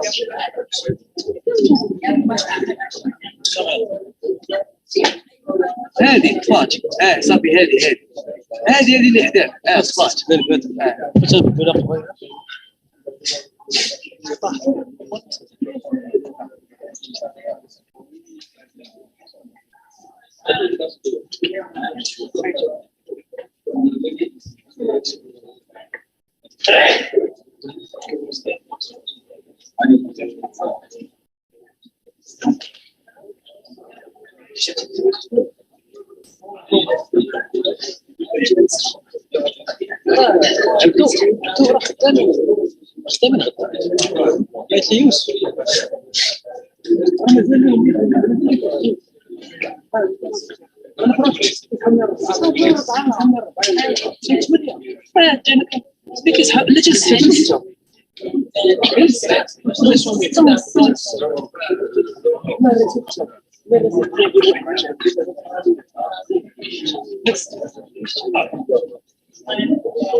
ديك اللعيبه ديالنا ديك اللعيبه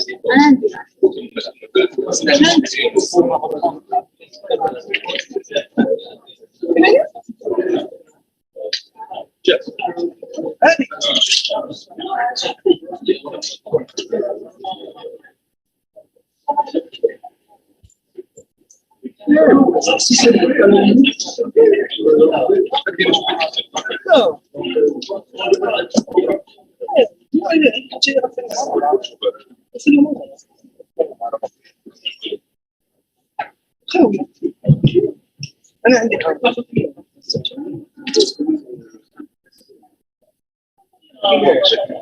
اكيد انا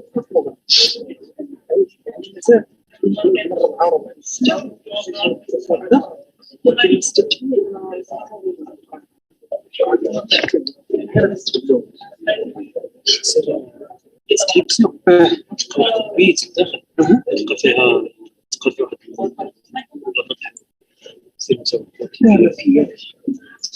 واحد ان شاء الله كاستينا الله تيجي ان شاء الله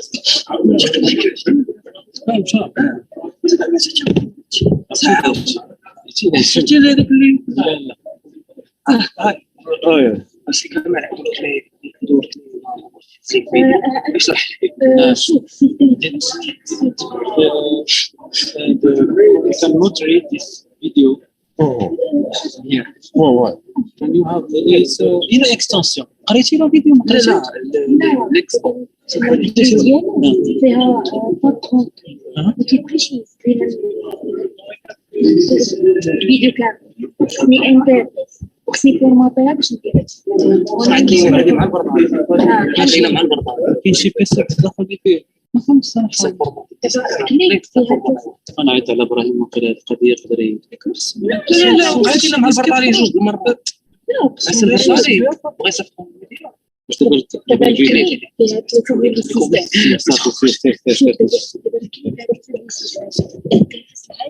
اي حاجه ناخذ ايفون 32 bien sûr que you have the video in the laptop in your laptop okay please can have the seat and if you can give us the video لا الفيديو ديجا عندنا حنا وقامنا ستريم البارح ورا لا كلي ديالو اللي كان مسكين سوي كلي اخرى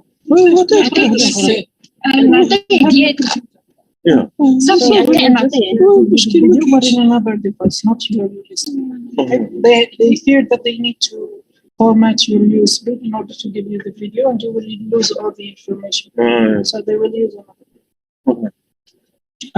انت ما عطيتيش خليها لي اشرب بها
20 minutes. Maybe we can read something and come back. Yes. خلي اليوم باش نكون فيها ليبيا. مكنتش عاد نستنى وعديش.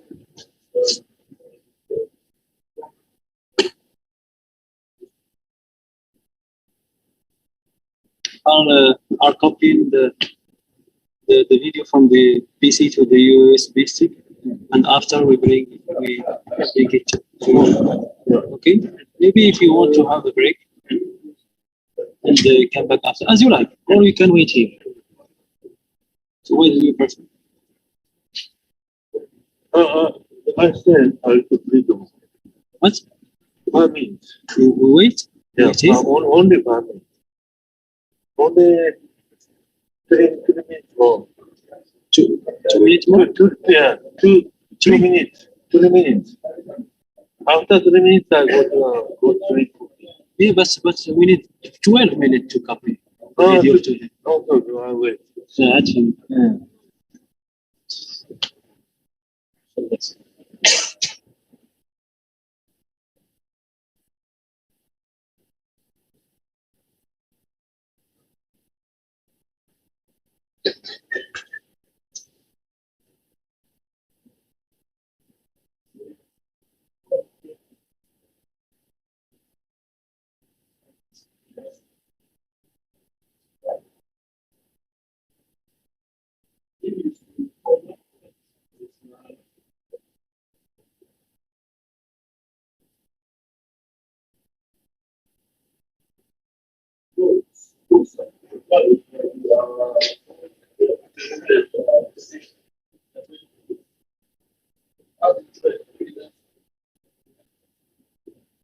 Oh, good.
Use the microphone.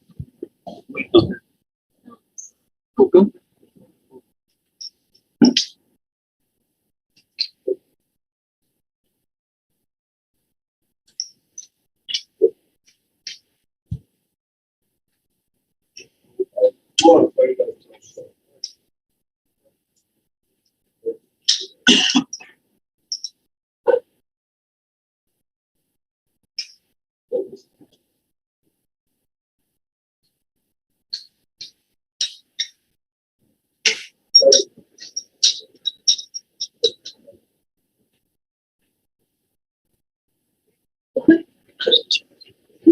اجي ندير البوز ديالك عشان نقضي شويه عبدو سير خويا لا غير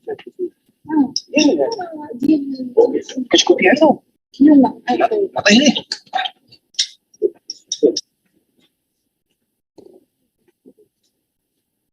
ليه انا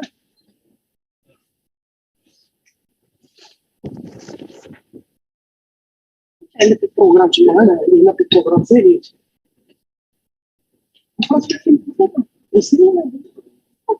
انا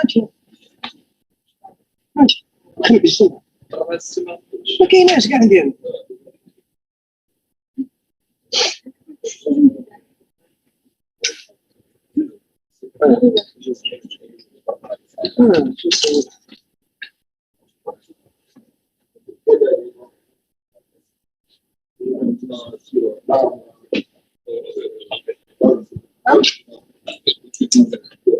Where's your shoe?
أميمة أميمة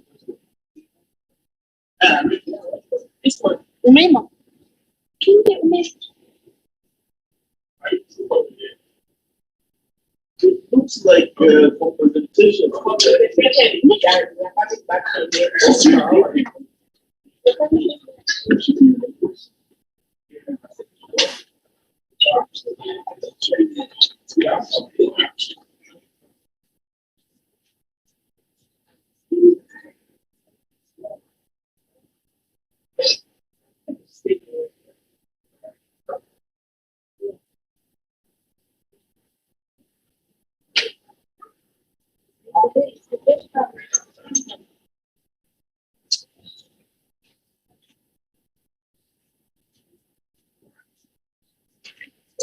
شوف أميمة شوف إلى تفهم أوه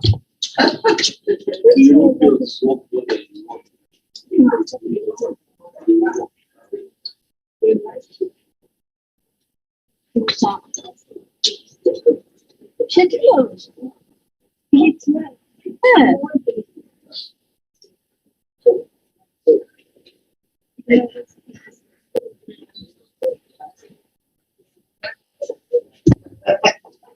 شنو معاك يا شباب نوضي سيري خويا خصني نكوبي شنو تكوبيرا سيرين وقينا سيرين سيري أمين لا خصني نكوبي لي هذا صافي كوبي لي صافي هادشي صافي دوز ولكن راه يدخل لك الصوت ديال الزوم باش تعرف كوبيتيها من تما لا ايماج غير ايماج لا لا مزوم نقول انا فين قلت الايماج هذه اجي شوفي ها هي كتبغي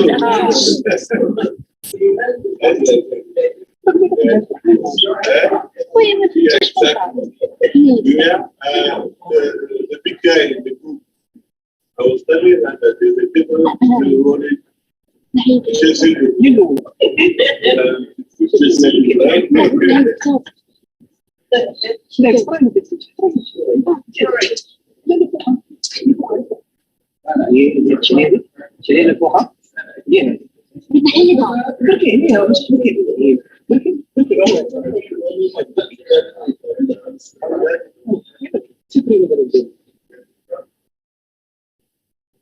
You لا عندي واحدة أخرى هذه من هنا من الآيات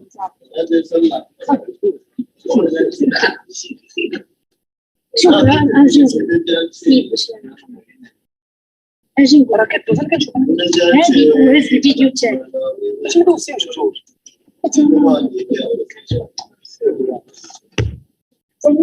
So,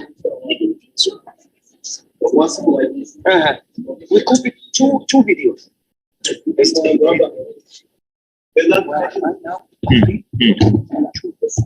Two, yes, two. Yesterday. Oh, yeah. Oh, so no problem. I will be back.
يوم خصنا ضروري نعرف شنو كاين حيت الا كانت حنا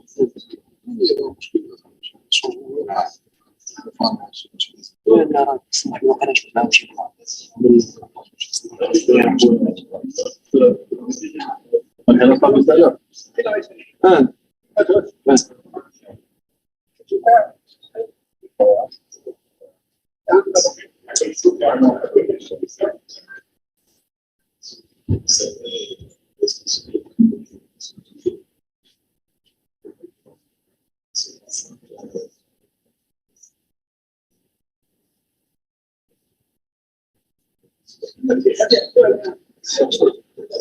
شنو تفتش المهم ديالنا علاش صرت نلقى بشويه صرت انا علاش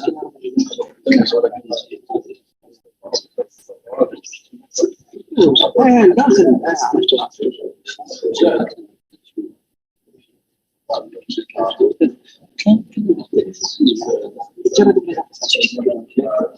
في مهندس صعب في البيت ذاك البيت انا كطلب بحال هكا كتقول لك يجي شي واحد وين نشدو هذا نقول لها اختي وين ناكل تاكلوا وقت كنا عندي علينا زين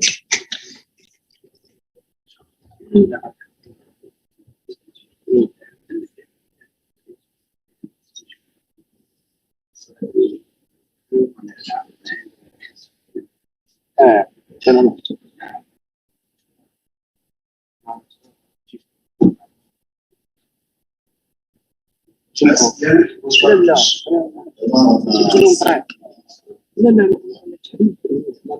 لا أول مرة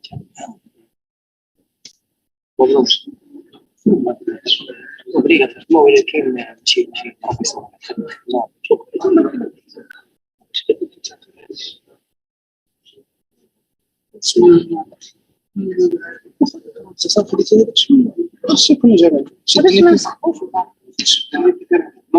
لا ما تموتش عاش في شويه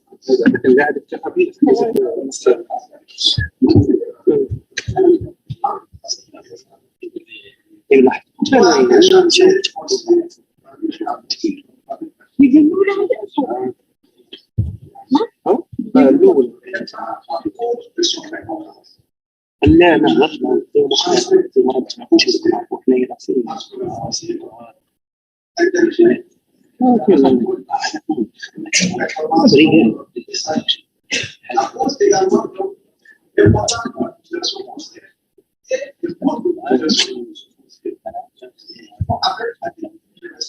بغى فين يبغى يحيد داك الشيء هذا يحاول مابغاش يعطيهم هكا.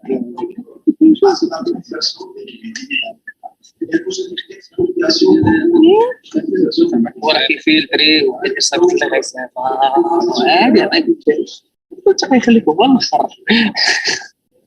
المهم سير لا لا فهمتك، ولكن المهم ما ضرناش بدو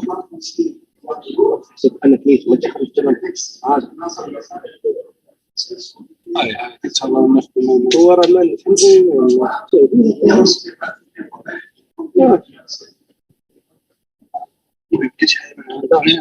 لا لا ما نقدر وخلينا غير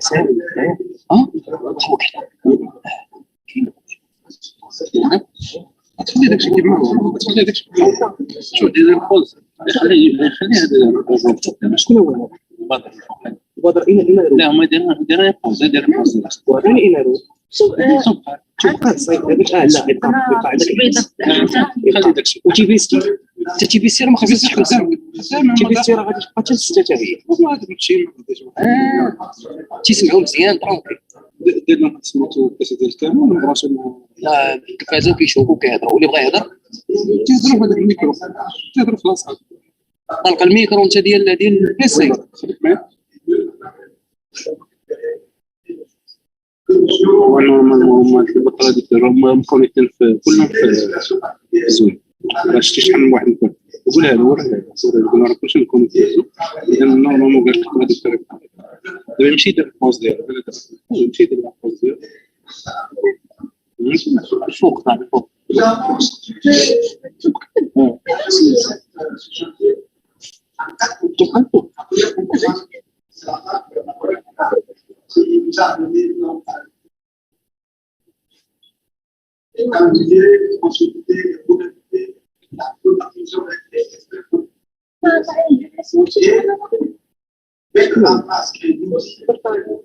ما لقيتوش فوق السلام ما عنديش البروغرام عندي بروغرام مره لا لا كنكري لا باش انا بغيت داير الرابعين بس هو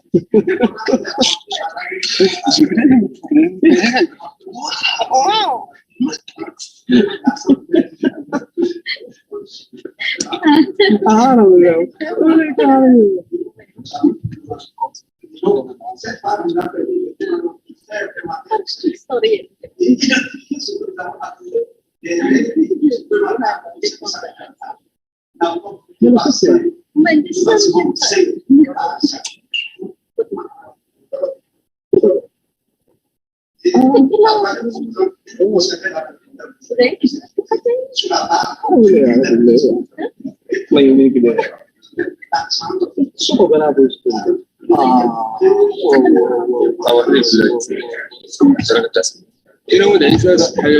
عيسى هي ما ندوزو كاع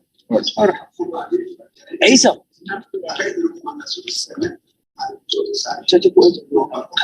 عيسى تقدر تحكي عيسى تقدر تعمل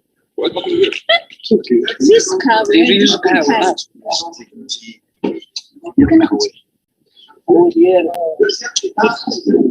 تقول شي حاجه ديال عيسى ديال عيسى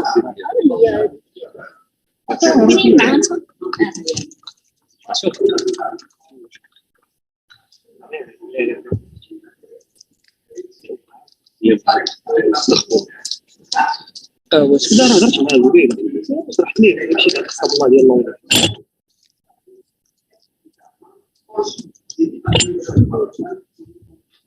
صبر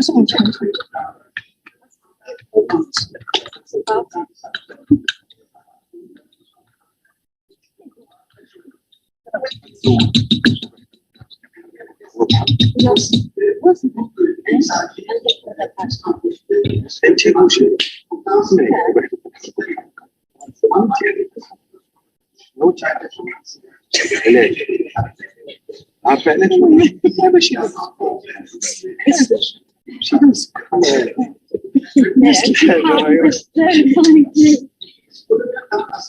ضحكت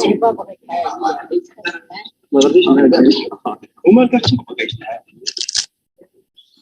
واش ذبحناهمش انا يومين كنهضر سبوت كنهضر مع موين كي تدخل لاشون دوراتي تلبسوا بيجامات تتنى وي حاجه ما تفليك عندكم شي حكم قصديني ولا راه كيتسحبني عندكم التليفون التليفون نبغي نتفرج Nous avons soumis des démarches qui ont été validées. La proposante avec la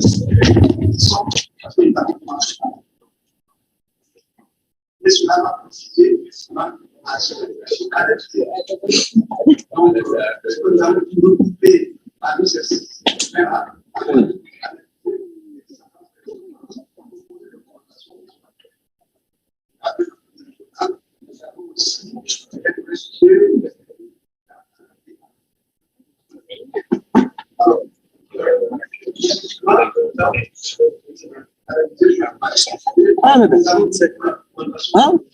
مراكش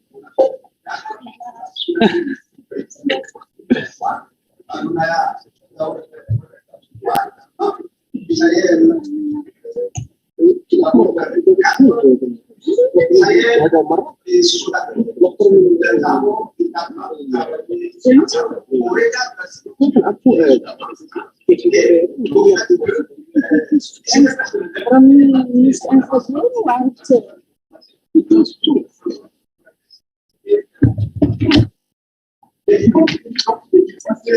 pas seulement sanitaire, mais sécuritaire, finalement, le déplacement peut dans deux salles.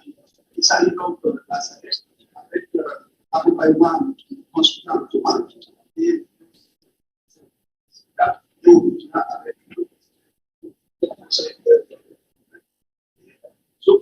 avec alors, harmoniser, donc, les effectifs aujourd'hui sont capables de dire qu'il y a des priorités pour nous.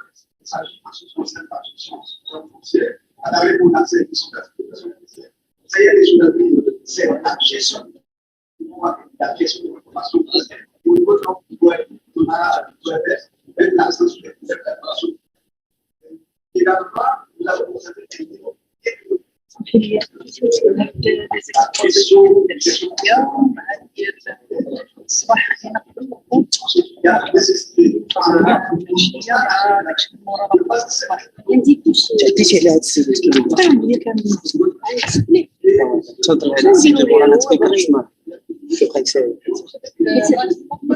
لا لا فراسي ولا كيسين كتكوبي ولا شي حوايج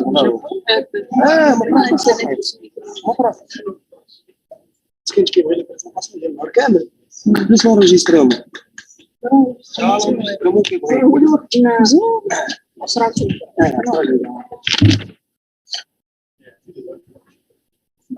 سيري سهل